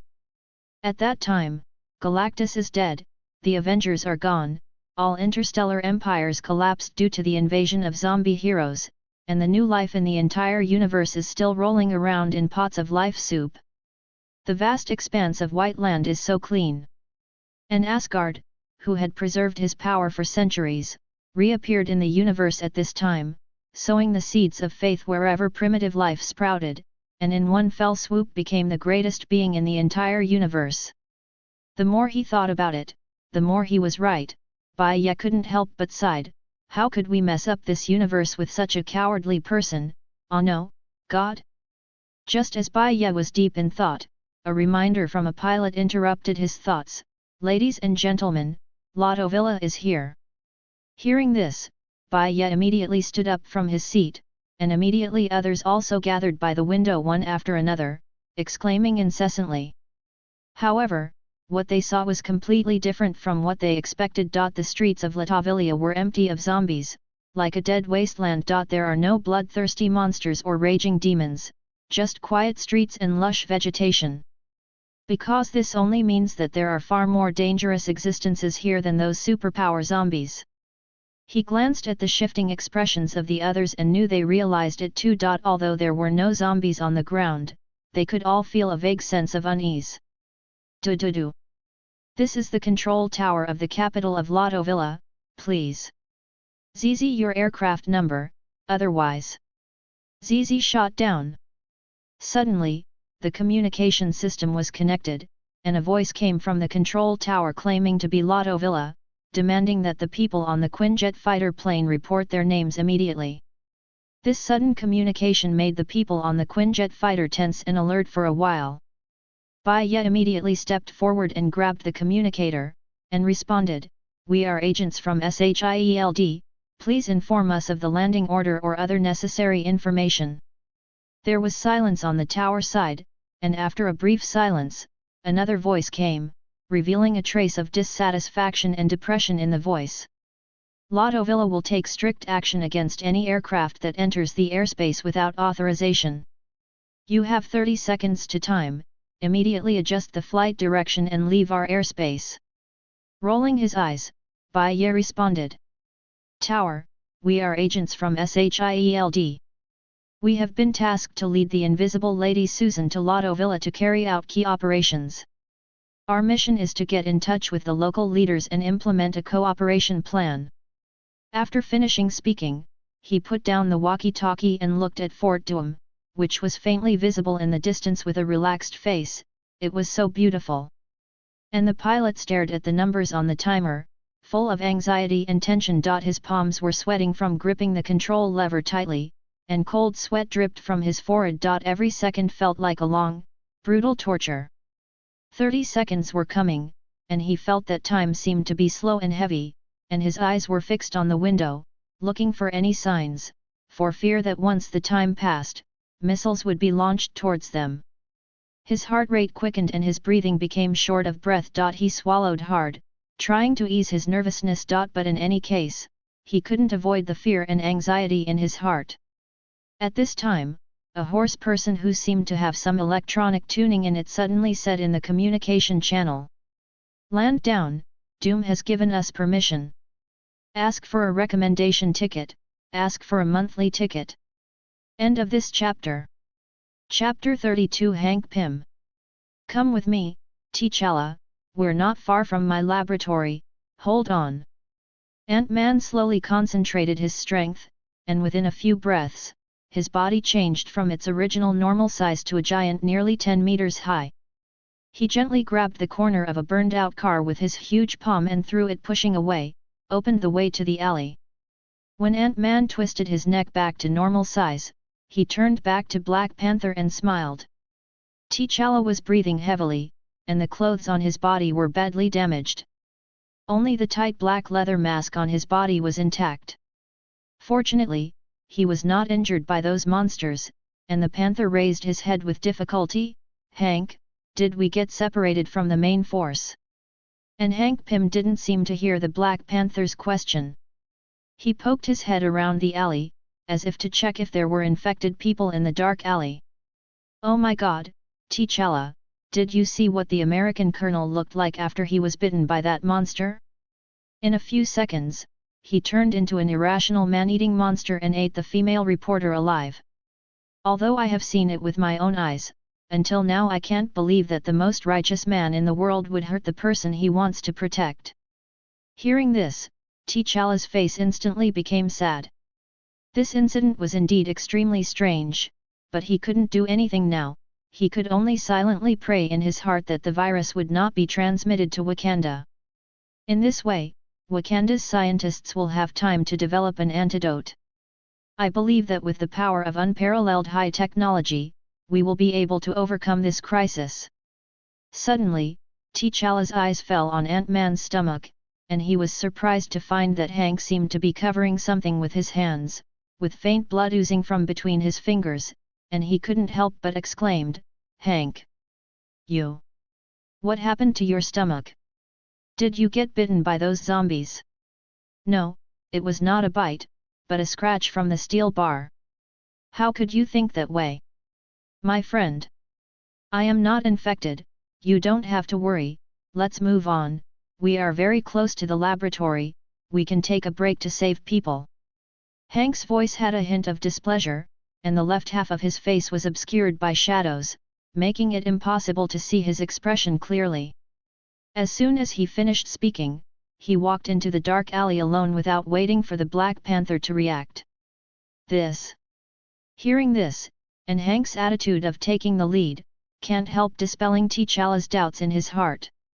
After all, when he ran out of ammunition and was surrounded by a dozen zombies just now, it was Hank who suddenly appeared and became bigger. He smashed them with a bunch of things to save himself, and said he would take himself to the safe house. Besides, if he is infected, Hank should hurry up to find the antidote. How can he have the heart to save people on the street? If Hank was infected, how could he still be walking with himself? This makes absolutely no sense logically. Thinking of this, T'Challa wished to give a big mouth to himself who had no clue just now. He actually treated the belly of a gentleman with a villain's heart, and misunderstood an Avenger veteran who had saved his life. Damn it! Sure enough, he is old. After this crisis is over, marry Storm and live in seclusion in Wakanda. He is getting more and more incomprehensible in this world.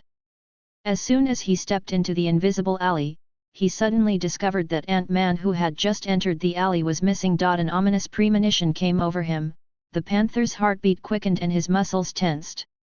Was Hank attacked, or has he gone far in anger? Subconsciously, T'Challa wanted to turn around and leave here, but the moment he turned his head, a huge slap came towards him, and his pupils dilated instantly. Oh! There was only a loud noise, and the Black Panther's body violently collided with the wall. The bricks on the wall collapsed one after another, and dust flew in all directions. Like a rag doll, his body slid limply to the ground without a sound. And the huge slap also quickly became smaller, and finally grabbed the unconscious Black Panther's leg. Sorry, old friend. Hank took off his mask and picked up T'Challa with a frosty face, but instead of walking into the alley, he walked to a store across the street, tapping lightly on the wall with his free hand. After a few clicks, Brick backed away with a click, revealing a hidden door. Dragging the Black Panther inside, he seemed to be talking to himself or to his old friends. I have seen what it looks like after being infected with the virus. I don't want to have no food when I become like the Colonel. I don't want you to understand. The appetites of creatures infected by these viruses are soaring, and there is no restraint.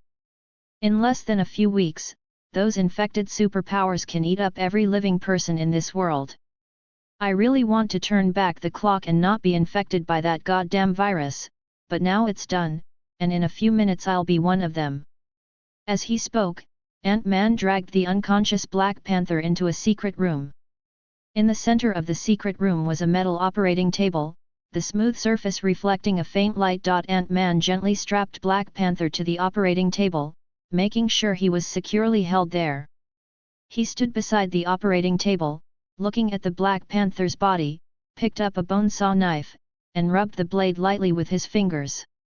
And you'll be my little snack for supper.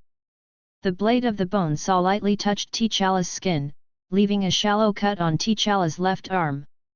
The blade stopped abruptly and was finally put away. I can already feel that hunger burning in my stomach pouch, starting to climb up my esophagus, but it's too early to eat you.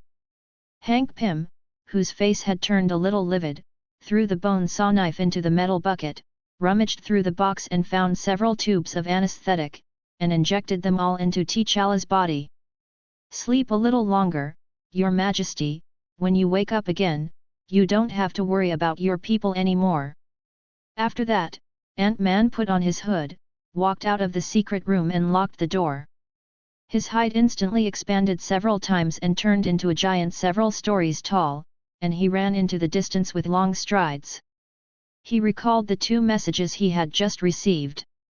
One was that the American colonel asked all zombie heroes to return to the Avengers' house to discuss major issues. Second, it was the little bitch Janet who bit her. This guy actually had the face to invite him to dinner, but for meat's sake, let's forgive her for the time being. Hank, who was striding forward, paused for a moment, then bent down and grabbed a somewhat familiar figure. It seemed to be someone from the demolition team, the guy in yellow who was playing Iron Ball. Please. I will change my ways. I will never rob again. Please don't eat me. Hank's fingers gripped Thunderbolt's body like steel, and Thunderball struggled and let out a desperate cry. With his strength, it was impossible to escape from the clutches of the giant in front of him. He once boasted to the pile driver that his strength could compete with the god of thunder. He suddenly regretted saying that now. And that was his last thought. The tall giant just smiled ferociously, and mercilessly threw the piece of meat into his locomotive-sized mouth. The sound of chewing echoed in the air. It tasted fantastic. Thanks to the oceanographer for the reward of 500 starting coins. End of this chapter. Chapter 33 Avengers, Assemble. Looking at the charred corpses, zombies, and ruins along the way, Hank inevitably felt a little regretful. He shouldn't have just used his huge body to eat up the guy from the demolition team in 2 bites. This is my first time being a zombie. Creatures that have been dead for more than 10 minutes taste like eating mud, and chewing a zombie into your mouth is like eating shit. Right now, these zombie heroes are eating like crazy. They often catch a person and throw them on the ground to bite another person after taking 2 bites. In this way, they bite more than a dozen people and don't even get half full. Damn it, I really calculated it right. If this goes on for a long time, there will be nothing left to eat in the world.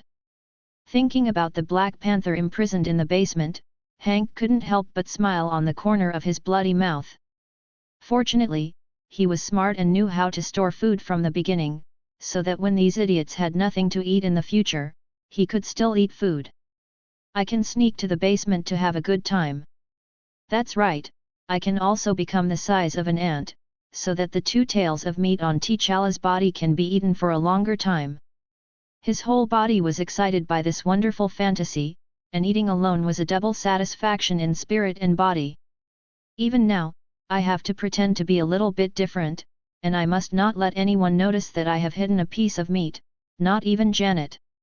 Arriving at the Avengers' house, Ant-Man shrank his body to normal size and pushed open the door with 1 palm. If he had a mirror in front of him now, he would be able to see his dry and hollow face. Is anyone there? Jarvis! He shouted loudly, but he couldn't hide the weird voice. Different from the movie universe, in many comic universes, Tony Stark really has a human butler named Jarvis, just like Alfred from Batman Next Door, but Jarvis is not very popular and does not appear so often. And now, Hank wants to feast on Jarvis. He noticed the bloodstains on the ground, which seemed to have some kind of guiding effect. An instinct drove him to follow the bloodstains. He paced forward, with strange but fast steps. The great halls of the Avengers' house had lost their former splendor in his eyes and were now a horrific arena of wrecked remains. Blood trails guide Ant-Man through corridors, rooms, and stairs, and he bites his lower lip, feeling an uncontrollable excitement. His goal became clearer and clearer. He knew that someone was here, and there was fresh meat waiting for him. His movements became more urgent, and he rushed forward frantically. The trail of blood eventually led him to a room with the door ajar. He stared at the door, dripping saliva reeking of rancidity. Ha ha ha, I didn't eat enough outside, and it's the same now that I'm full.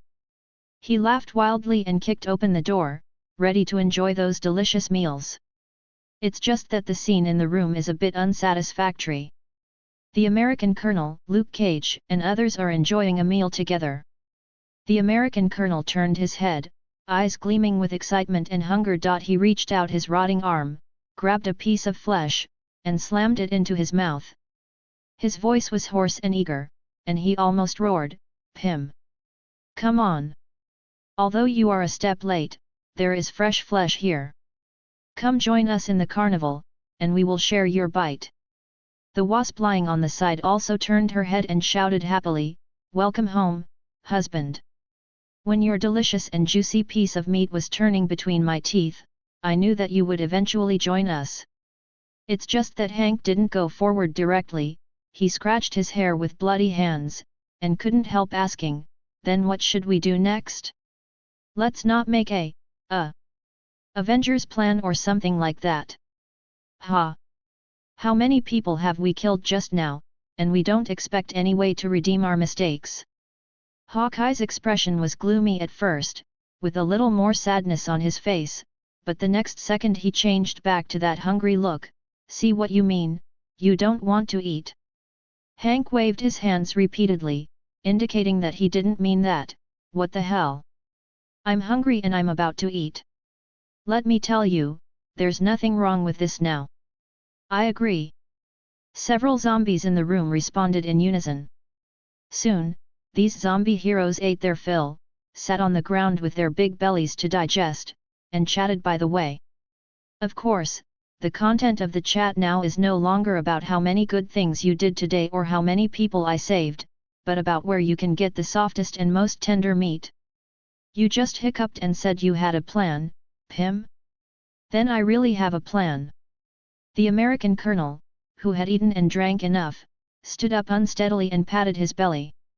What? Hank was picking his teeth with his hand. When he heard this, he turned back to the leader of the Avengers. He was not thinking about finding the antidote and turning back into a human being. This is too disrespectful. After doing so many things, don't you feel ashamed to still want to be a hero? The zombie wearing the stars and stripes grinned grinningly, its mouth twisted into a hungry slit, revealing sharp teeth and broken teeth, with a foul smell. We haven't seen Fury yet? SHIELD has been sending people to stop us from spreading this gospel. Ha! What they think is beautiful, what else can they do besides giving me 2 more bites of meat? Luke Cage bared his fangs and slapped his chest with a big laugh. What he said was true. Fury sent out 3 teams with heavy firepower in an attempt to eliminate Wonder Man, but it was a pity that those guns couldn't even leave any white marks on his body. That's right. Although they didn't cause us any real trouble, they are still very annoying. No one wants to be suddenly shot with a rocket while eating meat, right? The American colonel sneered and saw the zombies around him shaking their heads before continuing with satisfaction.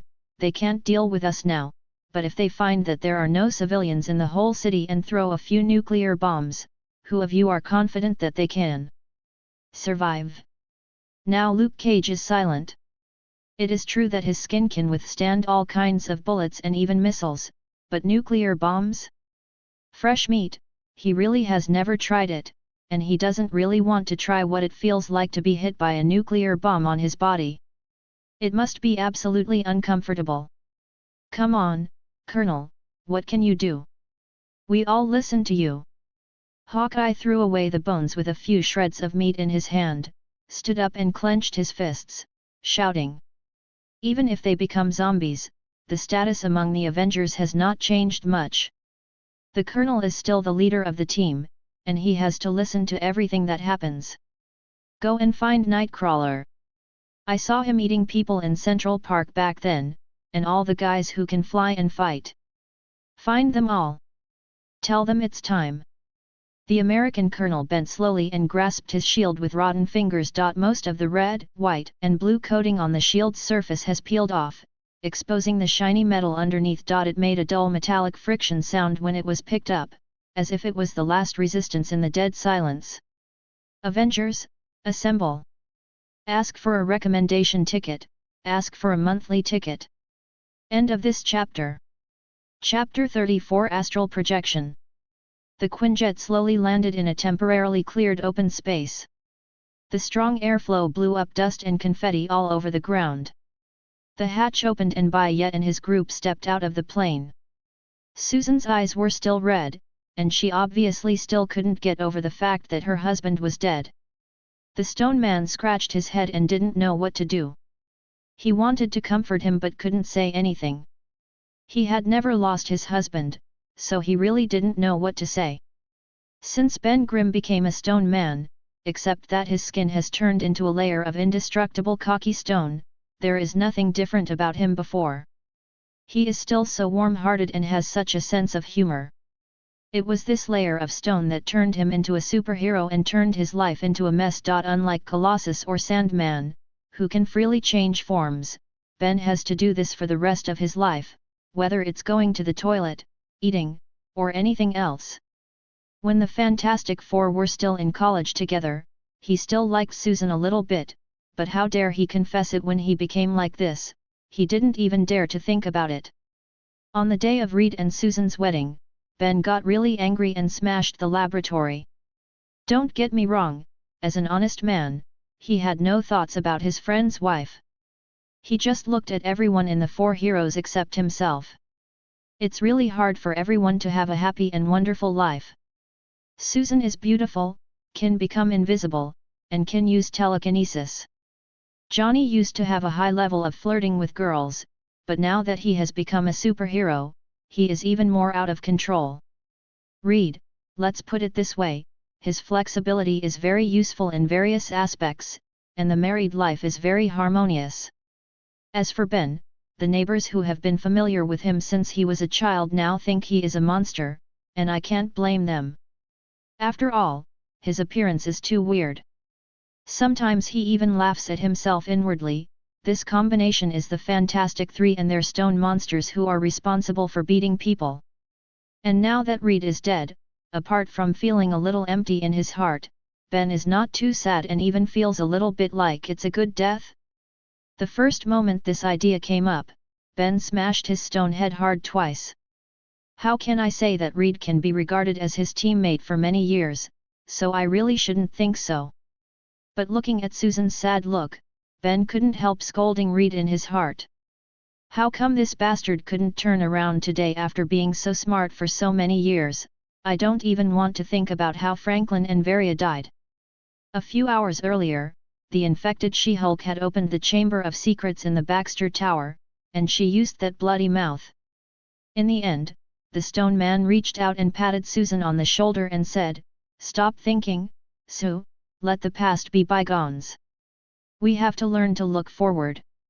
The invisible girl didn't say anything, just stared at the air in a daze. Bai Ye stood on the ground, surrounded by desolation. The land was cracked and the grass and trees were withered. It seemed that no one had set foot here for a long time. There seemed to be a tumbleweed rolling by in the distance. "Brother, are you sure this is where we should land?" He turned to the right with a stiff neck and looked at the pilot, who was also confused. "There is not even a shadow of Fort Doom here. Is it really their destination?"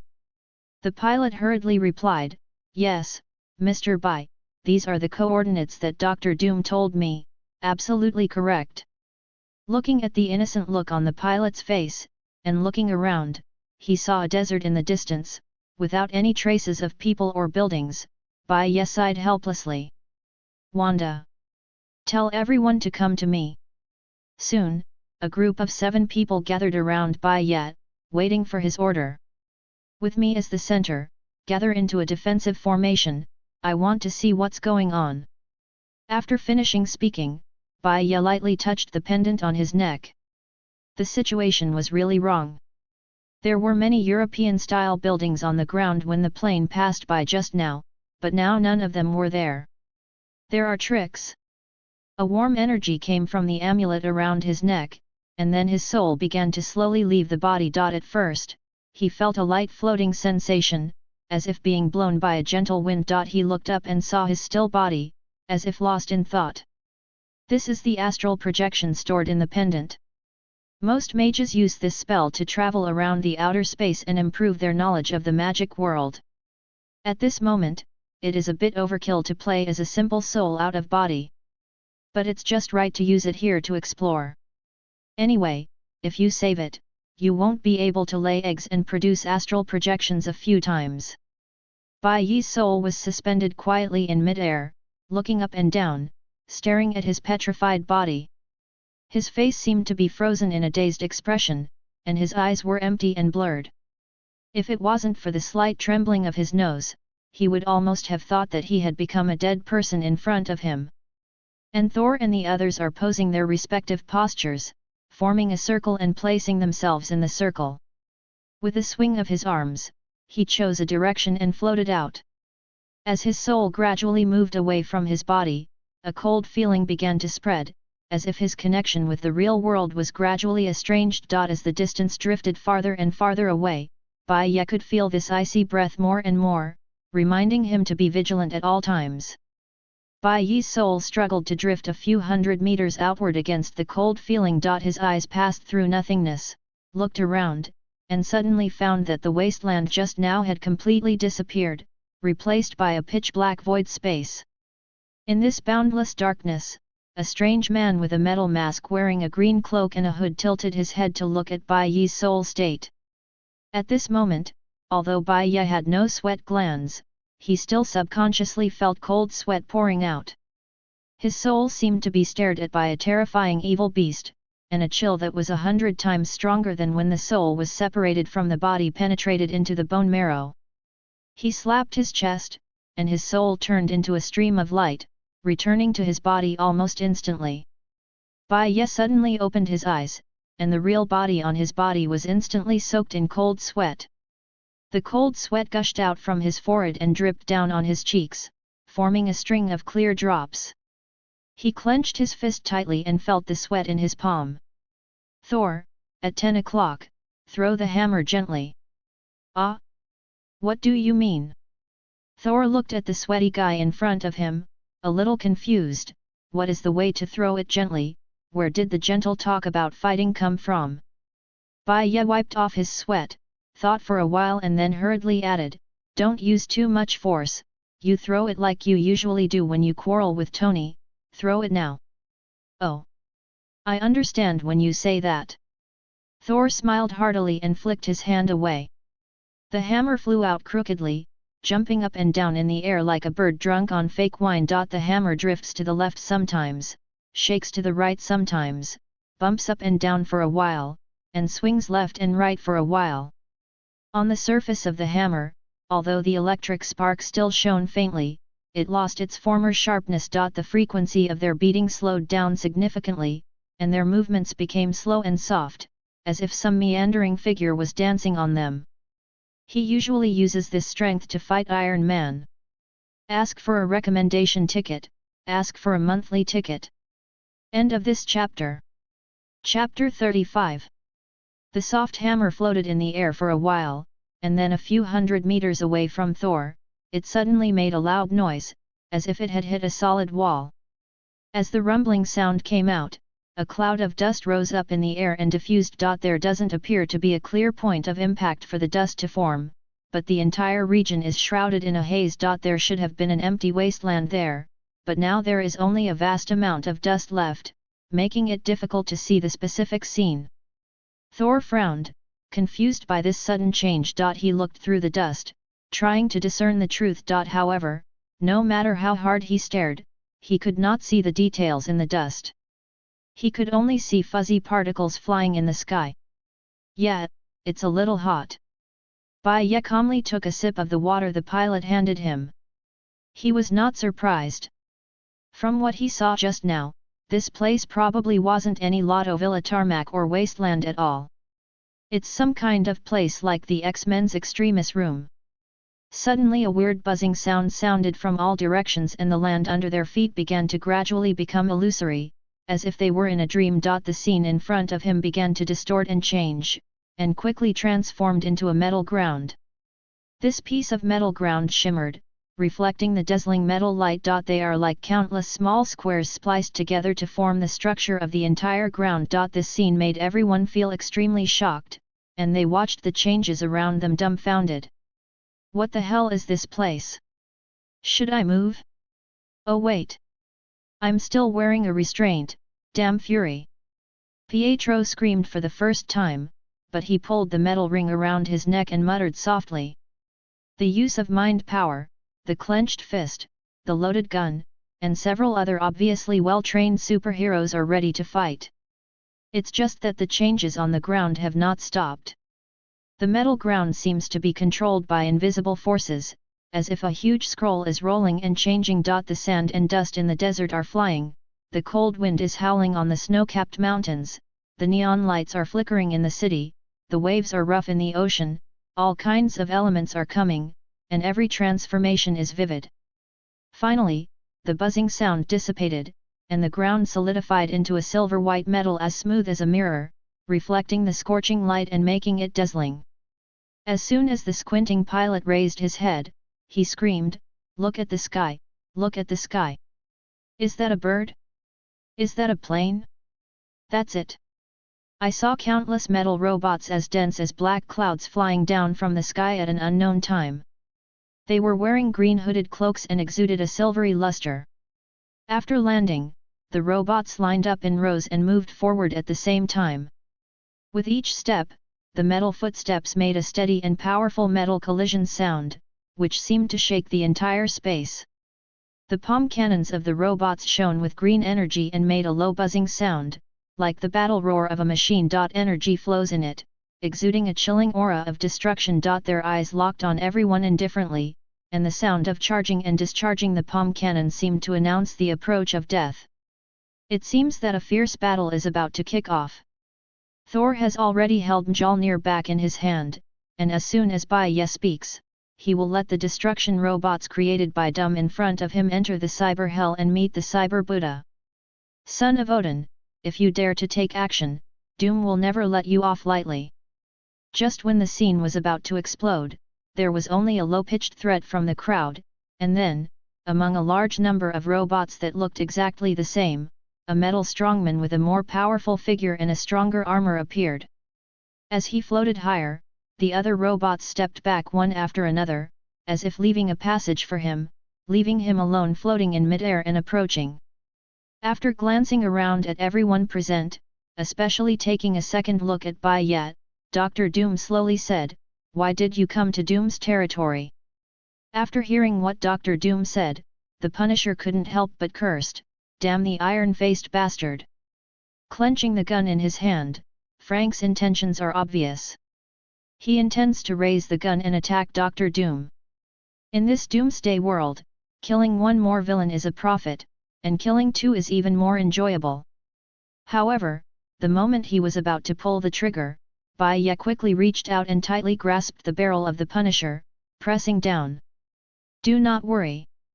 Angrily, the Punisher loosened his hold on the gun and put it back into his holster. His eyes still revealed the anger towards Dr. Doom, but he decided to follow Bai Ye's suggestion, put aside his personal emotions temporarily, and put the interests of the team first. "Ahem. We came here just to save Lotto Villa." After clearing his throat, Bai Ye took half a step forward. "Save?" Doom sneered, "Lotto Villa is immune to this virus. Doom does not need S.H.I.E.L.D's assistance, nor does he need you." Bai Ye narrowed his eyes. The immunity Doom mentioned was of course not referring to the antidote to the zombie virus in Lotto Villa. He meant that he could survive this apocalypse with just his own strength.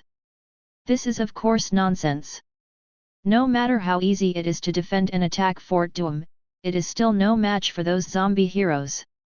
Not to mention that Lotto Villa is often treated as an experience pack by various superheroes on weekdays. How does he have such a situation? Confidence? For such a self-confident guy, he will definitely not be able to come hard. The few people on his side are reasonable and come up. I take back what I just said. Dr. Doom really doesn't need any assistance from S.H.I.E.L.D., but we can have a chat. Why? After glancing at the silent invisible woman, Bai Ye raised his head and smiled at the man in the iron mask who was looking at people through his nostrils. "Just because I killed Reed Richards." After hearing this, Susan was stunned and looked up at Bai Ye, but she neither got angry nor said anything, she just lowered her head and remained silent.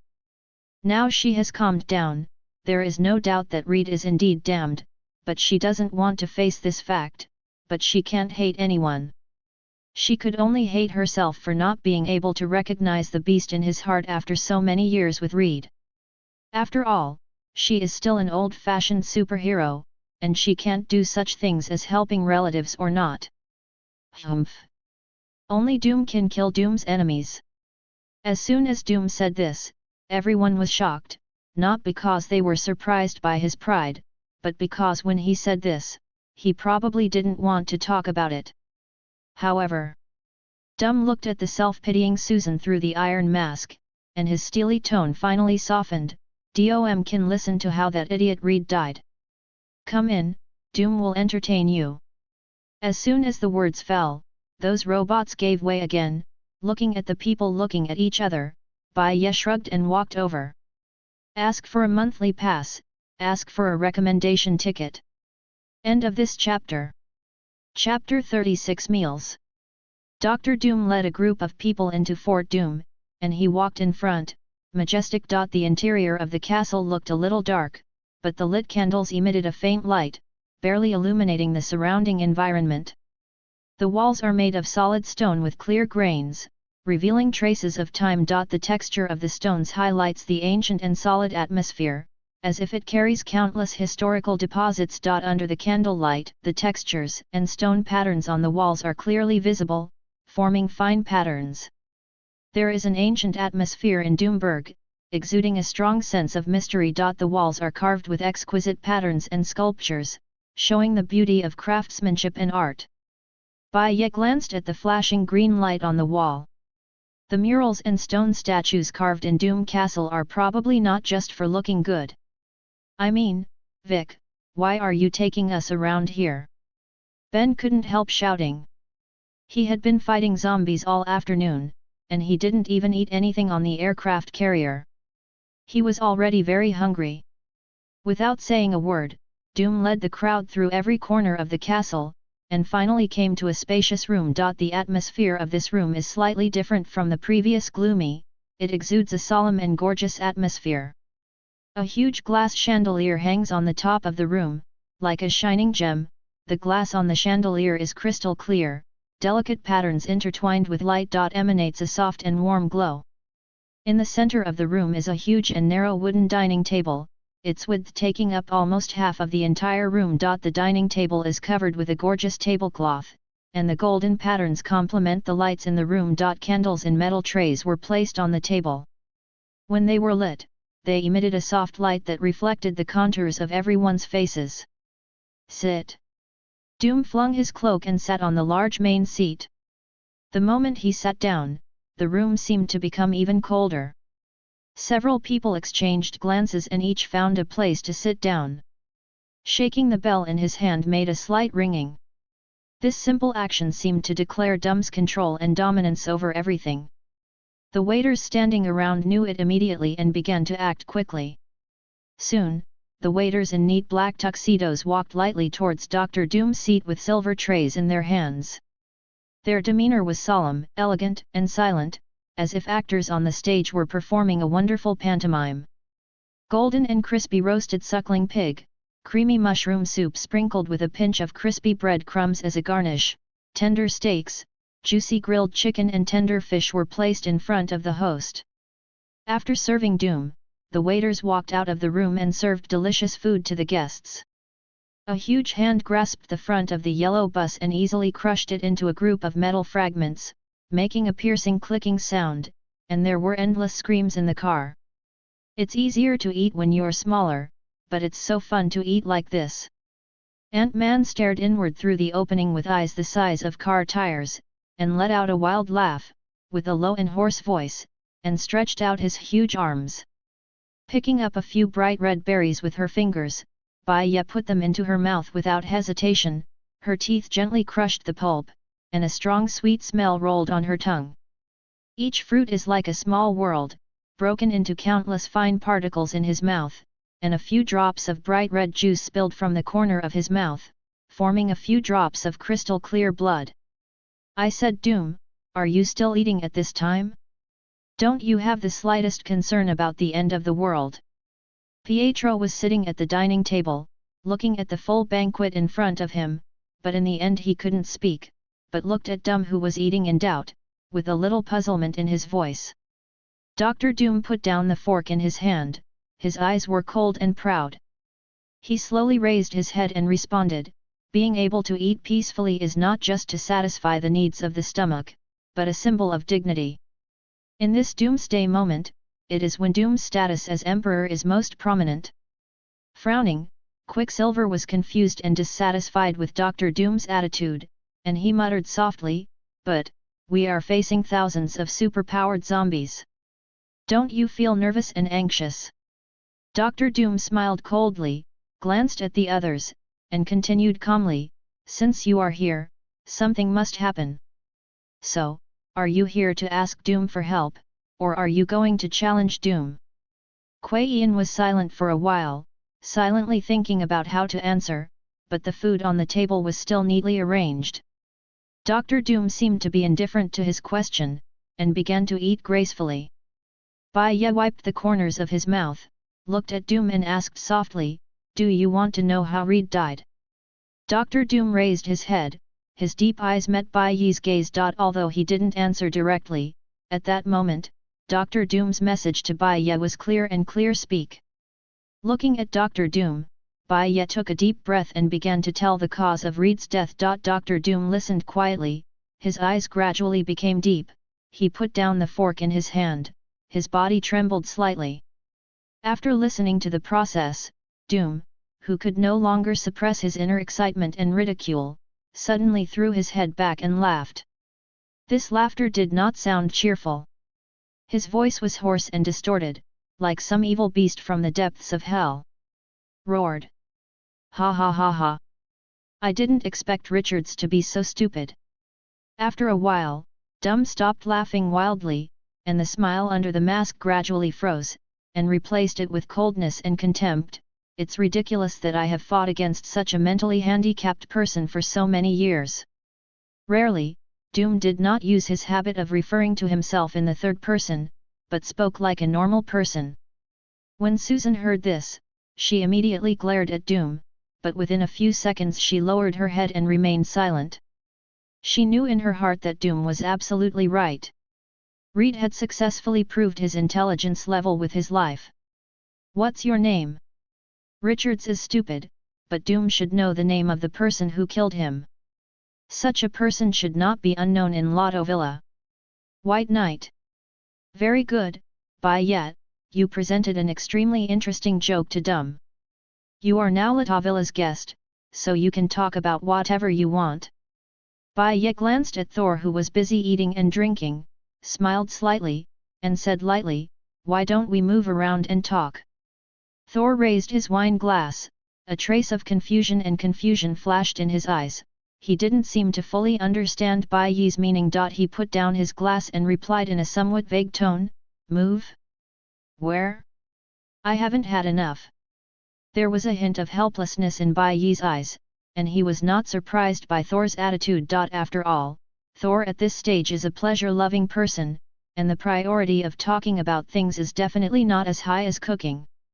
"We might as well continue the conversation in another place. It's too noisy here," Bai Ye said again calmly. Dr. Doom took a deep look at Bai Ye, lifted his cloak and walked out of the room. Ask for a recommendation ticket, ask for a monthly ticket.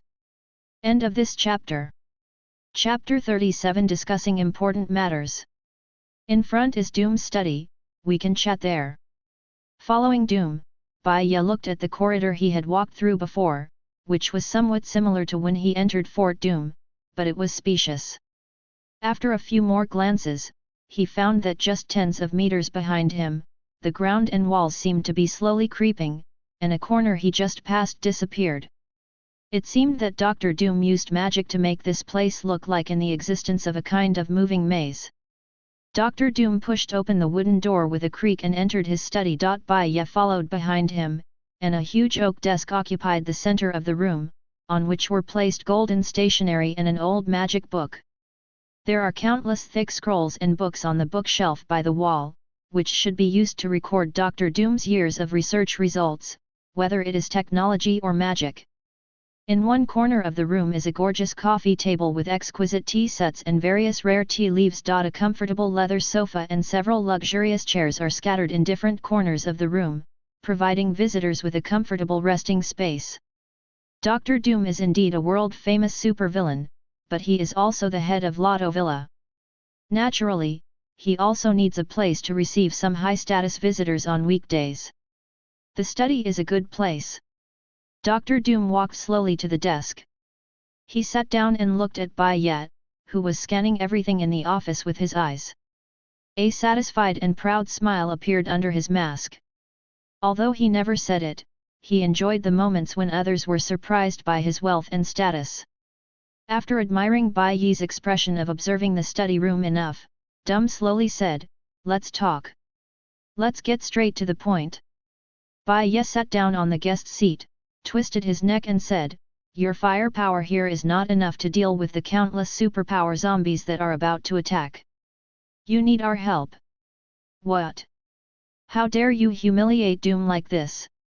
Doom shouted angrily, slamming the desk with his big metal hand, causing the entire study to shake and the sunlight outside the window disappear for half a second.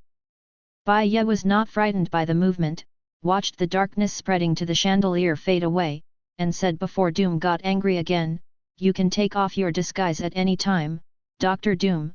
I think we all know, it was only a matter of time before Tavalia fell to those monsters. If not, what about your subjects?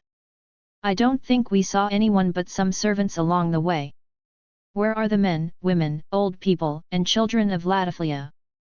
The metal monster in front of him stopped talking, he just stared fixedly at the white night where the old god was there, waiting for the next sentence to come out of that mouth.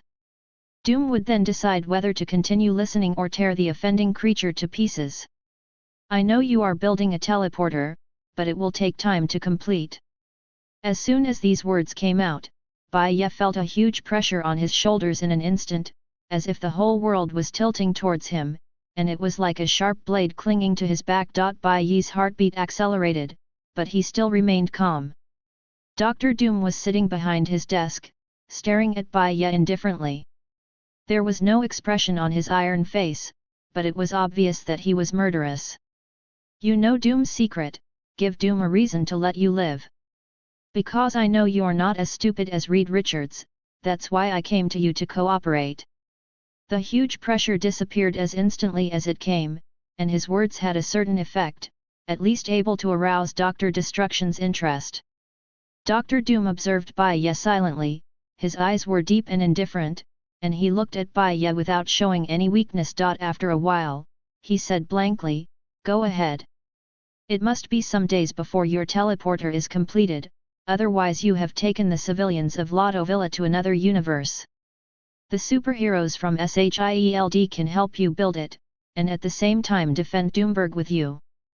But the premise is that you also have to give us some tickets for Noah's Ark." After Dr. Doom listened to Bai Ye's words, he stood up, waved his hand, and a green holographic projection appeared out of thin air on the desk. Bai Ye squinted his eyes and stared at the projected scene. In the projection, Captain Britain was in a British-style office, smashing things wantonly, and shouting from his mouth, "If the Legion attacks, everything will be fine." Bai Ye rubbed his chin. The Legion that the British captain mentioned should be the British captain's Legion. The main focus is the number 1 Legion, the smartest Legion. A message of a perishing universe. If you want to wait in line for hundreds of years at that time, the 2149 universe will be assisted by the Legion. Doom looked at Captain Britain in the projection, and sneered contemptuously, "This is your hero, praying for help that will never come, why should Doom expect your help? Johnny Storm is still with SHIELD. So what? Susan Storm is with you." Bai Ye shrugged, "If you don't care about Susan, you can feed her to the zombies directly. Why let her die in depression after losing a pair of children and younger brother?" Seeing that Doom hesitated a bit, he sighed again, with deep sadness on his brows, and he said slowly, "Miss Storm is really miserable, she became a widow overnight and lost her child. Now, her world has completely collapsed. Doom, have you ever thought about how heartless and cruel it is to make her a widow for the rest of her life? And after she learns that you actually let Johnny be eaten by those zombies, how are you going to face her?" Dr. Doom's face changed slightly after hearing Bai Ye's words, as if he was a little unhappy. He replied coldly, "She is just an insignificant mortal, I don't care about her at all." "You can lie to me, but don't lie to yourself, Dr. Doom." Bai Ye shook his head, "Look, he even forgot to mention oral addiction. Victor Von Doom doesn't love Susan? It's a big joke. One of the reasons Dr. Doom tries to destroy the Fantastic Four is to separate Susan and Reed, but the Stone Man doesn't need it, no one likes him. What is more gratifying than getting the first secret love that you couldn't ask for at the beginning? You must know that Doom of the 616 universe regards Valia and Franklin, who are half of Susan's blood, as his own, and will never let them be harmed in the slightest. Although this 2149 universe is a remote area, it is impossible to come even if you think about it. It will be too different. No, Dum's emotional situation here is much better than that of 616. Read, the biggest obstacle, has disappeared, and it wasn't Dum who killed him. Susan wouldn't even hate him, and save him. Susan's younger brother is even more indebted to Susan. Bai Ye sighed deeply again, feeling as if he couldn't be moved no matter what. The Great Widow was sent to the face, but why did Dum still become arrogant? Sundara has retired from the environment, and now the straight ball is popular. End of this chapter. Chapter 38 Bites. Susan is the most annoying. Stupid, stupid, I didn't let you enter Dumburg specifically. Bai Ye's brain suddenly and uncontrollably recalled the scene of Doom speaking to the invisible woman with a shy face, turning away his half-iron face. He couldn't help but shudder, it was so disgusting. Fortunately, Doom didn't do that in the end. After listening to Bai Ye's words, Dr. Doom raised his finger and tapped the table gently. Dum can't deceive himself. Lotto Villa will form a temporary cooperative relationship with you from now on. His voice was low with a hint of laughter. A sense of oppression. However, when he mentioned the word you, he deliberately emphasized the emphasis, implying that he prioritized cooperation with Bai Ye rather than Shield. After saying that, Doom stood up and stretched out his hand to Bai Ye. Bai Ye looked at Dr. Doom's iron hand with green light flashing faintly, he smiled, walked over to hold it and shook it vigorously. Happy cooperation, he said softly. In this way, by reaching a deal with Doom, escaping from this world that will soon be destroyed will be a sure thing. There is one more thing Doom wants to know. Why did S.H.I.E.L.D. send you here? I just checked all the personnel information of S.H.I.E.L.D. from the cleaning staff to Nick Fury, but there is no information about you. What on earth are you doing? Who is it? I'm. Before Bai Ye finished speaking, Dr. Doom suddenly raised his hand, and a dim green light emanated from the fingertips, instantly covering Bai Ye's body. This mysterious energy started from the top of Bai Ye's head, and gradually covered the whole body downwards, like a thin layer of tulle. However, Bai Ye did not feel any discomfort or pain. He just frowned and stared at Dr. Doom alertly. He tried to understand Dr. Doom's intentions and what the appearance of this green light meant. Well, this is just a spell to remove the disguise. It seems that you are not Loki. Dr. Doom shook his head, and added, in the past few years, Loki has never appeared anywhere within the 9 realms. Doom and Loki's partnership is represented in most universes, whether it's the two working together as Norman Osborn's think tank behind the scenes in Dark Reign, or also serving as wizards to exchange black magic and so on. Now an unidentified person suddenly appeared in front of him, but he seemed to have a certain say in S.H.I.E.L.D. It was difficult not to remind Doom of Loki, who likes to play role-playing, but now it seems that is not the case. The reason Fury asked me to bring a team over to negotiate with you is because he owes me a lot of favors. And I guess he doesn't want to put himself at risk. After all, you two have been trying to get rid of each other for decades, and there have been many overt and covert confrontations. Humph! Does he think Doom is such a stingy person? You are indeed, Bai Ye complained in his heart. He still vaguely remembers a time when Namor almost knelt down and begged Doom to make a move, but was ruthlessly rejected. Want to know who Namor is? He has a surly and capricious personality. He likes to stare at all kinds of wives going crazy every day. When he has nothing to do, he squats on the bottom of the sea and secretly makes plans to deceive mankind. At the same time, as the king of a country, he has never done anything like begging for help. But he still chose to beg Doom, and there was only one reason why Dr. Doom refused Namor. He was not the first to come to Doom. Namor had asked others for help before. Do you have a collection called the Book of the Dead? Doom looked at the White Knight meeting, and finally uttered a word, yes. Then he walked to the bookshelf, and seemed to find the target without any effort, pulled out a grey book from the second floor, and placed it gently on the white night before. Bai Ye's eyes narrowed slightly, and he felt that this book seemed to have a kind of vitality, as if it was a flesh and blood existence, hiding endless secrets and power. He touched the writing lightly, but felt a slight tremor, as if there was some kind of life flowing in the book. Bai Ye frowned slightly. He observed the book carefully. The writing seemed to be the skin of some kind of creature. The touch is rough and carries a subtle temperature and pulse, as if it has its own vitality.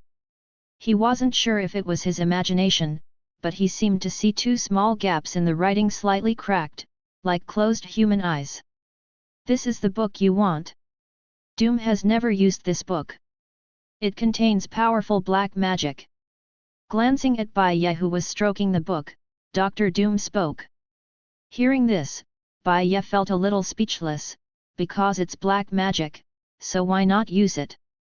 Are you kidding?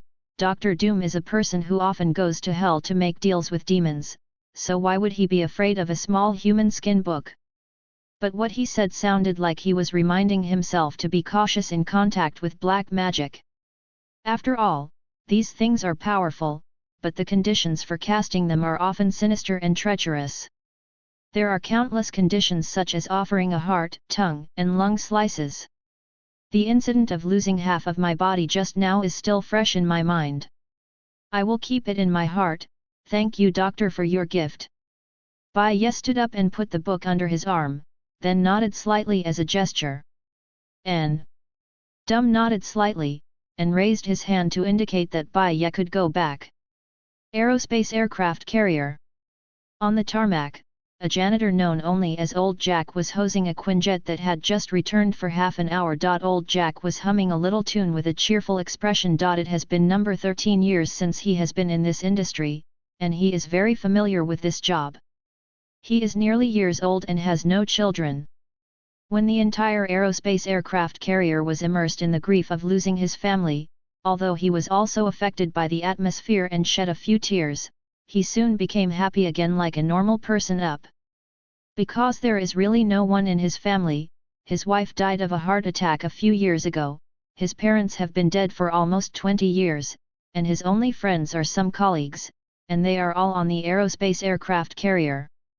Water gushes out from the water pipe, and Old Jack operates it flexibly, washing the appearance of the fighter plane as clean as new. He moved slowly along the fuselage, stopping occasionally to check if any stains had been missed. When he got to the hatch of the Quinjet, he found it closed. Old Jack was not surprised. He pressed the button casually, and the hatch opened smoothly. He walked into the cabin full of curiosity, ready to check the situation inside. Sometimes he can find some things left behind by careless superheroes here, such as hats and glasses. These things can be sold for a lot of money online, and the heroes don't care about throwing them away. Stuff. They don't even know what they've lost. Although it's the end of the world now, he still hasn't changed his habit. Those small objects are the source of income for him to get drunk every day. The good days are gone forever. Old Jack sighed in his heart. He didn't expect that those heroes who went to heaven and earth did not escape the end of the world. On the contrary, they were dodged by this old man. What kind of world is this? However, the moment he stepped into the hatch, he suddenly felt a stabbing pain in his neck. He exclaimed, "Ah! What is it?" But he quickly remembered that it was the breeding season of flying ants, and he was probably bitten by an ant. This kind of thing is not uncommon, and a considerable number of people are bitten by those gadgets almost every year. The pain in his neck made Old Jack feel like there were ants crawling on his body. He quickly wiped his neck with his hands, trying to drive away the ants. Then, he decided to leave the hatch, go back below the deck, and find some soapy water to wipe it off. What could possibly happen? Ask for some recommendations, and there are monthly tickets. End of this chapter. Chapter 39 Fall. Chapter 39 Fall. Ah, strange ceiling. Wang slowly came to life on the hospital bed, and his eyes caught a glimpse of the white ceiling for the first time. Then, subconsciously, he turned his head to look left and right, but was suddenly shocked to find that Doctor Strange was also lying on the bed. He yelled in disbelief, "Strange, what's wrong with you? How did you get hurt?" Wang's voice was terrified and worried, and he couldn't ignore Doctor Strange's serious injuries. The left half of Doctor Strange's face was tightly wrapped in bandages, looking very painful. What scares Wang even more is that the left hand and left leg of the Supreme Mage are missing. Facing this cruel reality, Wang felt a sense of powerlessness and fear in his heart. He couldn't understand how Doctor Strange was so seriously injured. What kind of enemy could harm the most powerful Sorcerer Supreme to such an extent? Doctor Strange felt a little embarrassed when he heard Wang's words. He faltered and struggled to organize his words, which seemed a bit difficult to speak. "It's easy to tell others about my mistakes, but how should I tell the king, my closest friend and most loyal servant? I was me," Doctor Strange said with difficulty, his voice tinged with regret and guilt. He paused, trying to find the right words. Facing Wang's concerned gaze, Chi knew that he needed to be honest, no matter how difficult it was. In the end, Chi revealed everything. Looking at the silent Wang, he touched the bandage covering his left face and sighed, "That's it. It really makes me embarrassed to see others." Wang shook his head, trying to comfort Doctor Strange. "Strange, you don't have to blame so much." Bang! However, a loud noise suddenly broke the tranquility of the ward, as if something had hit hard. Both Wang and Doctor Strange raised their heads suddenly, turning their heads in unison to look in the direction of the sound. The door of the ward was shaken again by the impact, as if some external force was trying to enter. "Wang, you came to the space aircraft carrier before me. How are the quality of the nurses here?" "Very well, the patient should not be woken up like this." The two looked at each other and jumped up from the hospital bed at the same time, Wang landing lightly on the ground while Strange was suspended in midair because he had lost one of his legs. Doctor Strange's right hand has already made a handprint, and a cloud of purple energy is spinning in his hand, exuding a strong magical aura. He yelled at the door, "Whoever you are, stop immediately and identify yourself." His voice echoed in the ward, and after half a second of silence, suddenly the door was hit even more frantically, and the door was swayed. Doctor Strange narrowed his eyes, and the purple energy rolled more violently, but he finally turned his wrist, the purple energy instantly turned red, and shouted loudly, "In the name of eternal Vizandi, release the deep energy of Sidorak. Red Devil Belt." As he shouted, the energy rolled and turned into a red energy ribbon, showing amazing power and speed, and it was drawn towards the door like a bolt of lightning. The door was shattered in an instant, and fragments scattered in all directions. At the same time, the guy who hit the door was tied up with a red energy ribbon and hung in mid-air. Doctor Strange and Wang stared at the tied guy dumbfounded, and they understood why the person who knocked on the door didn't shout. That guy turned out to be a nurse, or had been one. At this time, its jaw had been bitten and disappeared, dripping with blood, and the hideous wound showed a terrifying scene. Its eyeballs were white and cloudy, staring at nothingness. It was still struggling when it was tied up, trying to bite someone. Wang gritted his teeth and shouted, "How could this happen? Isn't even the aerospace aircraft carrier safe here?" But Ki just sighed, and the crimson magic belt wrapped around the nurse's head, making a distorted sound of rattling. With a crisp sound, the nurse's head was crushed, and various red and white things were sprayed on the ground. "We have to get out of here quickly, Wang," Doctor Strange whispered, and then quickly floated out of the door, and Wang also jumped over the corpse on the ground. After that, they quickly came to the nurse's station, but found that there was only one. There was nothing but blood on the ground. Looking around, Wang felt that it was unusually quiet here, and the empty nurse's station made him feel a little uneasy. Doctor Strange frowned slightly, looked around, and suddenly noticed the surveillance cameras on the wall. He quickly stretched out his hand towards one of the cameras and shook it, and then the camera also shook at him as if it was alive. "Shake!" After the camera swayed towards Doctor Strange, Hill's voice came from inside, "Mr. Strange, Please don't move around, the team we sent to clean up the medical room will be there soon. Wang was taken aback for a moment, he didn't expect to hear Hill's voice. After about tens of seconds, a group of heavily armed soldiers rushed over quickly. Wearing heavy bulletproof clothing and holding various weapons, they acted solemnly and focusedly. The lead soldier held a scanner and quickly pointed it at the bodies of Dr. Strange and Wang to examine it. The scanner hums faintly and displays a series of data on the screen. The soldiers carefully observed the results on the scanner and confirmed that the two were not infected. At the same time, other soldiers divided into groups, kicked open the doors of each room with shotguns, and nervously searched for zombies inside. They acted tacitly and coordinatedly without making a sound. When the door was kicked open, the soldiers entered immediately, scanning every corner of the room in a calm and swift manner. They quickly scanned the bed, wardrobe, and corners to make sure there were no hidden threats. After a few minutes, the entire medical room was completely cleaned. The soldiers exchanged information with each other, confirming that no other zombies were found. After the search was completed, the leading soldier quickly ran to Dr. Strange and the king, stood at attention and saluted. "Mr. Strange, we have confirmed that the medical room is safe. Please come with us. The director is gathering all survivors."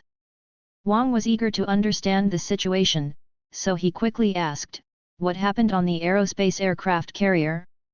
Why are there zombies?" The soldier hesitated for a moment. "We are talking as we walk, time is very urgent. Please follow us to ensure your safety." The two nodded, expressing their understanding, and then followed the soldiers to where Fury was. Along the way, many dead bodies with headshots fell on the ground, stained with blood, and the faint gunshots from a distance made people even more disturbed. Suddenly, they turned a corner, and the leading soldier shouted, "We are here, the director is inside." The soldiers quickly rushed in the other direction, leaving Strange and Wang alone facing a closed metal door. Door. The Supreme Mage took a deep breath, his hand tightly grasped the doorknob, and he turned it resolutely. The door handle made a dull sound, and the door opened slowly.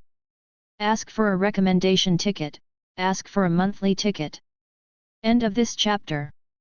Chapter 40 Fall. Chapter 40 Fall. Dr. Strange pushed open the metal door, and there was a scene that surprised him. The room was full of people, everyone had heavy expressions on their faces, but he noticed that they didn't seem to have suffered any injuries or signs of combat. The atmosphere in the room was solemn and quiet, everyone was watching Dr. Strange's arrival, looking forward to his instructions or hoping to find answers. This made Dr. Strange feel a little strange. He originally thought that the interior of the space aircraft carrier had also been infected by the virus, but the scene in front of him seemed to be different from what he expected. He stepped into the room and cast a glance at everyone. Among them are medical staff, scientists, soldiers, and other superheroes. Everyone has a dignified face, and their eyes reveal fear and worry about the unknown. Strange. While Dr. Strange was still thinking, Wang suddenly patted him on the shoulder and motioned him to look forward. Dr. Strange looked up and saw Nick Fury walking among the crowd, looking serious. Fury walked among the crowd, looked around, and snapped his fingers. A holographic image immediately appeared above his head. The holographic image shows a scene inside the aerospace carrier. In the picture, a cleaner vomits in pain on the sink, and a soldier walks in at this time.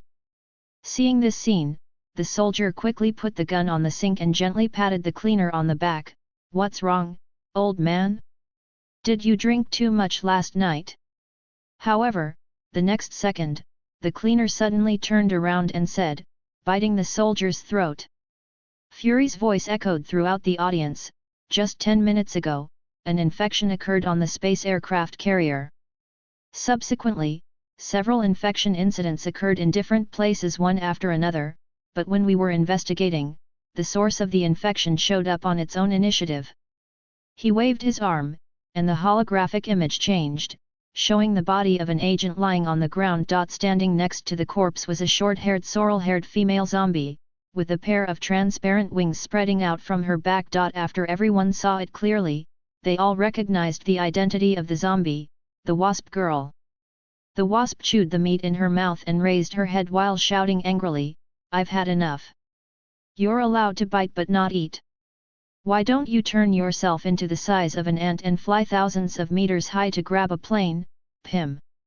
After swallowing the piece of meat, the corners of her mouth were covered with blood, and she licked her lips with her tongue. Her eyes were wild, full of lust and ecstasy for meat.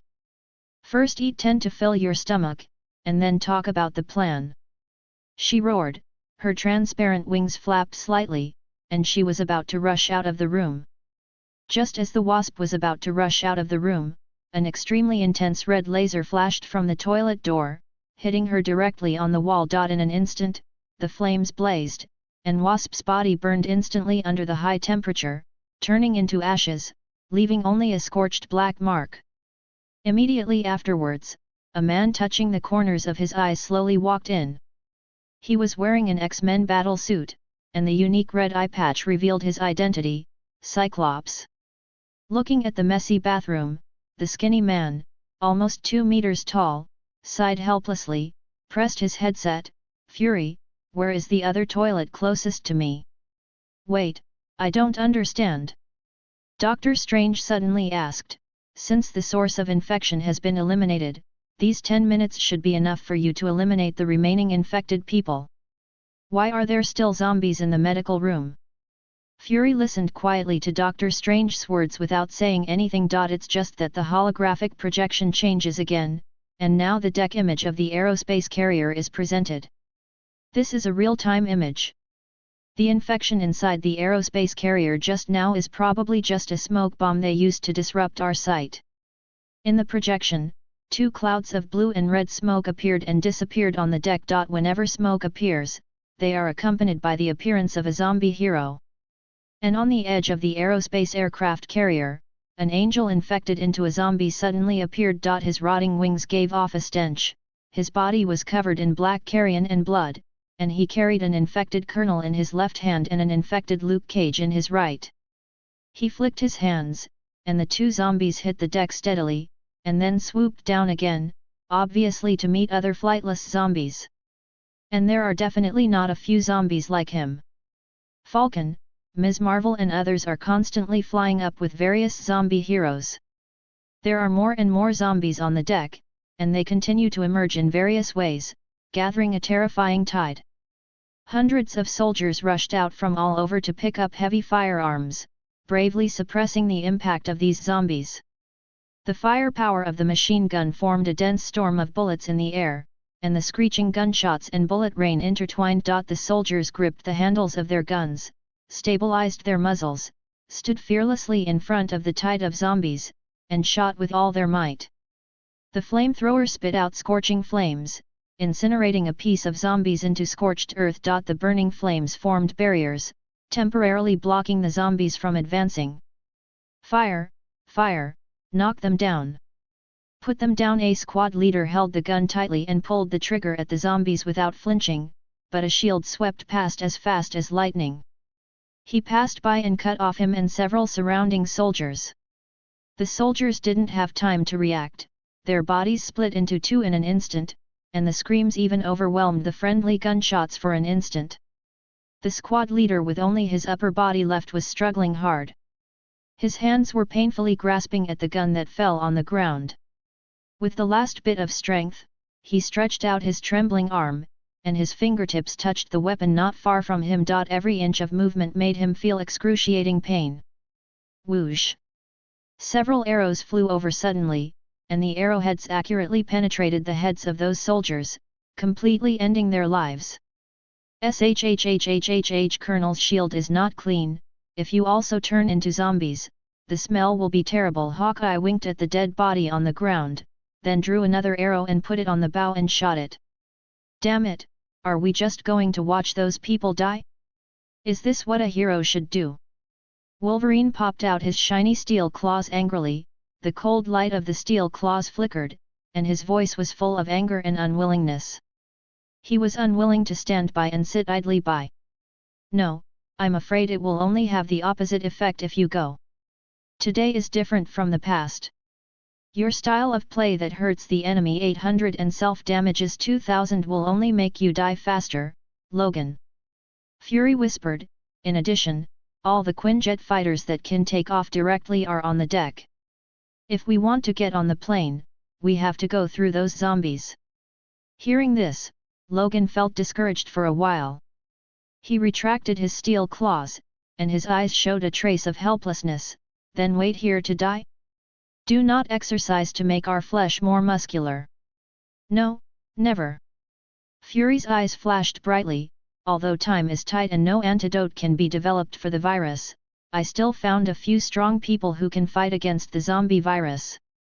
Each of them has their own strengths, each has unique skills, and their fighting spirit and patience are even more amazing. Secret weapon, surprise those zombies even more. End of this chapter. Chapter 41 Fall. Chapter 41 Fall. The American colonel squatted down to pick up the shield, licked the blood on the shield with his tongue, squinted his eyes comfortably and shivered. Hank was really smart. He asked his wife to go to the ship to make some noise and let her take a few bites first so that the remaining zombies could have a chance to touch the aerospace aircraft carrier. Alas, even Janet hasn't come out yet. She is probably dead. It's a pity. Let's take a few more bites for her to comfort her spirit in heaven. Grandson, look towards your father's side. Suddenly, a rough roar came from a distance, making the sides of the ship tremble. The American colonel was startled. He didn't know why and turned his head to look in the direction of the sound. The guy who was sliding his tongue on the shield looked back and saw a black-haired red giant nearly 3 meters tall roaring towards him. The body is huge and the muscles are stretched like a moving mountain. The giant's footsteps shook the deck, as if the ground could not bear his power. What? The American colonel tilted his head. In his memory, the zombie virus will make other people fear him, so they should try to keep their distance. Why is the guy in front of him not afraid, but rushed forward instead? However, he didn't spend too much time thinking about this problem. He jumped up with his stiff mouth twisted, and attacked the Red Hulk. Whether he ate the Red Hulk or spread the virus by biting him, it was a happy event. When Colonel America rushed towards Red Hulk roared, and his body swelled and became even bigger. He yelled angrily, "Get out!" With a loud noise, Red Hulk used his huge palm to whip away the American colonel. The huge force caused the American colonel's body to fly out like a cannonball, and finally hit the wall of the cabin, forming a huge crater. The walls collapsed under the impact of the American colonel, sending dust flying everywhere. The American colonel's body sank deeply into the pit, and blood flowed from his body, but he did not stop moving immediately. Even though the enhanced soldier who was infected into a zombie was hit hard by the Red Hulk, he still wriggled up with his broken body, stared at the Red Hulk hungrily, and then grinned. Oh! In an instant, a cloud of blue smoke quickly condensed and formed behind the Red Hulk. In the smoke, the Nightcrawler who was infected as a zombie suddenly appeared, using his teleportation ability to instantly move to the back of Red Hulk. Nightcrawler's sharp tail stabbed into Red Hulk's back mercilessly, and red blood spurted out. The spikes dug deep into Red Hulk's flesh, causing him to scream in excruciating pain. Damn, get down here! Red Hulk struggled, trying to shake off Nightcrawler. His body was shaking violently, but Nightcrawler seized the opportunity, firmly grasped Red Hulk's back, and bit him again. At this critical moment, an iron chain burning with black and red flames was thrown out of the air. The iron chain hit Nightcrawler's body accurately and quickly bound him tightly. Nightcrawler let out a scream, trying to use his teleportation ability to escape from the bondage. How is this possible? However, to his surprise, his ability seemed to have lost its effect, and he could only briefly appear in place as a cloud of faint smoke. Black-red flames burned from the iron chains, making a crackling sound. The chains became tighter and tighter, and Nightwalker felt suffocated and powerless. He struggled but could not break free. The Ghost Rider walked out of the shadows slowly, the flames on his burning skull shining black and red, as if he was a messenger from hell. Oh wait, it seems he is. Ghost Rider stretched out his arms fiercely, grabbing Nightcrawler's head tightly with his fingers like iron pliers. His strength was as ruthless as steel. Nightwalker's body was trembling, his eyes were white, full of fear and powerlessness. And many more. A black-red anger spurted out from the skull, sweeping out like a violent wind and instantly swallowing Nightwalker's head, wrapping his head in it. Nightwalker let out a desperate scream, but was suddenly stopped amidst the devouring sound of the flames. Stop! Ghost Rider let go of his hand indifferently, and the ashes of Nightcrawler drifted with the wind, blown into countless tiny fragments. Then, the flaming skull looked at Red Hulk, who was holding his back. General Ross, you are infected. That's right, but as long as I'm angry enough. Red Hulk clenched his fists tightly, his whole body glowed with dazzling red light, his yellow eyes were full of angry light, as if two flames were burning.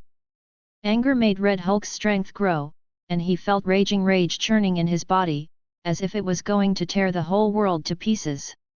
As the fire of Red Hulk's anger rose, the metal deck around him began to hiss. Sound.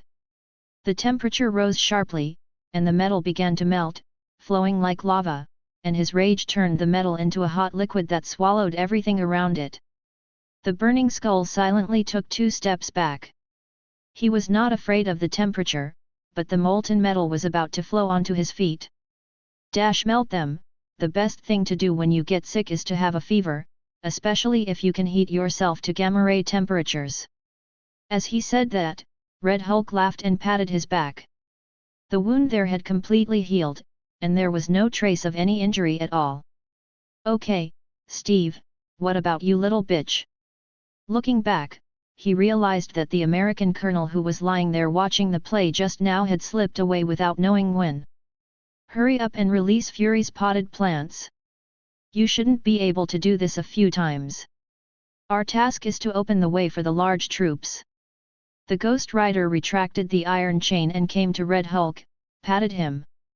What he said is not wrong. Although Red Hulk can burn to death the zombie virus by continuously raising his body temperature, his physical strength is always limited, and it is impossible to fight like this for a whole day. As for Ghost Rider, he is not considered a living creature in the state of vengeful spirit, and there is no risk of being infected, and it is also impossible for him to be marked for a whole day. To make Red Hulk's fists clenched into fists, he jumped up suddenly, the ground trembled, and air waves swept around. He slammed into a container 100 meters away at an incredible speed, and fell like a meteorite. The metal shell instantly collapsed under his impact, and the debris flew everywhere. A large group of fresh soil was violently torn out, exuding a moist atmosphere, and fine soil particles scattered in the air. At the same time, the roots of small plants are also exposed with the turning of the soil, eager for the nourishment of sunlight and water. Get up, buddy, it's time for you to act. Red Hulk poked the lump of dirt with his feet. The mass of soil became quiet for an instant, as if some kind of power was brewing within it. Then, suddenly, it began to tumble violently, sending clods of crumbling earth flying in all directions. The originally tiny plant roots in the soil began to grow rapidly, extending long vines. At that moment, the roots quickly condensed into something that looked like a humanoid. The roots emerging from the soil twisted and quickly transformed into strong limbs and a huge body. The plant's root system completely transforms within seconds, forming a tall, plant-like creature. End of this chapter. Chapter 42 Fall. Chapter 42 The Fall. Is there really no solution to the zombie virus? I'm afraid not necessarily. There are superhuman beings in this world who can resist this kind of infection. Iceman, who completely transformed himself into another form, Ghost Rider, and humanoids who are not human at all, Midnight Werewolf, or simply robots like Vision. But the problem is that they may be immune to infection, but the fighting power of those zombie heroes is not vegetarian. In order to eat a bite of meat, what's the point of dropping 2 parts from your body? Those with only one head, like the Deadhead and the Wasp in the comics, have to use their masseter muscles to shake their heads desperately, so that they can eat another mouthful of delicious fresh meat. In the face of tens of thousands of superpowered zombies, a dozen or 20 superheroes who are immune to infection cannot save the world, or even themselves. The humanoid figure slowly stood up from the soil, its figure tall and majestic. His body is made of vines, and his muscle lines highlight his powerful strength. Red Hulk's eyes met the humanoid, and a strange aura intertwined between the two. The Red Hulk stared at the humanoid, aware of the red light in his eyes. In those red eyes, Red Hulk sensed an unnatural power, a desire to wait for his command. Go over there and you are responsible for clearing the way to the east. The tall red giant roared angrily. He grabbed several surrounding containers with his strong hands, lifted them up effortlessly, and then threw them fiercely in the direction of the zombie pile in the distance. The containers shattered with a bang, and the inside mud was flying everywhere. Broken containers were scattered on the ground, with dirt pouring out of them like waves. Then, he grabbed the humanoid vine arm. The humanoid was lifted effortlessly by Red Hulk, just like lifting a handful of dirt.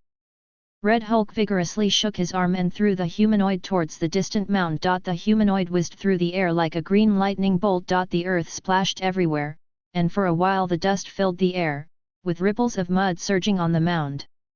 The humanoid landed on the mound, and his body was perfectly integrated into the soil, as if he had become a part of the land, without any harm. He stood up from the mound, stared in the direction of Red Hulk, and shook slightly underneath the tentacles that looked like eyebrows. The beast infected into a zombie was greedily stuffing a piece of meat into its mouth, making a crunching sound of chewing, and the blue hair on its ears, which had become a little darker in color, kept shaking. The beast had not eaten since he ate Xavier a few hours ago, but the American colonel suddenly sent someone to find him and said that there was an opportunity to eat at the buffet and asked him if he could join.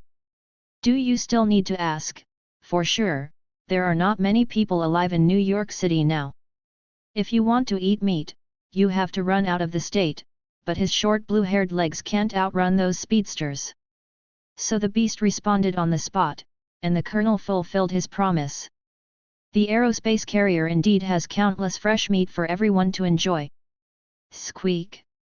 Suddenly, there was a faint sound in his ear, and he turned around suddenly, only to see a tall, red-eyed vine monster standing behind him. What? Before Professor McCoy used his 3 doctorates and 18 honorary professorships to think about what this thing is in front of him. Those vines seemed to be alive, quickly entangled in the beast's flesh, forming a twisted and terrifying bondage. The vines were covered with spikes and barbs that clawed into the flesh, making it impossible for the beast to break free, holding him firmly like shackles. Wait, I know who you are that monster in the swamp, you are a humanoid. The beast screamed, and he completely remembered that he must not feel fear under the touch of a humanoid, otherwise he would be burned to ashes by its fear touch.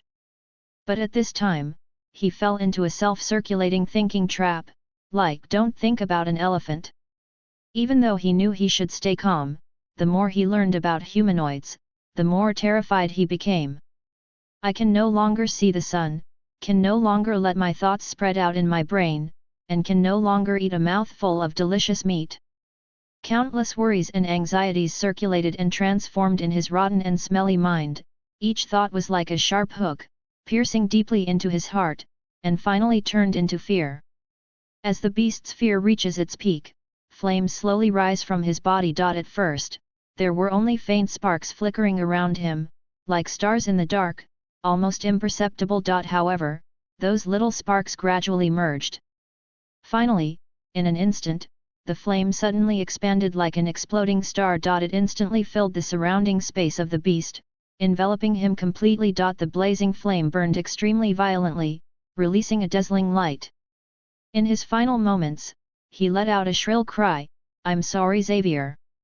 His voice gradually dissipated in the flames, leaving only embers and black smoke floating in the air. The humanoid turned around gently, scanning the surrounding zombies. There was no emotion in its red eyes.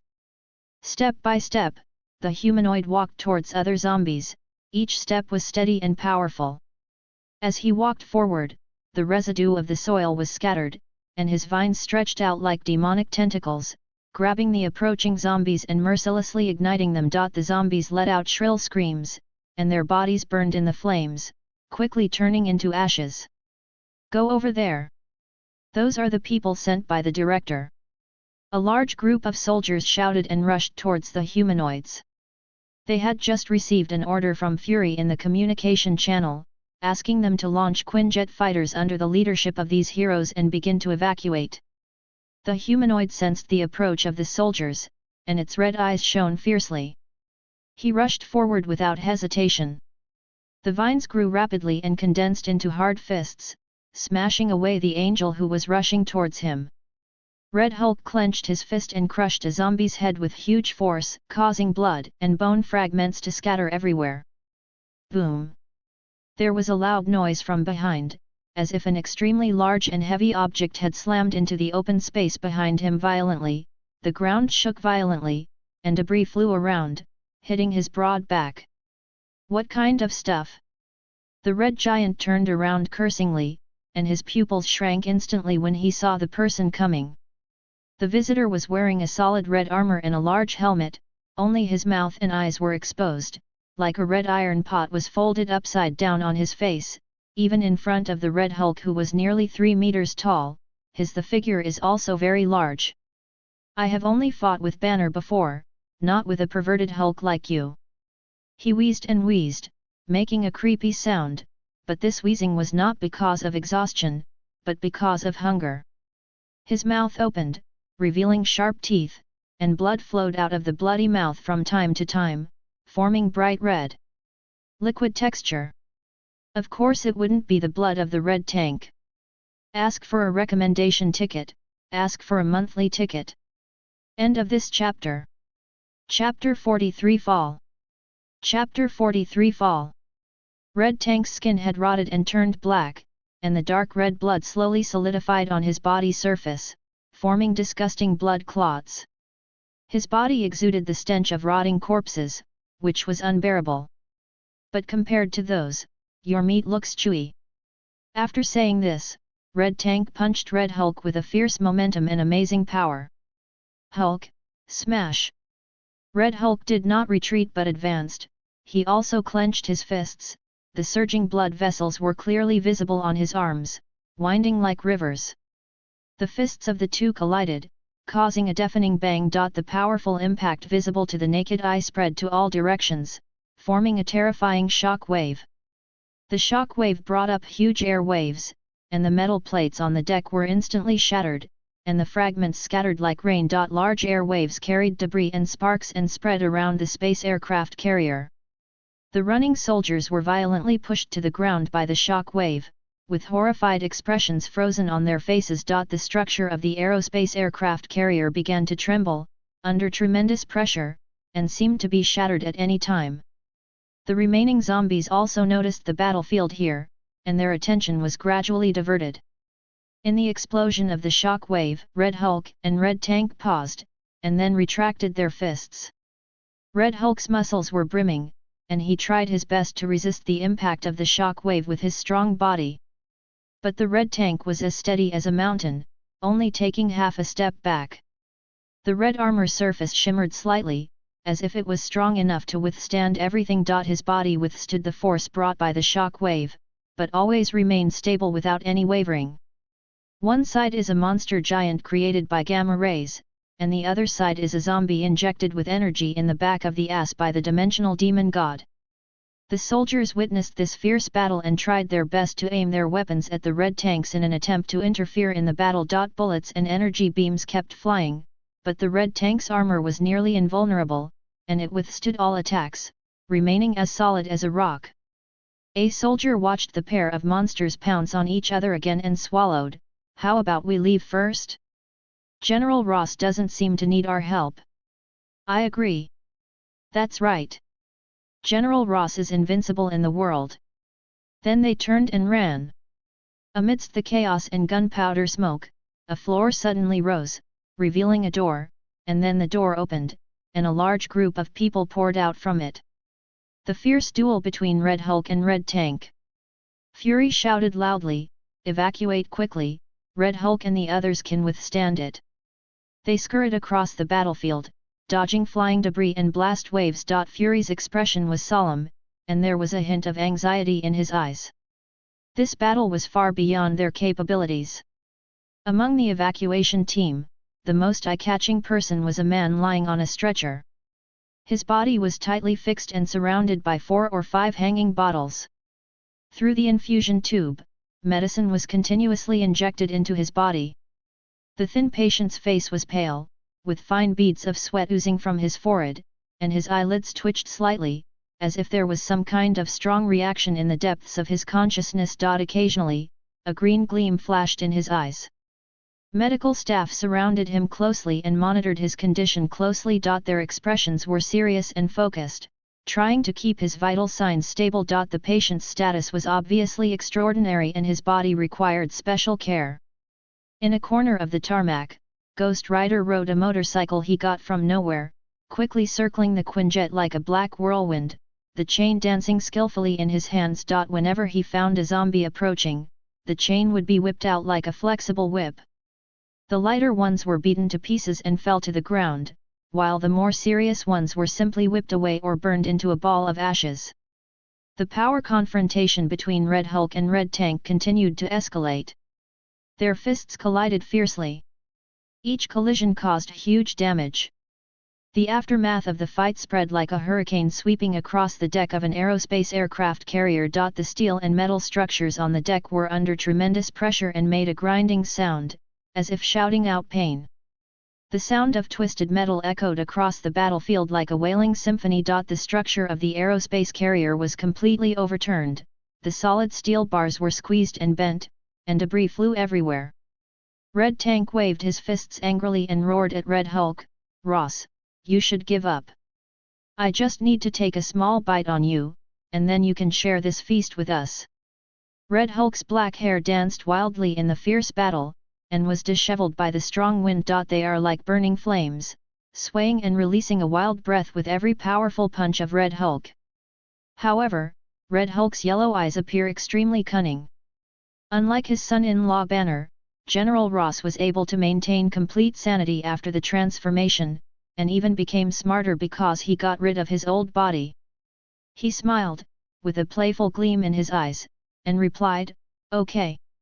Red Hulk's response made Red Tank instantly stop punching.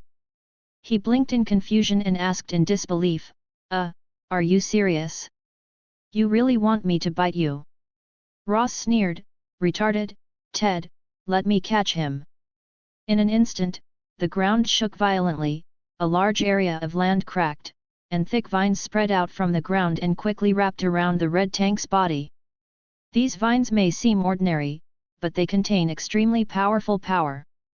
They quickly wrap around like a python, tightly restraining the Red Tank and lifting it into the air. "Who the hell do you think you are? I'm a fucking Red Tank, and no one can stop the Red Tank." The Red Tank roared, his muscles all tense, trying to break free from the humanoid vines wrapped around his body. He twisted his body with all his strength, and every struggle he made was accompanied by tremendous force. The vines were torn apart by his power, and the cracks spread, but the humanoid, undaunted, quickly unleashed more vines in an attempt to rebind the Red Tank. However, the Red Tanks were destroyed far faster than the humanoids could be created. He waved his arms vigorously, and each wave brought with it the sound of howling wind. The vines shattered into pieces under his power, as if torn into thin threads by an invisible force. "Of course I know who you are, Marco."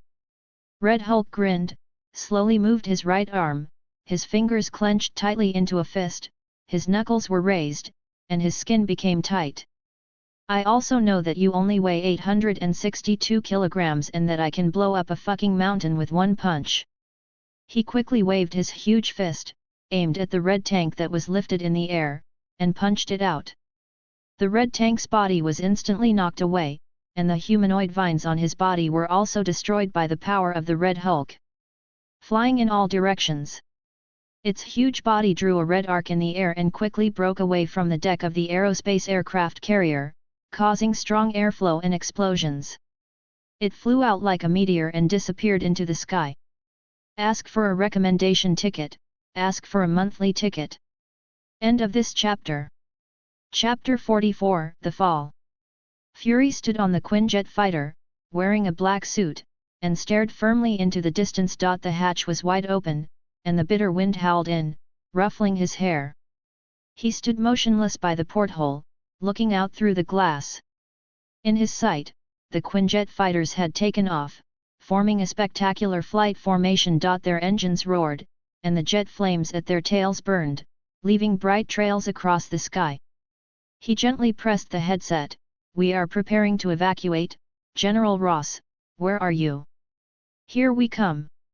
Make room for us."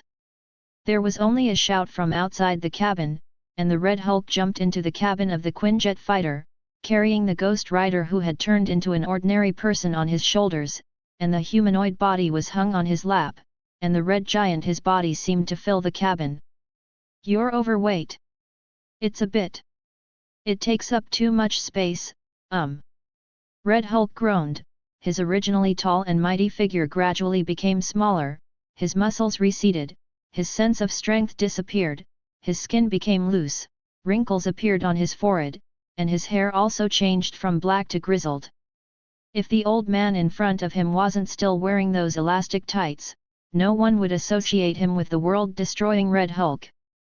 The Kun-type fighter plane took off slowly, and the hatch began to close. Fury stared at the aerospace carrier, and his eyes fell on the dozens of automatic cannons raised by the aerospace carrier.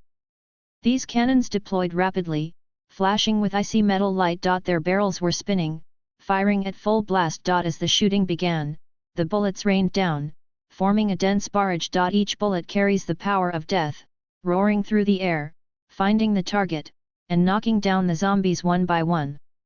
But it was only knocked down. The zombies were attracted by the firepower of the machine guns and reunited towards the center of the deck.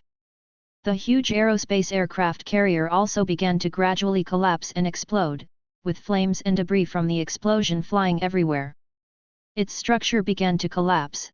The huge explosion shock wave caused the steel of the hull to twist and deform, and the sound of cracking filled the entire space. Flames and smoke gushed from the space carrier's breach, enveloping it in a terrifying scene.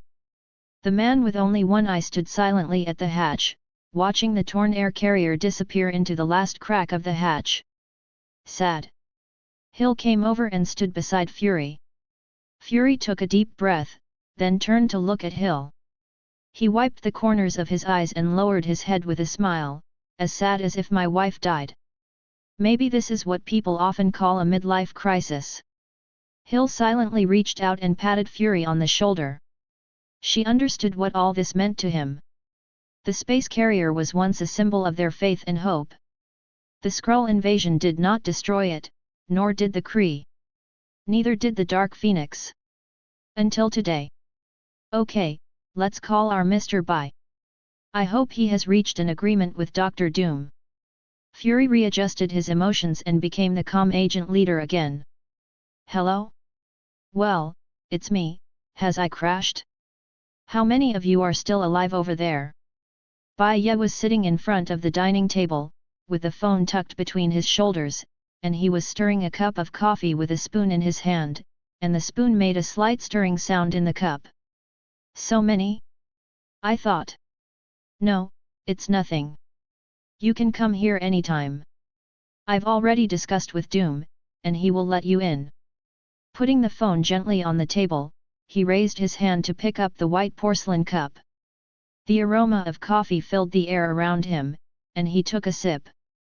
As the taste of coffee spreads on the tip of his tongue, Bai Ye's expression gradually relaxed. He felt a warmth welling up from his heart. The coffee brought him not only the enjoyment of taste, but also a moment of tranquility and comfort. Thinking about it carefully, since arriving in the 2149 universe, I have been running on the road with little time to breathe. At this time, the overall situation has been decided, and it's finally time to take a good rest. Doom temporarily arranged rooms for several people. This castle is very big. Doom's side has already reached an agreement. The Lord of Lotto Villa just took Susan and said that he wanted to go to the rooftop to get some fresh air. The number of people Fury brought out alive was a bit beyond imagination. A dozen Quinjets contained at least hundreds of people. But of course this is not a bad thing. The more people who can survive, the better. He breathed out comfortably, closed his eyes, and quietly enjoyed the tranquility of this moment. Hello. When Bai Ye was resting with his eyes closed, a voice suddenly woke him up, breaking the peaceful atmosphere. He opened his eyes helplessly, and found that it was Susan, the invisible woman, walking over. Didn't she go to the terrace with Dr. Doom to breathe? Seeing Bai Ye opened her eyes, Susan said eagerly, Bai Ye, right? Were you talking to Fury just now? My brother Johnny. He's fine at all. He's on his way here with Fury. Pinching the base of his nose, he looked at Susan, who breathed a sigh of relief and was obviously relieved, and asked, Didn't you just go up with Doom to get some fresh air? Susan quickly replied, Yes, I just came to tell you that there seem to be zombies in Doomburg, and I just happened to hear you and Fury talking on the phone. I wandered around on the terrace for a while, and when I went back to the castle to go to the toilet, I suddenly saw a line of blood on the ground. Bai Ye frowned. Zombie, bloodstains? It shouldn't be. Doom wouldn't let a few zombies get in because of a loophole in the defense, right? Wait, the invisible girl is right, there is indeed a zombie in this castle. He slapped his head, threw down the porcelain cup, stood up and said, Go find Doom. Hearing this, Susan blinked. Shouldn't we kill that zombie first? There is some kind of illusion inside the castle, which causes the positions of various rooms to constantly change in appearance. The bloodstains you just saw can be thousands of miles away from your reality. Only Doom knows where that zombie is. Doom knows? But why? No, is he already infected? Susan covered her mouth in disbelief. Could it be that she had just been staying with a zombie? Bai Ye shook his head, walked out of the room. It's not that serious, it's just that our castle master may be too confident in the cage he set up. Cage? What do you mean? The invisible woman quickly followed Bai Ye, and knocked on the doors of several other people around her with her thoughts. Nothing. Bai Ye turned around and glanced at the sleepy-eyed stone man, as well as Thor and Punisher, who were eager to try. These two people had very keen sense of smell, and they knew there was a fight when they saw Susan's anxious look. Quicksilver and Scarlet Witch were not here. They said they were going to see how the civilians in Lotto Villa were doing. Doom said they locked them up in the basement. It was our dear Doom who locked Amora the witch. That alone is nothing, but Amora has been infected and turned into a zombie. But the second point actually doesn't matter. Maybe Doom has a special taste. We should respect and bless him, but now there may be a fool who wants to release that zombie. Ask for a monthly pass, ask for a recommendation ticket. End of this chapter. Chapter 45, Death of Ash. Doom, come out. Bai Ye led the way, followed by Susan, Thor, and the Punisher. The stone man walked at the back and yawned. As he walked, Bai Ye silently recalled the information about the witch Amora in his mind. The Charm Witch, an Asgardian, has 3 times the physical fitness of the average human being. Apart from the martial arts and some magic that everyone in Marvel possesses, she is best at confusing the opposite sex. Of course, these problems are not the main ones. I am very aware of the virtues of the Charm Witch. If I encounter the invisible woman, it will be enough to screw her head off. As a real straight man of steel, Doom will not fall for those little tricks. That's Ash Williams. He was just thrown far away on the streets of New York before, without killing him. Not to mention that at a certain point in time in New York City, there were 2 Ashes, which doubled his chances of survival. If other superheroes did not change their existing destinies due to the butterfly effect they brought, would Ash also encounter Xianyan like in the original plot, and then use her flying machine to come to La Tavilia? Of course Dr. Doom would not easily let people of unknown origin enter Doom Castle, but at the same time Doom was also a gentleman. If Xianyan insisted on letting Ash in, then Doom would not bother to stop him. And after that, Ash, who was obsessed with sex, didn't have any sense of being a guest, so he released Amora directly. He himself was fine, but he killed Swanyan who wanted to save him. But then again, what is Doom doing with Amora? He wants to learn English? Oh! A cloud of green mist exploded in front of everyone, and then Dr. Doom's iconic iron mask appeared in it, and as the green mist dissipated, it gradually transformed into his figure. Why are you looking for Doom, so anxious and disrespectful? Before Bai Ye could say anything, Susan stepped forward and shouted, "You locked up Amora." The man in iron mask under the hood was silent for half a second, and then he explained, "It's not what you think, Sue, please listen to my explanation." "Then what do you think I think?" I said stop. Seeing that things were going in a strange direction, Bai Ye quickly pulled the excited invisible girl behind her, and signaled the stone man to keep an eye on her, and turned around only after the stone man held her down. "We already know that Amora is imprisoned by you." "Humph!" Doom sneered, "What, you guys don't forget to be heroes even after the end of the world? Are you so passionate that you even want to save a villain? In fact, you are also a bad person," Bai Ye secretly cursed, and then added, "and we also know that she has been infected." "What?" As soon as these words came out, Dumo was immediately shocked. He was the only one in Fort Duam who knew this secret. How did this group of people who had only been here for a while know about it? "This child cannot be kept, this child has a way to die, this child's eyelids are beating slightly behind the mask, and his brain is running rapidly. Did you take in Xianyan and one of her accompanying men before we came?" This time, Doom was completely speechless and stood there. Seeing that Doom was temporarily frightened, Bai Ye took a deep breath and continued, "I forgot to tell you before, but I will tell you now. In fact, I am a prophet. It was precisely because of this that Fury was like this before. You trust me and send me to consult with you." Dr. Doom didn't say anything, and looked at Bai Ye intently. After a long time, he said, "In other words, you have not been completely honest with Doom before." His cloak was blown and rustled by a sudden gust of wind. How could there be wind in this castle? Doom just got angry again.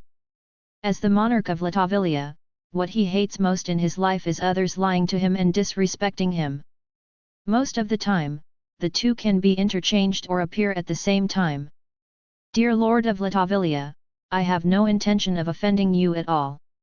Bai Ye looked at Dumo who suppressed his anger calmly, "On the contrary, I came to remind you out of respect, because there is the little thief is about to free your prisoner." "You mean the coward following Swanyan?" "Exactly."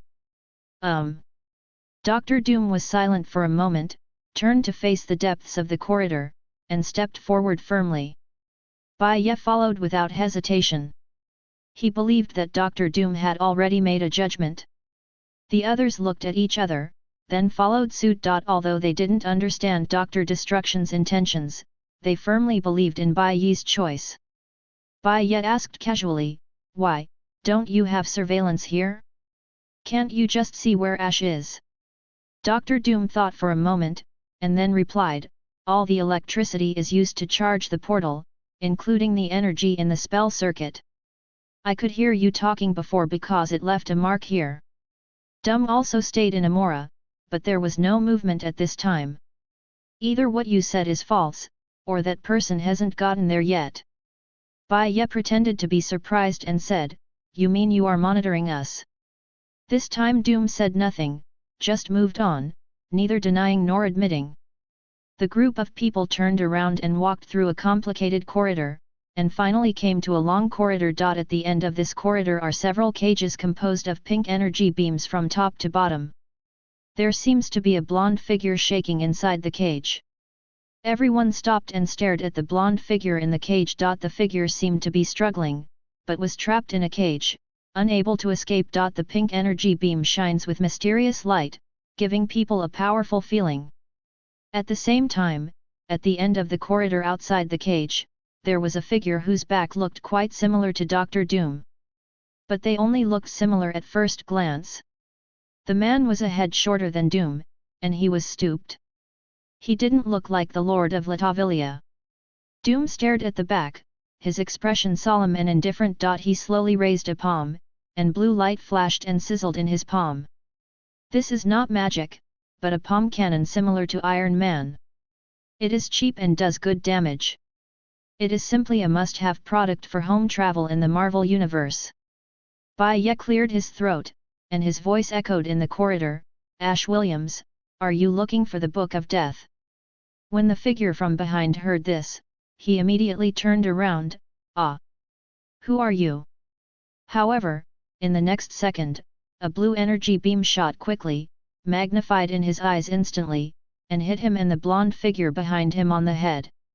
A scorching energy enveloped them, followed by scorching flames. The back and the head of the blonde figure were burned to ashes almost instantly, leaving only a trace of burning. Bai Ye clapped and laughed, and he slowly approached the place where the ashes were. What a joy, what a joy! Congratulations to Dr. Destruction for getting rid of one, no, two serious worries. Ask for a recommendation ticket, ask for a monthly ticket. In addition, I would like to thank book friend Feng Kai for the 100-point reward. End of this chapter. Chapter 46 Meeting.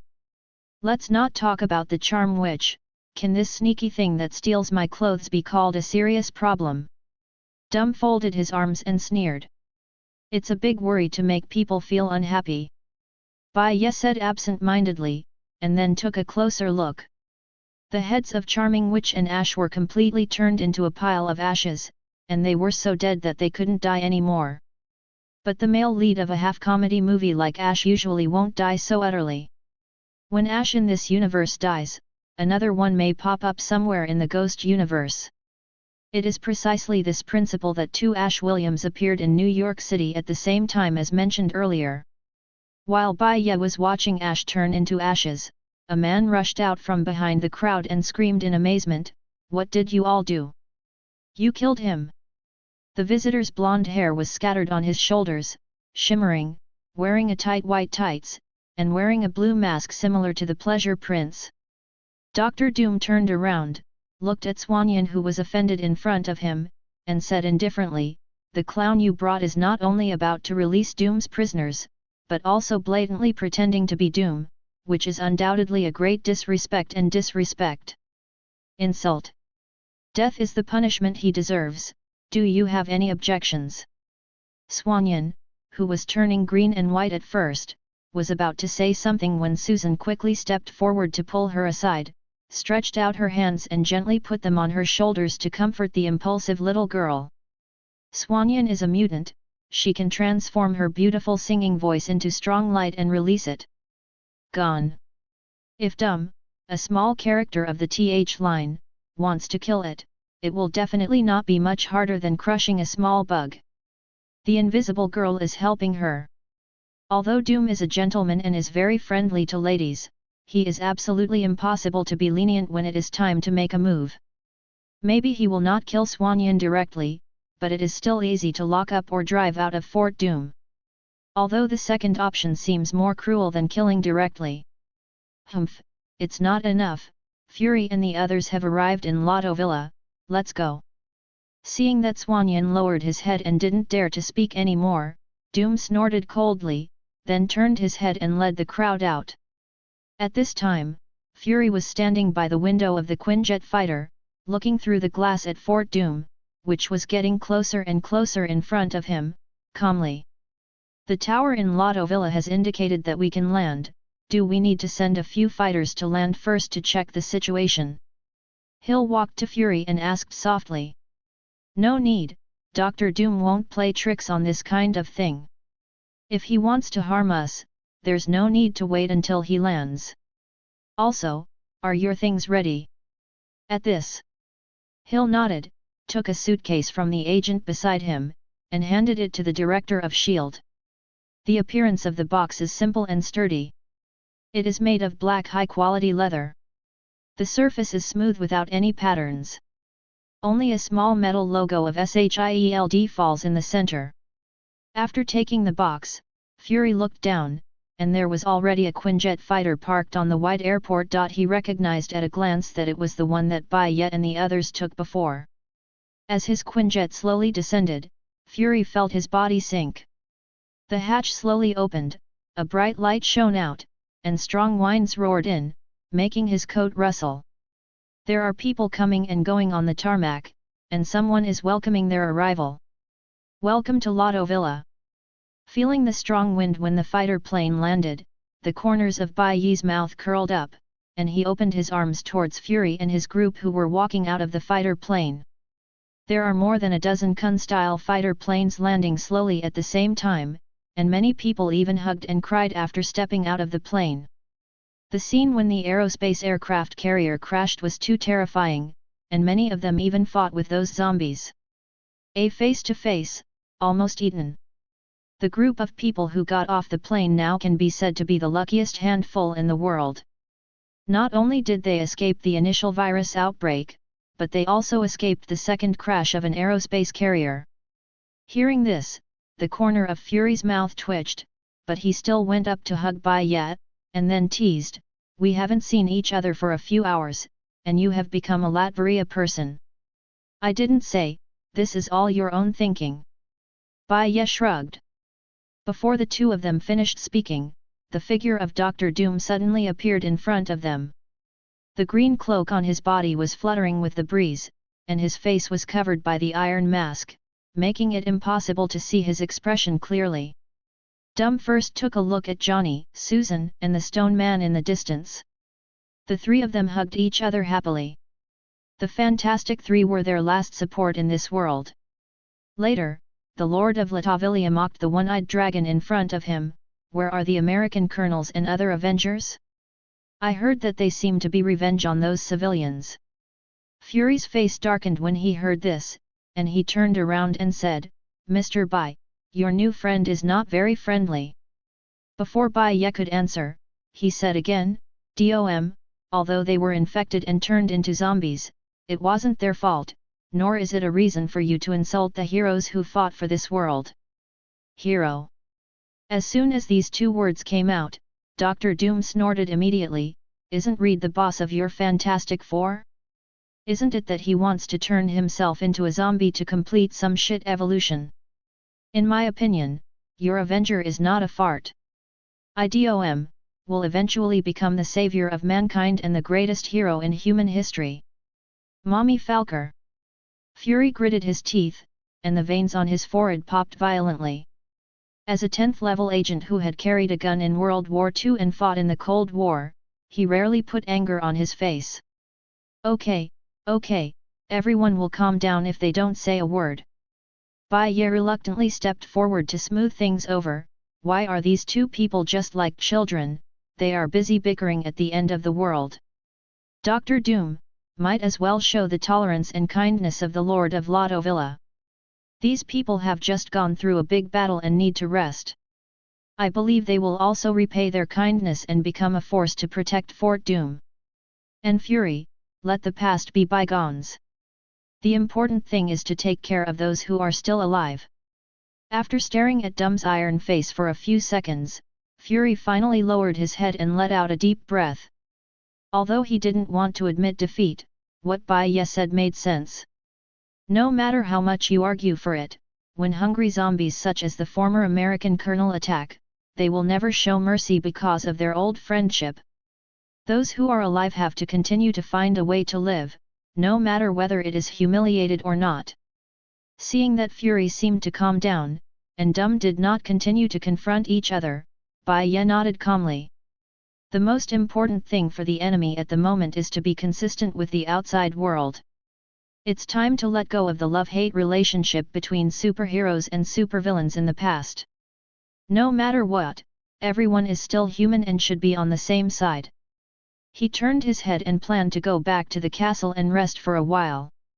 At this time, Fury suddenly said, "Mr. Bai, please stay a little longer, Shield has a gift for you."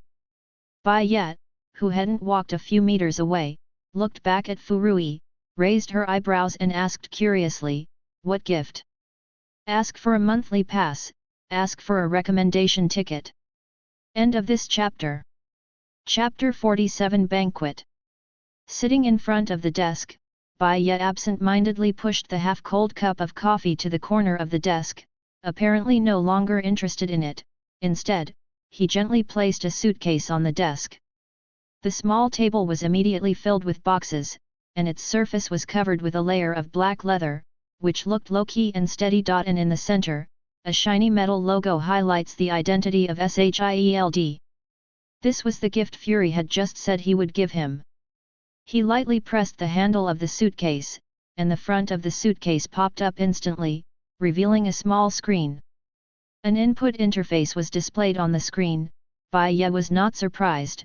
He quickly entered a long string of passwords. With a click, the mechanical device inside the box started to operate, and the box lid popped open automatically. Its interior is almost filled with black elastic material for shock resistance, which is soft to the touch but tough, and can effectively protect the safety of the contents of the box. And in the blackness, a fixed small bottle is very eye-catching. It is filled with a tube of light blue liquid. The texture of the liquid is like glass, but also like flowing water. When it flows in the container, it forms elegant curves and ripples. Every drop of liquid appears extremely pure, as if it contains infinite energy. And this is indeed related to infinity, which contains the infinity potion that Nick Fury once injected for life extension, but not only that. It is also the only tube of perfect mixed super soldier serum left in the world. It was distilled 27 years ago, and then it was lost according to the ancestral method in the Marvel Universe, and the scientist responsible for the research died that day. After that, the tube of potion was kept secretly by Fury, in order to wait until the technology in this world was developed enough to copy it one day. But obviously, that day is gone in this world. So Fury gave this tube of medicine to himself as a reward for helping SHIELD, but according to him, this little thing was far from enough to repay Bai Ye's kindness. Anyway, I should also thank you. After all, this thing is very precious. A smile overflowed from the corner of Bai Ye's mouth. He carefully picked up the medicine tube, carefully observed the device on it, and found a small button on the top of the medicine tube, which was obviously used to control the air injection. He pointed the nozzle at his neck and lightly touched the button with his finger. The potion began to be injected slowly, accompanied by a faint sound of airflow. He could feel the moment the liquid entered his blood, accompanied by a slight warm touch. However, this warmth quickly turned into a fiery heat, as if a flame was burning in his veins. This fiery force rushed forward along the blood circulation path, rushing all the way to his heart. Hiss! Bai Ye stood up from his chair like a bolt of lightning, and the various memories in his mind began to become clearer, as if rays of light flashed, taking him back to fragments of the past. The breakfast I ate on Tuesday 4 weeks ago, and the bag of china that the coach took out while sitting in the co-pilot in the driving school 2 years ago, put aside these useless memories, and more plots of comics that I have read have surfaced. However, with the emergence of memories, a severe brain pain also followed, like a sharp knife piercing his head. He couldn't help but grab the edge of the table, trying to stabilize his body. But as the fiery energy spread in his body, his strength became extremely powerful, and he unintentionally overstretched. The edge of the table was crushed in his hands, and the shattered sawdust scattered all over the ground. Gradually, the sharp pain began to weaken, as if the memory and energy in my mind had found a balance. Bai Ye slowly opened his eyes, a sense of relief welling up in his heart. Call. He quickly touched the back of his head, then took a long breath, wiped the sweat from his forehead and said thankfully, "Fortunately, I didn't become like Reed from the Ultimate Universe, otherwise I would have to wear an oversized helmet every day when I go out." The Mr. Fantastic of the 1610 universe, that is, the Ultimate Universe, is, how should I put it, a very strange person, both in appearance and in heart. After being thrown into negative space by his teammates due to some minor friction, Reed miraculously came back to life, and then built a ball thing called the Dome, where he played the game of playing God for 1000 years. During these 1000 years, his intelligence continues to increase. There are gains and losses. The price of becoming the smartest person in the world is that the size of his brain continues to expand as his intelligence increases, eventually making his head protrude twice as much backward, and there is no hair on it. Is simply a complete freak. Fortunately, I didn't become like that, otherwise I would never see anyone in my life. Shaking his head, he changed into the well-fitting clothes that the Doomberg waiter had put in the closet long ago, and Bai Ye pushed the door and went out. Castle Doom was now bustling with activity, and the halls and restaurants were crowded with people. The expressions on people's faces revealed a kind of joy in surviving the disaster. They were the passengers of the surviving space aircraft carrier. Among the crowd, waiters in black shuttled back and forth, busy serving the guests. They hold trays filled with all kinds of food and drinks to meet the needs of the guests. The waiters listened skillfully to the customers' orders and served them with smiles on their faces. Even in the end of the world, Latavilla's well-trained waiters still maintain enough elegance, and they can still face the guests several times their own without losing their poise. Bai Ye scanned the crowd and saw many familiar faces, including Hill, Carlson, Tony, Kuei Yan, and others. Tony was still wearing the golden red armor at this time, but the visor was taken off. Considering the armor algebra in this universe, he didn't take off the armor because it was inconvenient to disassemble. It shouldn't be because he wanted to pretend bar. At this time, Tony excitedly spotted Bai Ye's figure, holding a glass of champagne. He chatted with the waiter for a few words, took a new glass of champagne, and then quickly walked towards Bai Ye and handed it out. "Hey, Bai Ye! You are coming to the banquet too?" Tony said excitedly, his eyes shining with joy and his voice full of enthusiasm. "Banquet?" Bai Ye raised his eyebrows and took the champagne. "Yeah," Doom said a few words at the airport about a friend coming from afar, and then told us he'd clean us up or something. "By the way, I have an idea." "What?" He put his arms around Bai Ye's shoulders, the flames at his feet sprayed out hot breath, and with a burst of surprise, Tony and Bai Ye rose into the air together. Everyone present looked at each other in blank dismay, wondering what this flamboyant bastard was going to do, and even dragged another person along. Tony pressed the loudspeaker on his armor, cleared his throat, and silence fell, and everyone waited quietly for his speech. "Friends, I have something to say." Tony's voice resounded throughout the hall. "I would like to introduce our savior, Bai Ye. A great prophet with the ability to predict the future. It is his prophecy that allows us to survive, instead of serving as dessert to those zombies, and gives us a future." After a brief silence, suddenly, everyone in the venue raised their wine glasses and shouted passionately, "To Bai Ye! To the future!" This shout was like a violent storm, and the sound echoed throughout the entire Doomberg. Along with the joyful sound of the collision of wine glasses, it was like playing a passionate hymn. The two slowly landed back to the ground. Bai Ye looked at the people crowding around, smiled, and drank the glass of champagne comfortably. "Ask for a recommendation ticket, ask for a monthly ticket." End of this chapter. Chapter 48. In the spacious training room, Bai Ye stood on one side with her upper body naked, staring at the majestic dumb robot in front of her. The robot was huge, full of metal texture, and seemed indestructible. Its green eyes shone coldly, as if challenging the White Knight. The next second, it raised its fist and rushed towards Bai Ye, who quickly twisted his body and whipped out his leg like a whip, hitting the robot's chest. The sharp sound of broken metal echoed in the air. Crack! The metal shell of the robot cracked under the impact of huge force, as if a piece of fragile glass was smashed.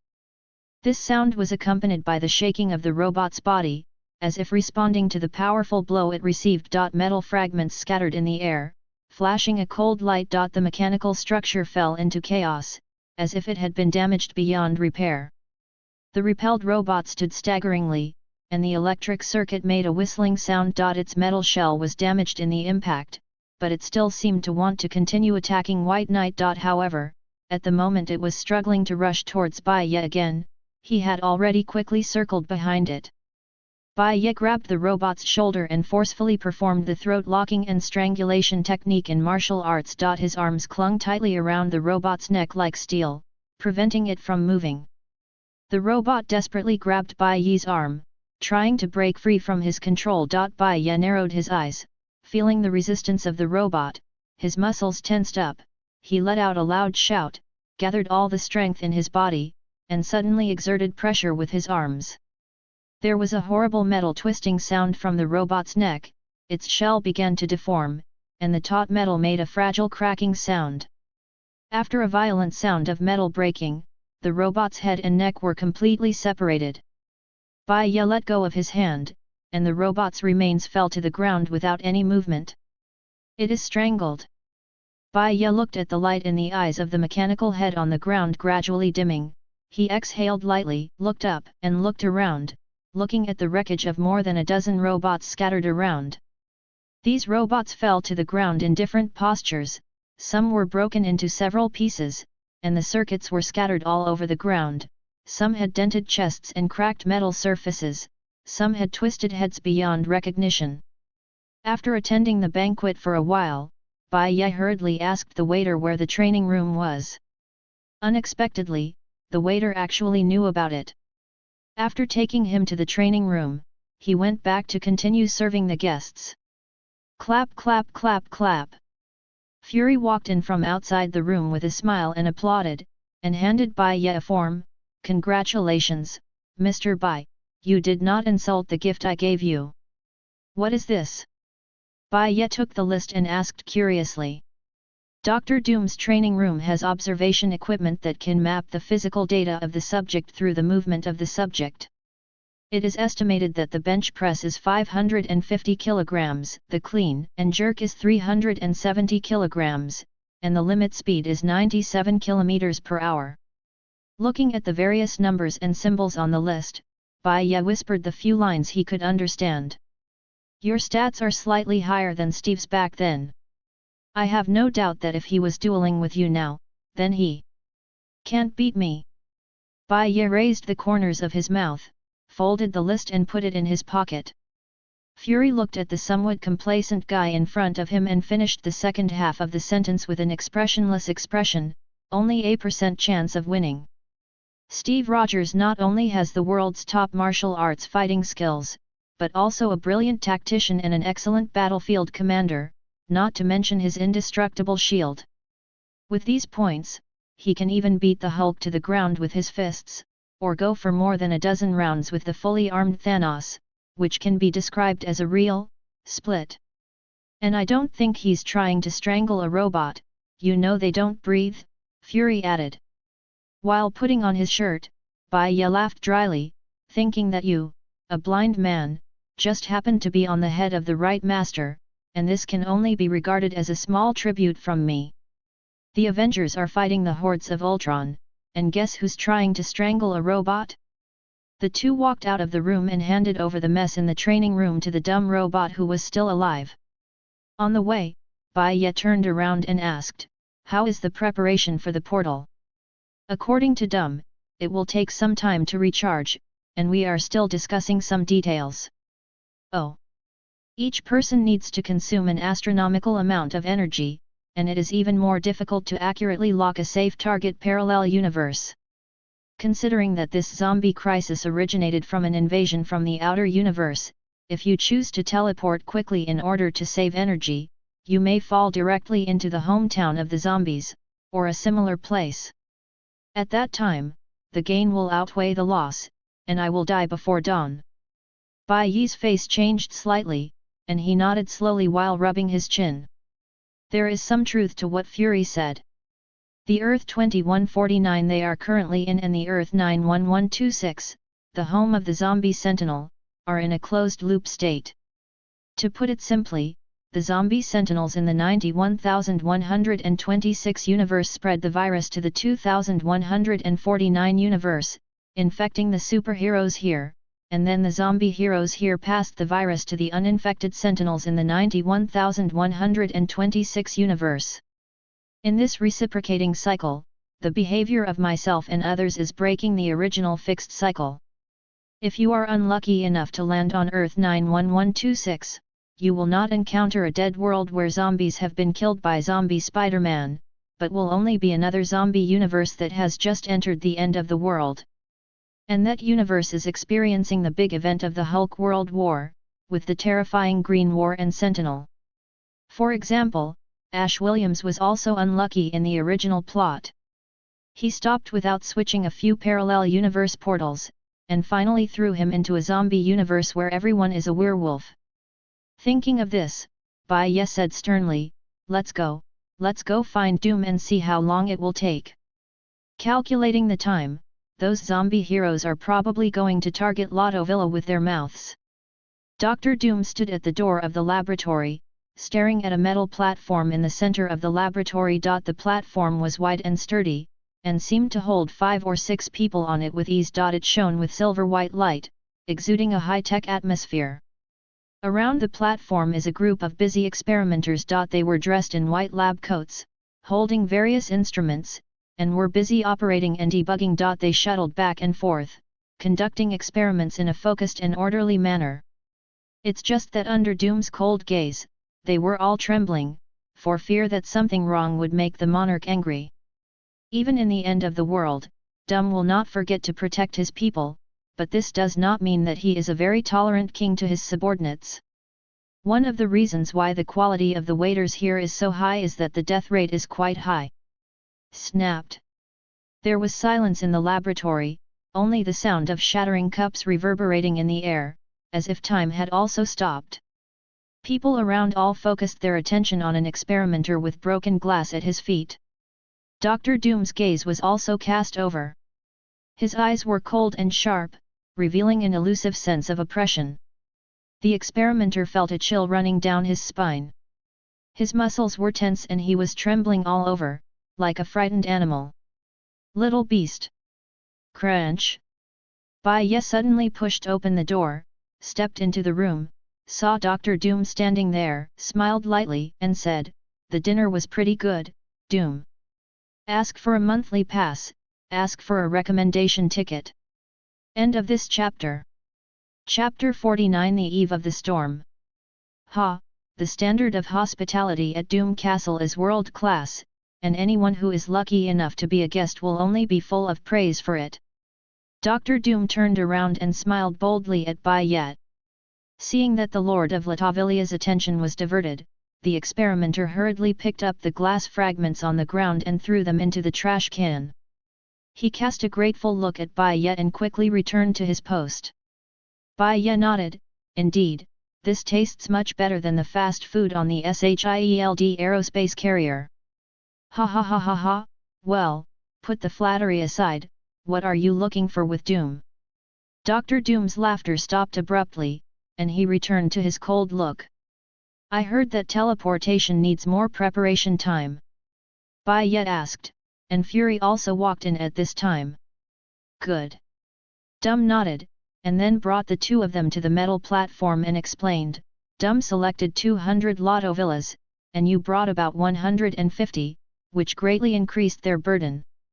The computer is currently calculating a suitable destination to ensure that we can stay far away from those zombies. At the same time, some finishing work is in progress. You don't want to go to another universe and be caught up by them." Bai Ye shook his head and said, "Let's just say how long it will take at least, and how long it will take for those zombies to attack. In 1 hour, everyone can be transported to a world without zombies in 1 hour." After pondering for a moment, Bai Ye nodded.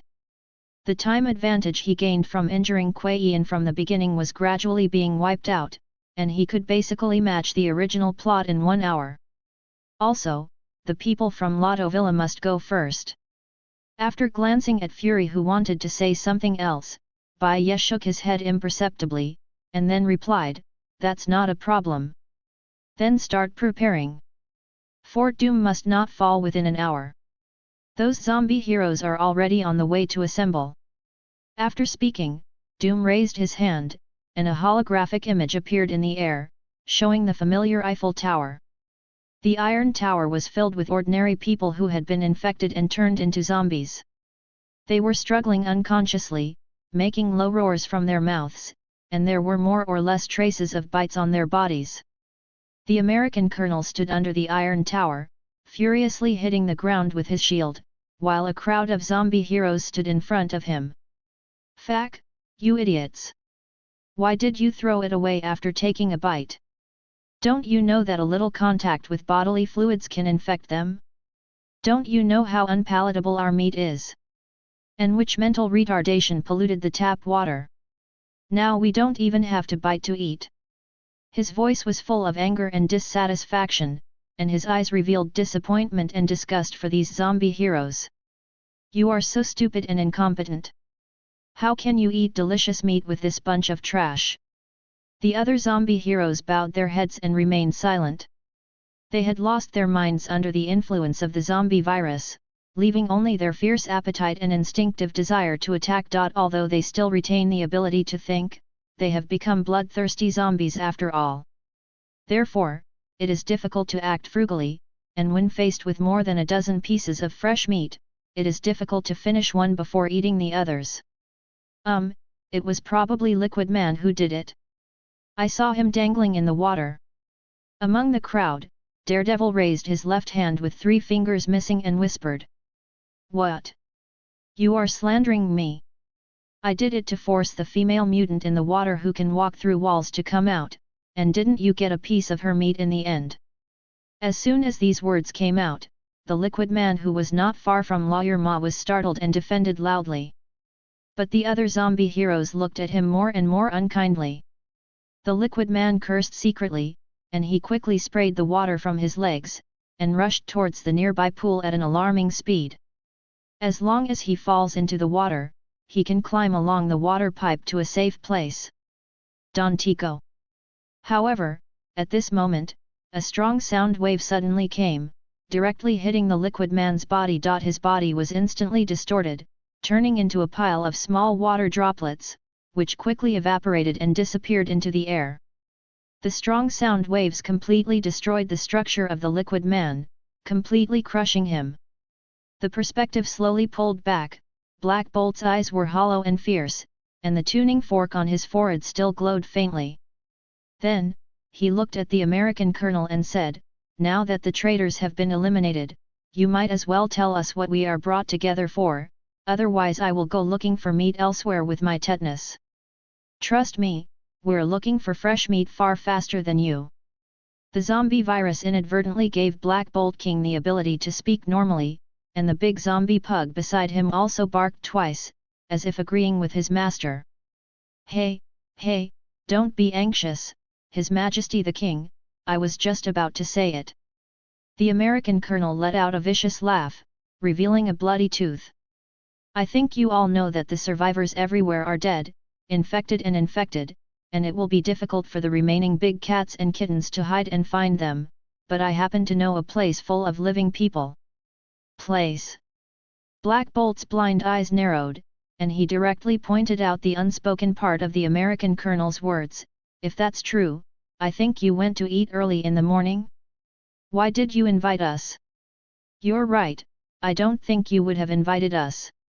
Unexpectedly, the American colonel admitted it directly, but then he said, "I called you here because the place is heavily guarded, and it is impossible to pry open that big can with just the few people I brought with you. Stop hiding it and tell me where that place is." Storm among the crowd shouted loudly, and suddenly the sky changed drastically and dark clouds rolled in. The American colonel replied, "In Lottoville, in Fort Doom. That Lottoville has not been eaten yet. According to the information Hawkeye found from the computer in the crashed aerospace aircraft carrier of SHIELD, Fury took people there in the end. We can't eat with peace of mind without them. And do you know what the best thing is?" A large group of zombie heroes looked at each other, and after a brief silence, they directly cursed, "What the hell, why don't you just say it?" The American colonel picked up the shield and said, "They have a complete teleporter, which is used to escape from this world. It is used to go to a world full of fresh meat." After Black Bolt heard the explanation of the American colonel, his eyes flashed with excitement, and he could no longer suppress the ecstasy in his heart. and let out a loud roar. Powerful sound waves rushed out instantly, like a terrible wind sweeping across, and the Eiffel Tower began to shake violently. The huge metal structure trembled under the pressure of Black Bolt's sonic waves, and finally could not withstand the huge impact, and the entire tower began to shake. As the iron tower swayed, the zombies hanging on it were lifted up by the violent vibrations. They struggled helplessly, but were quickly torn into blood mist by the impact. Flesh and blood splattered, and a terrifying scene filled the air, dyeing everything around it bright red. In the end, the huge iron tower couldn't bear the power brought by the roar of the Black Bolt King, and collapsed. The wreckage was scattered around, and the dust was flying. Tetanus, teleport. Take us to Lotto Villa. Ask for a monthly pass, ask for a recommendation ticket. End of this chapter. Chapter 50 Attack. On the periphery of Fort Doom, a green energy shield suddenly rose, covering things within several kilometers. With the formation of the energy shield, subtle energy fluctuations flowed on the surface of the shield, like a transparent film. When this layer of energy slid over the vegetation on the ground, those plants shook slightly, as if they could feel this powerful force. The leaves trembled slightly, the flowers swayed slightly, and the grass blades in the grass undulated. This subtle change reveals a mysterious atmosphere, which makes the surrounding creatures feel a little trembling. Something is going to happen. Then, 100 meters away from the energy shield, a burst of dazzling white light pierced the darkness, accompanied by flying energy particles, flickering like a ghostly fire. Woo! A huge pug zombie slowly came out of the white light. Its body was huge and fat, its fur was tattered, and it was covered with rotting wounds and overflowing rotting blood. The whites of its eyes were sickly red, revealing endless longing. The huge mouth of the pug zombie opened its fangs and exposed them, with bright red blood stains remaining on them. Every drop of blood seemed to condense at the corner of the mouth, forming a blood-red trace. Deep in the dark throat, a white hand bone can be vaguely seen. Don't worry, Tetanus, we'll have tons of meat to eat soon. The pale hand stretched out slowly, and gently touched the zombie dog's head. The zombie dog felt the touch of the hand, and the bones in its mouth were swallowed all at once. It rubbed its head against the hand and made a low and slightly joyful sound, as if it was full of intimacy with the hand. Although the dog has been reduced to a zombie, there seems to be a special bond between it and the hand, an emotional bond that transcends life and death. Seeing that his big dog calmed down, Black Bolt raised his head and said to the hundreds of zombies behind him, "Tetanus can only send us here. There is some kind of anti-teleportation device in Fort Doom. What if we destroy it?" Luke Cage asked. Black Bolt King lowered his head and touched the tetanus. The big dog was licking his arm with its tongue. "Then you won't need the tetanus by then. Don't ask stupid questions, Cage," the American colonel said, holding up the shield and pressing it tightly against the hood and scraping it violently. The sound of friction followed his movements, and sparks flew everywhere. "Do you know?" Black Bolt suddenly said, the tuning fork on his forehead trembling slightly, "The beautiful blue city of Italan on the back of the moon has been destroyed by the battle between me and my wife. She was first infected in the battle on the ground, then she bit the tetanus and went back to the moon together, trying to invite me to the dinner party, but at that time I resisted such a blessing and shouted her to pieces, and was tetanus inadvertently bite lightly on the arm." The American colonel put away his shield, looked at the eloquent alien king and said, "Your Highness." But the Black Bolt King didn't seem to hear it, and continued, "After that, most of my inhuman compatriots died in the aftermath of the battle or at the mouth of the same race, and hunger tortured the poor souls of the remaining race. Elephants, but I can't help them, just because Your Highness, please be quiet for a while. I know the virus has enabled you to speak normally again, which is very good, but we have to find a way to get rid of this thing now," the American colonel shouted loudly. "Feel sorry." Black Bolt King walked to the edge of the energy shield. He took a deep breath and his chest inflated rapidly, then roared, and a powerful sound wave roared out instantly. Energy ripples visible to the naked eye spread and hit the shield. The ground was cracked and rocks were lifted up. The zombies were frightened by the huge sound wave and scattered to avoid it. The energy shield vibrated violently and was on the verge of falling, as if it might collapse at any time. Black Bolt King's sonic shock wave continuously impacted the surface of the energy shield, making a deafening roar. The energy fluctuations on the shield kept fluctuating, flashing in unstable light. Just when Black Bat King's roar gradually dissipated and the barrier was about to return to stability, the Red Tank, Meatball, and Luke Cage among the corpses rushed out and hit the place where Black Bolt King roared with all their strength. Boom! When they hit the energy shield, there was a huge impact sound. The energy shield trembled, receiving unprecedented pressure. Under the impact of the Red Tank, a small crack appeared in the energy cover, and the subsequent impact of the Meatball and Luke Cage widened the crack. As the impact force increased, the cracks gradually expanded, eventually completely destroying the energy shield. The American colonel pointed fiercely in the direction of the castle, and shouted, "Come on! There is delicious fresh meat in it. If you pass this village, there will be no such place." Iron Fist and Saber-Toothed Tiger rushed to the front quickly, without the slightest hesitation. They directly jumped over the line drawn by the energy shield just now. Suddenly there was a loud noise, boom! The landmine detonated, and the Iron Fist was blown to pieces. Fortunately, the Saber-Toothed Tiger kept its head, but its body was nowhere to be seen. Its head was rolling around on the ground, screaming in pain, "Quick!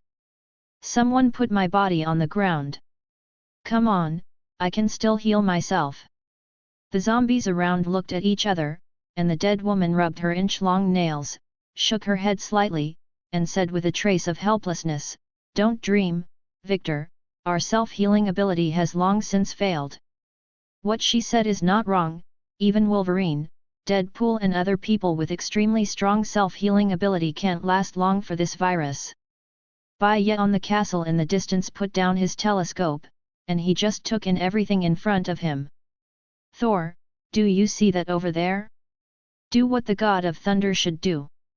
A confident smile appeared on the corner of Thor's mouth, happy to help. The magic hammer in his hand spun whirringly, and the electric light circulated endlessly on the surface of the hammer. A thunderbolt broke through the dark clouds in the sky, and slammed into the crowd of zombies. "Ah, fuck, my legs!" Daredevil fell to the ground, his entire lower body missing. "Woohoo, my hand! My hand is gone!"